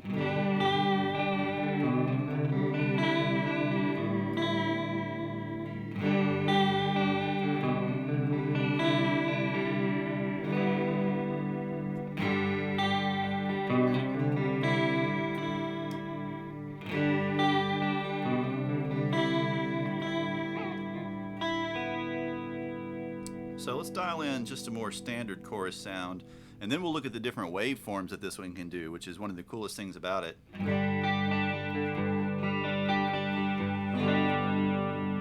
So we're set to a sine wave right now. So a sine wave is just a smooth curve up and down this way.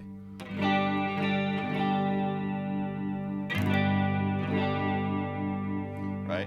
We can change that to a triangle wave, which is going to be like a sine wave, but without a smooth curve on the top. It just za za za za za za.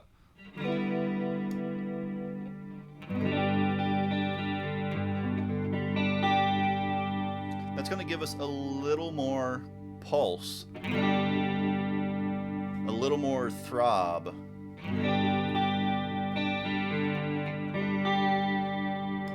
Sine, triangle. All right, if we do the mix full wet, sine, triangle. Slow the rate down some.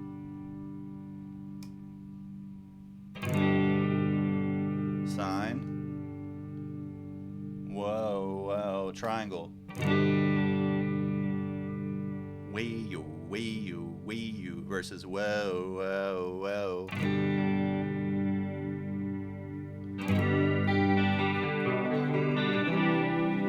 Then we can go from there to square wave. Square wave is straight up, over, straight back down. So it's going to give us on-off.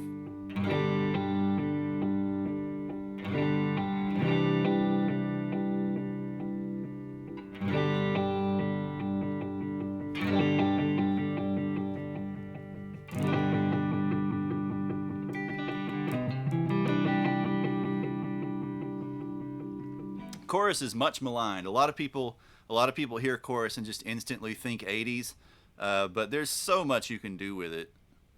You know, there's so many different flavors. All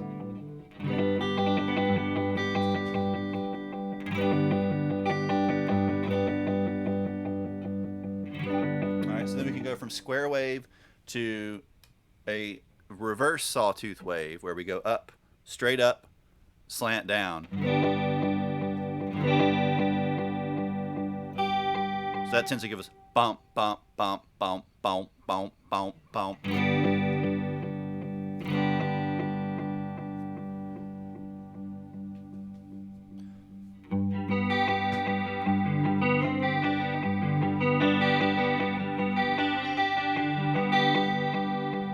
So it's rhythmic like the square wave, but not, it still has more chorusing really than the square wave does. Square wave, we tend to just get kind of all rhythm from the on-off. Then we have regular sawtooth, ramp up, then down. So instead of down, down, down, we get don't, don't, don't, don't.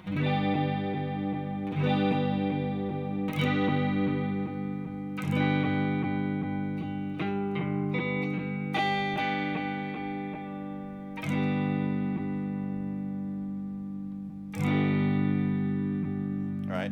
Then we have one of the coolest things about this. This has a random waveform. So I'll set the rate a little faster.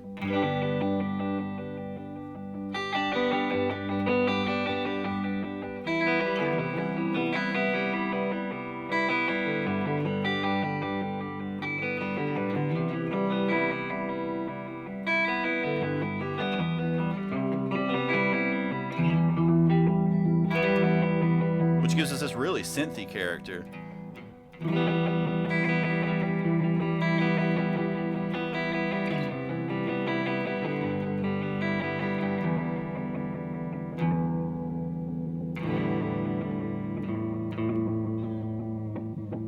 Start to increase the depth.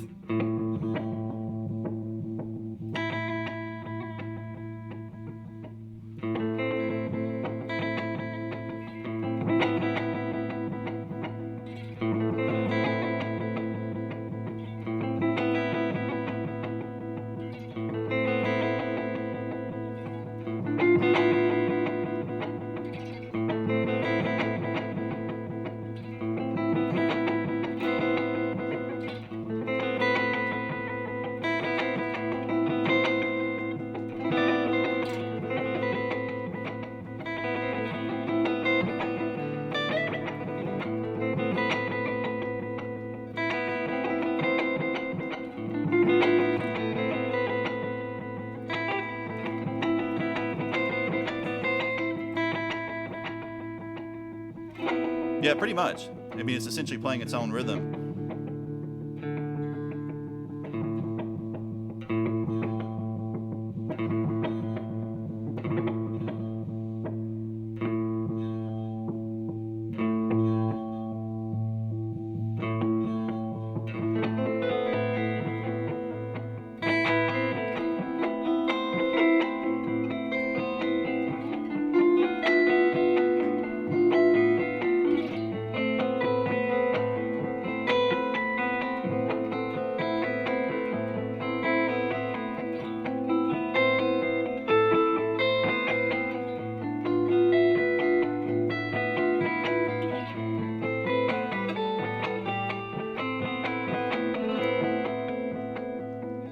Yeah, it does, especially when you get to like the really high peaks. We get the that sound almost like a scratching record. So that's all the waveforms before introducing feedback into the circuit.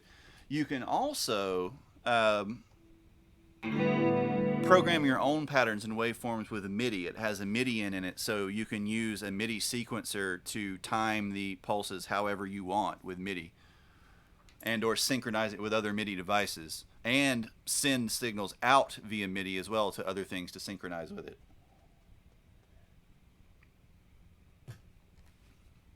All right. So let's get back to a big lush sine wave sound, and then we'll introduce feedback to it so you can sort of hear what that does.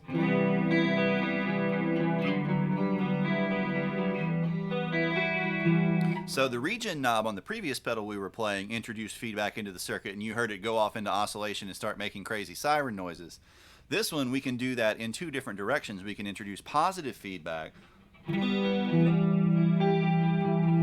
essentially the upside of the wave, or we can introduce negative feedback. So I'll start doing a little positive feedback. What we'll hear is we'll start to hear the wave, the chorus sound, get more kind of sharp and pronounced and more kind of deep.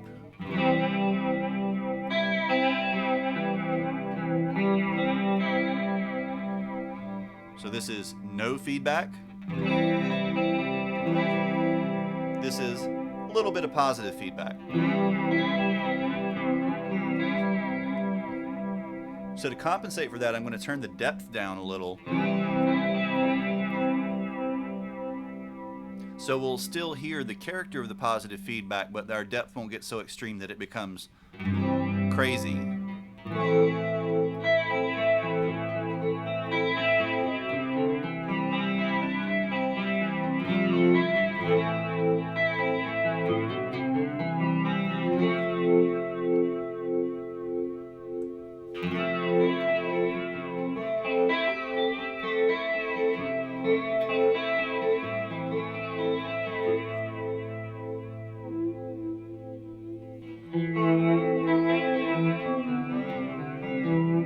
And this once the feedback will start interacting with the other knobs in really curious ways. So let's say I turn the depth way down. No feedback with the depth all the way down. The feedback's going to start adding a kind of metallic edginess to it.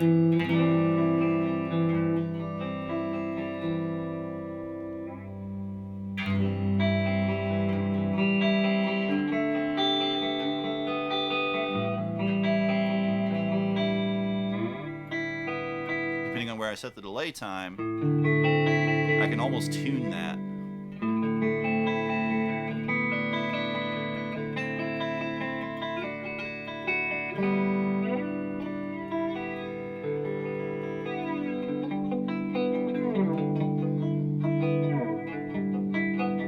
As the delay time goes up, it's going to get more extreme. It's going to become more pingy, ringy, harmonic-y.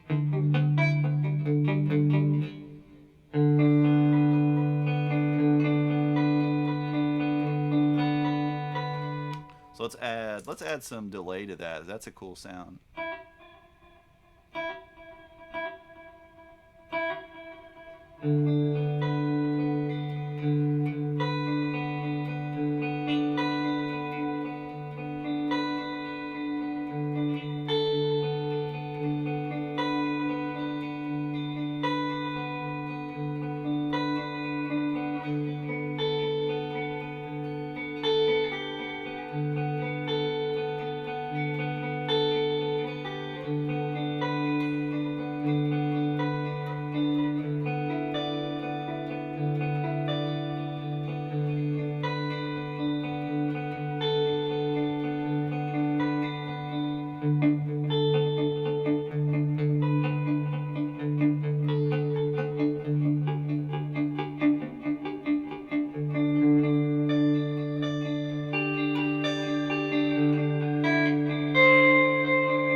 So you can tell that resonance is tuned to C. Every time we hit a C, it tries to take off.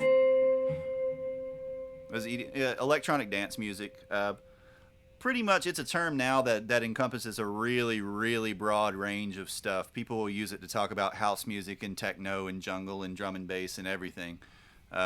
It's become kind of a catch-all term. But people who are really into those styles of music will get mad at you if you call them EDM.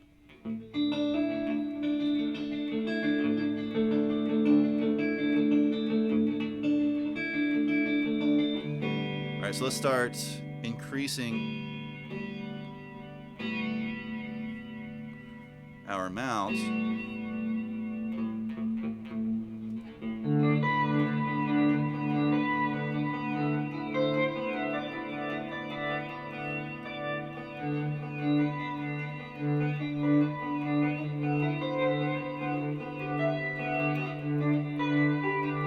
So as we bring up the amount, we start to get more depth in the waveform.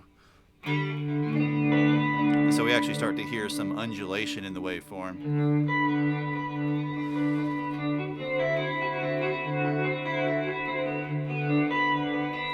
Let's bring the mix down just a hair.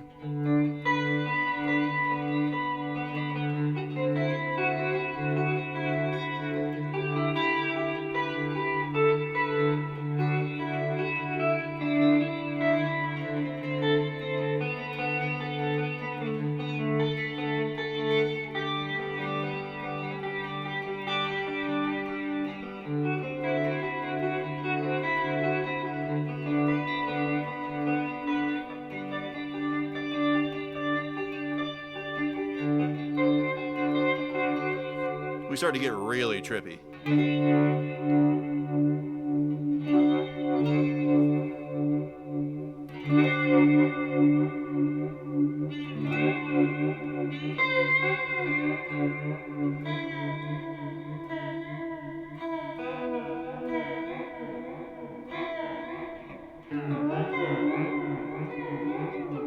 Now we're starting to hear that effect as we bring that depth up, which is the amount control on this pedal. We start to hear it pushing that positive feedback down into oscillation territory. So we start to hear these little thumps. If we go far enough, it'll full on oscillate. And we'll start to get the kind of siren noises that we had with the last pedal.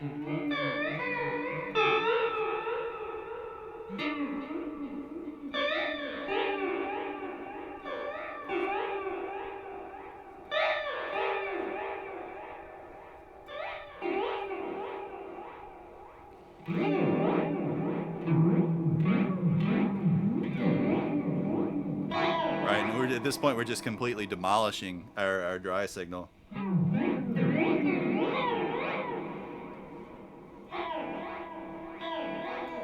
And so we have to bring our mix way down.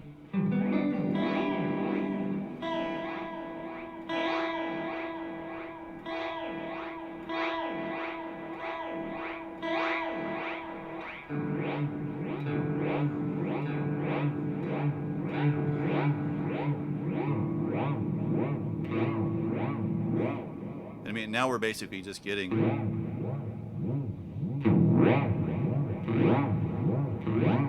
synth tones.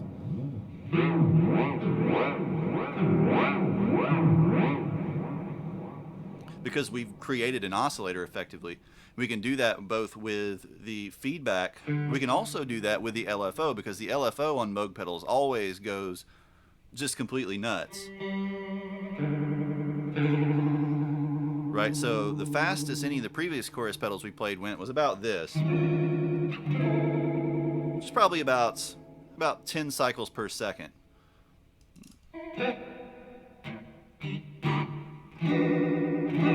But this guy will go all the way up to 50 cycles per second, which starts to get into the audio range, basically where we can effectively hear the oscillator and pitch it. Because keep in mind, like say the low B string on a bass is about 32 hertz, about 32 cycles per second. So once we're past that, we're past the low string, the low fifth string on a bass.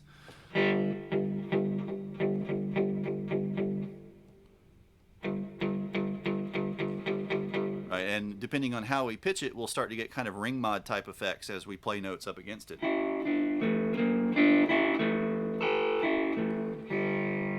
If we add feedback to that,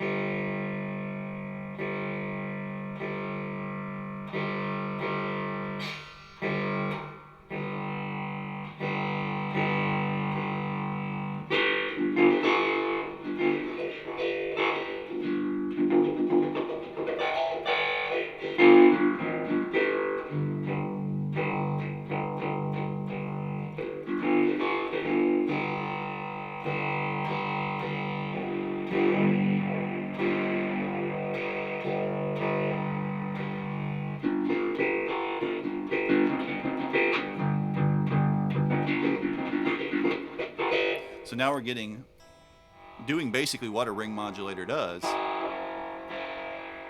in not quite so specific a manner, but very similar results.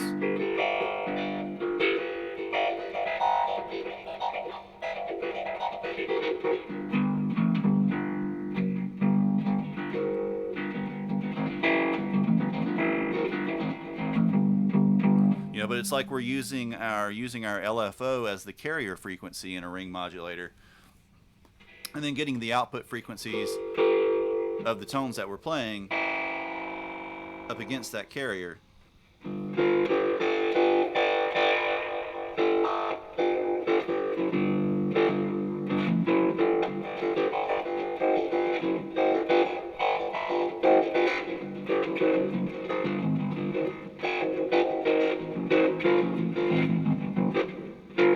Right, and then we change.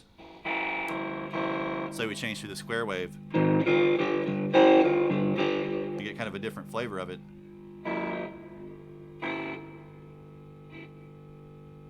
Like you can hear it, no playing at all. You can hear that oscillator running, that LFO running.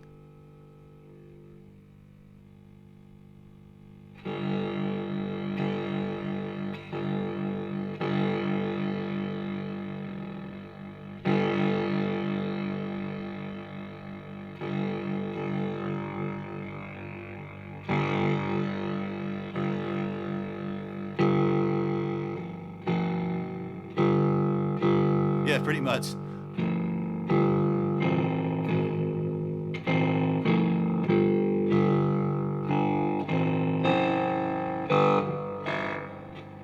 Basically anything that anybody wants to sound like a robot in any kind of cartoon or show tends to either be a ring modulator or a frequency modulator.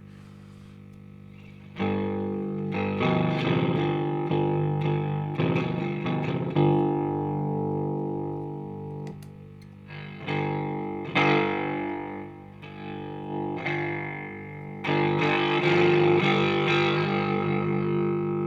you hit it with some drive.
own psychedelia.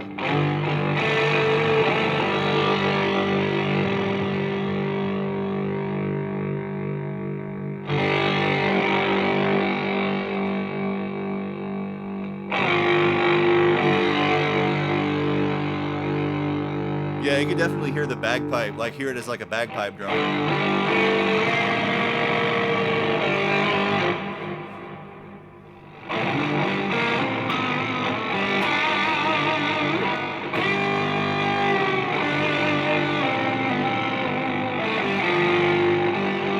Whenever we hit anything that harmonizes really strongly with the G as well, which is what it's tuned to, either a G or bending up to a G or playing the perfect fifth, we get a really strong push where the resonance kicks out.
I think at this point we're aliens eating garbage trucks or something.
So that's positive feedback.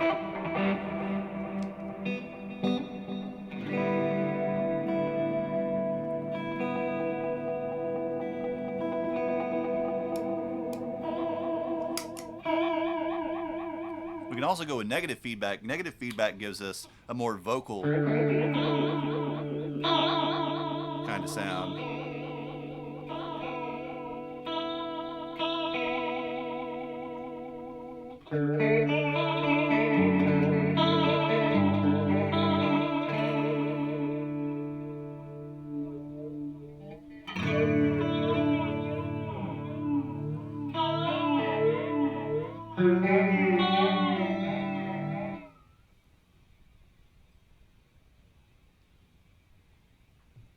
No, it's still below room temperature. Plus, I mean, this is an English ale. It doesn't need to be hot. As long as it's still reasonably cool, it's fine. It doesn't ever need to be cold, cold.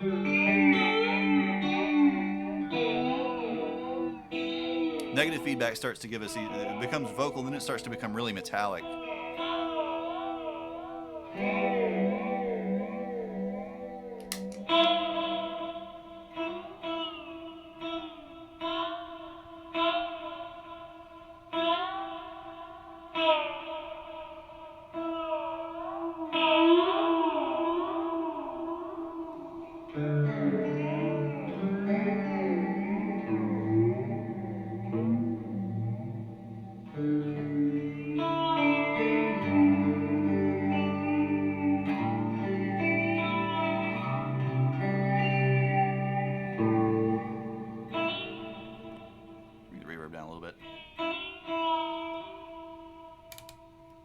back to that random waveform.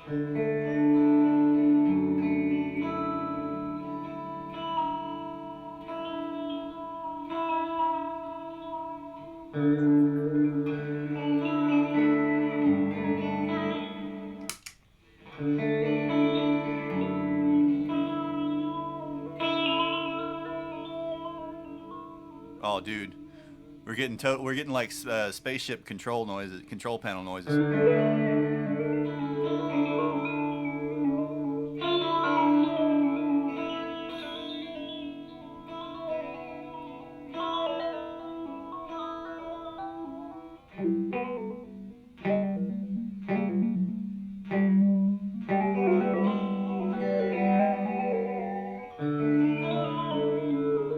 No, I've never had a Yamaha SPX.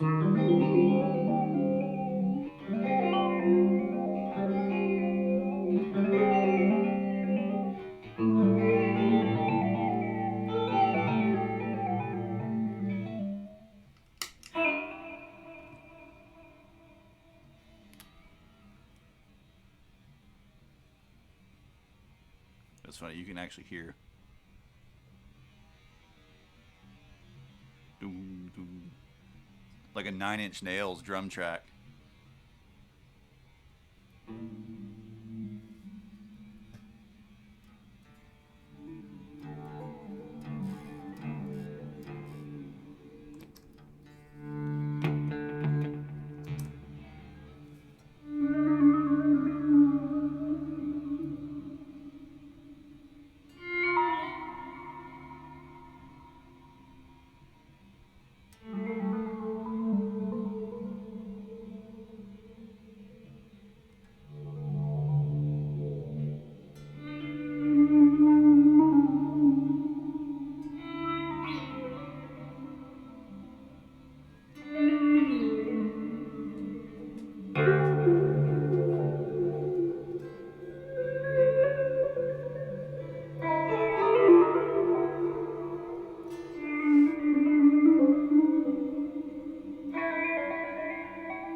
Oh, dude, Alec, that is sick. That is super cool of you.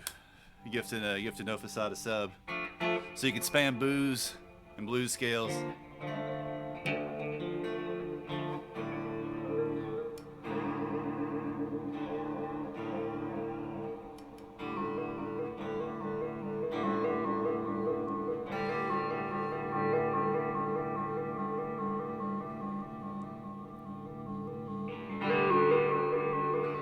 Yeah, definitely Dark Star kind of sci-fi vibes.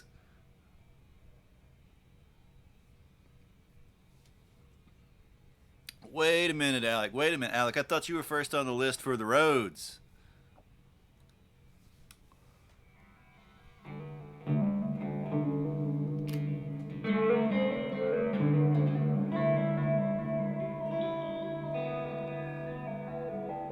You're just gonna put yourself first on the list for everything?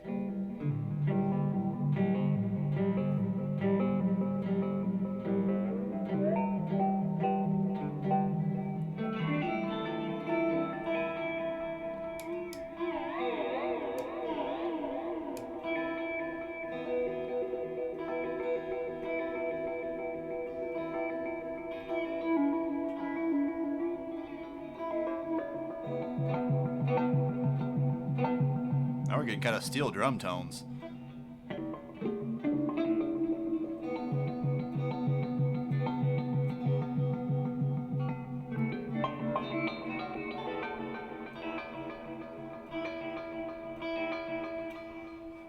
Yeah, R.I.P. Max, R.I.P. Bert.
Oh man, now we're in some weird cave.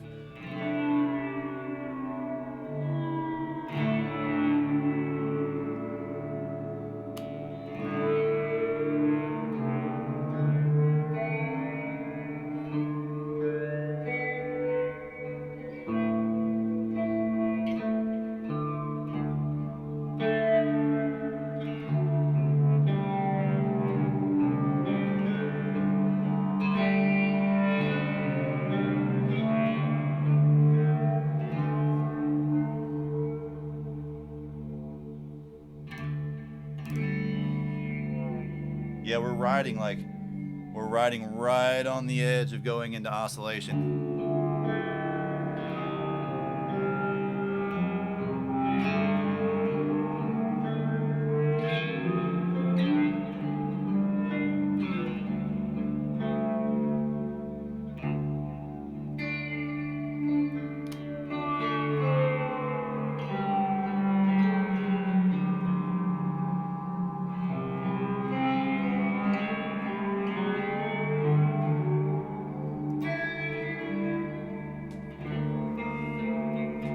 So yeah. So that's the Moog Cluster Flux, just scratching the surface. I mean, just barely getting into what that can do. They cost a fortune. They were expensive new, and now that they're discontinued, they cost a friggin' fortune. But if you want a chorus slash flanger, because it also has a flanger mode, we didn't even touch. We didn't even switch it to flanger mode. Uh, if you want a pedal that can do basically everything, that is the way to go. I wouldn't gig with it though, just because it's so expensive it's irreplaceable.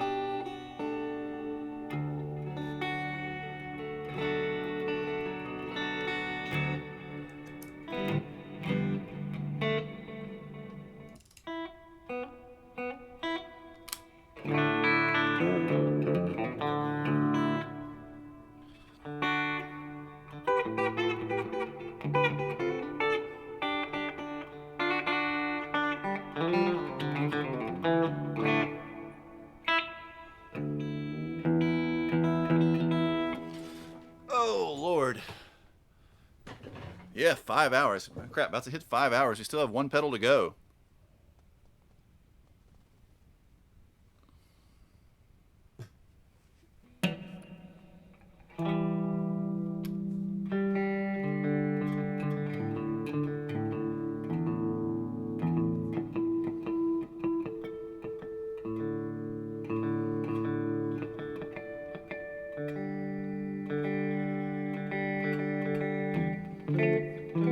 I think all I have left is this. I might have one more of the same thing, of the Sam Smith Nut Brown Ale.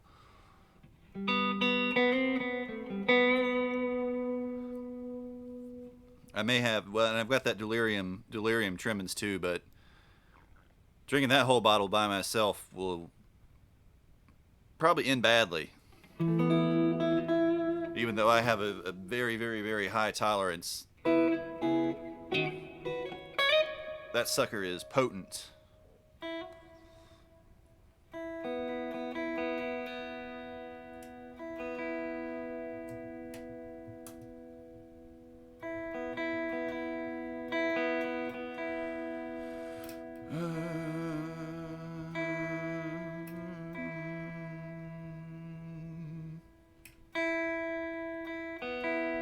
Yeah, it's from Belgium. It's really, really, really, really strong. And it's, it's a 750 milliliter, so it's basically a wine bottle size.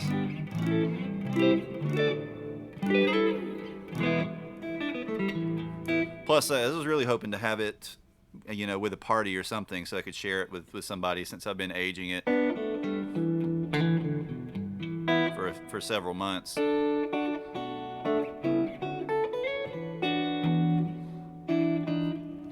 Unless you guys want to have, like, well, I don't really know how I could do a fancy dinner on stream. Do a dinner party, guitar dinner party on stream.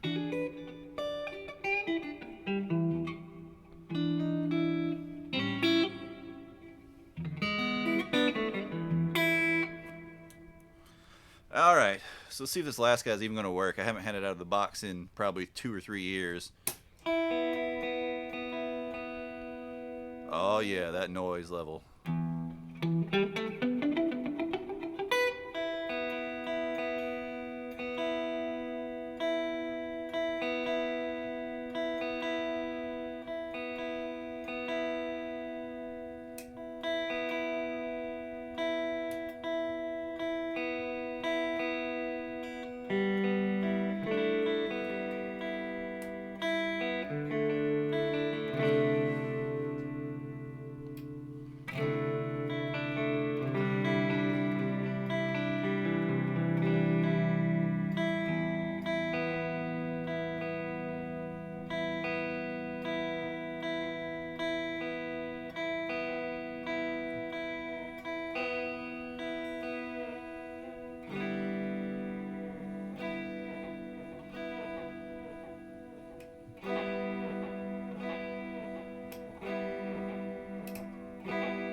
50 knobs on this work.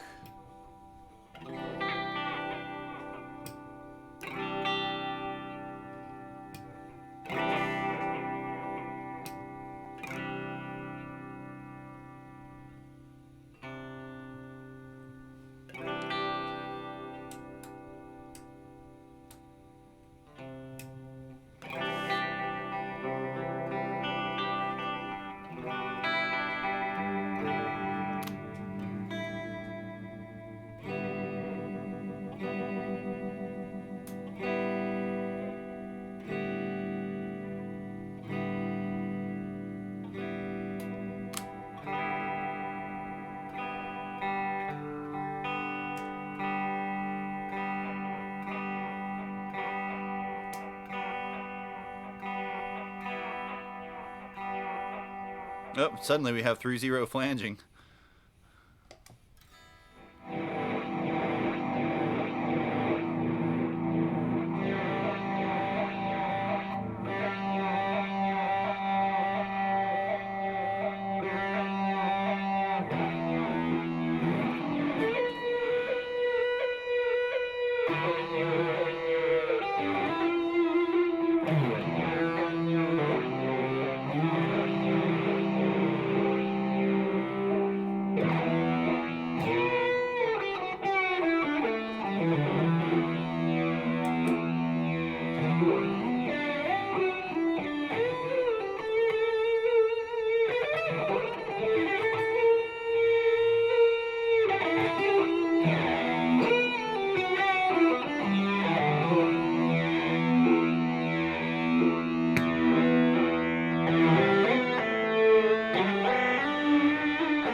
So what through zero flanging is, and very few pedals can actually do this, through zero flanging is a flanger that's actually canceling out the signal entirely as it sweeps through the 0 point. As your waveform comes up and then back down, you get complete cancellation at that 0 point. It usually requires essentially kind of like a doubled modulation circuit to be able to do that, to get complete phase cancellation in the middle. Dial to a more wet sound, and you hear this, and it just like ducks out.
Very psychedelic.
lot more extreme. Like, it's a lot more dramatic kind of modulation. It's very hard to dial in to be subtle at all.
It has several ways to sort of invert and play with the phase of the different modulators. So you have the basic modulator.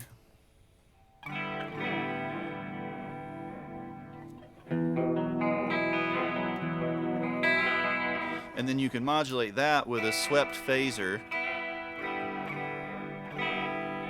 And then you can invert the phase of the swept phaser several different degrees, and you can also use a logarithmic inversion or a linear inversion. You can change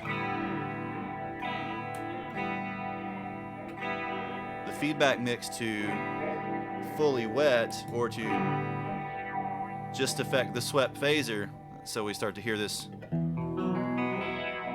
wow, wow, wow, wow, wow, chirpy sort of noise.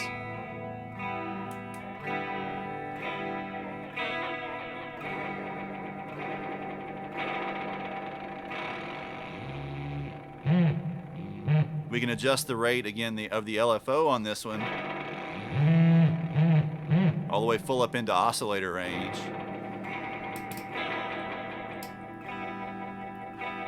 We have multiple modulation modes of that. Then we can interfere. We can essentially insert a fixed phaser into those delay lines, then invert its phase and align it with that of the swept phaser.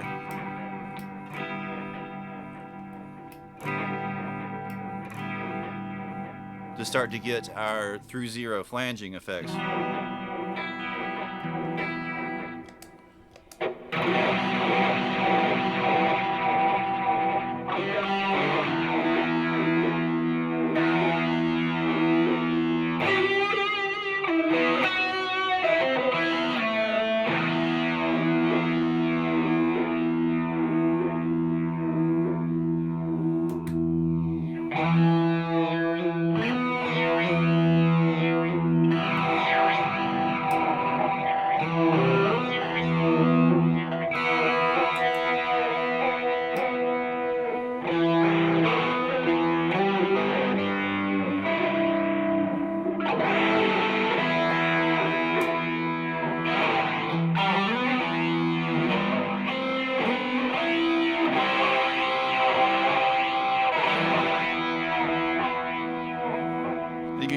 Because of all these different places you can sort of interfere with the waveforms, we can find all these weird little kinks in the wave. Like on this one, we can't really do a super smooth waveform like we can on some of the others. It's always got these little knots tied in it, these little places where it's kinked up and down in different ways.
This is probably about as close as we can get to a normal chorus sound out of it.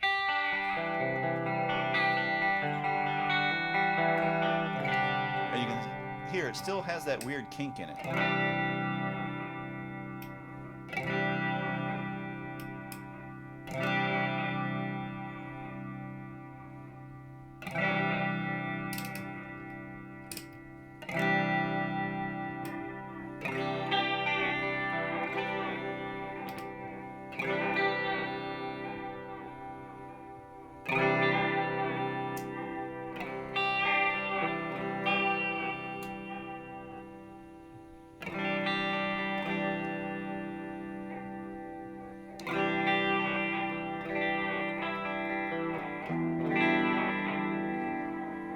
So it's super, super idiosyncratic.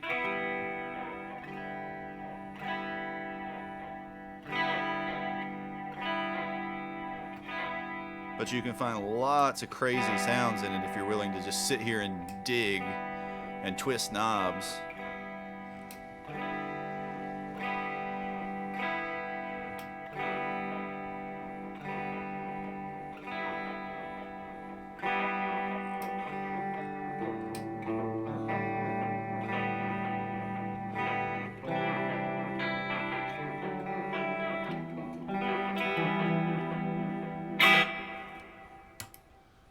Alright. Well, yeah, we're out. Okay. That's 5¼ hours, guys. We didn't get this one, but I gotta clean the switch out on this one, see if I can get it working properly. Maybe we can do it next time. We can just do a shootout with all of his pedals since I own like 7 of that builder's pedals. But I'm pretty tired. I'm pretty hungry. I would say on the whole this is a pretty successful stream. Pretty fun stream. Maybe we'll have to do more of that. Do Friday nights just messing with gear. Messing with guitars and amps and pedals and whatnot.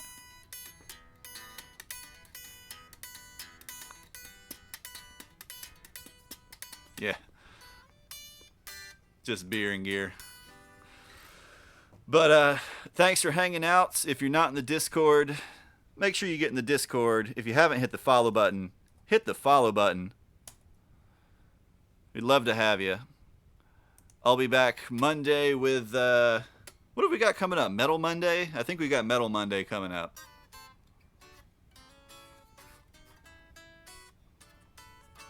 I didn't have no faith in it. I had concerns. But,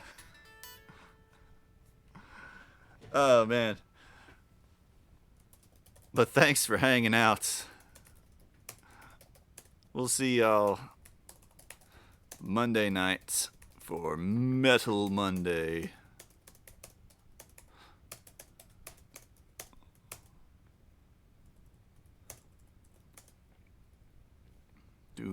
Hold on, I gotta type my stupid thing.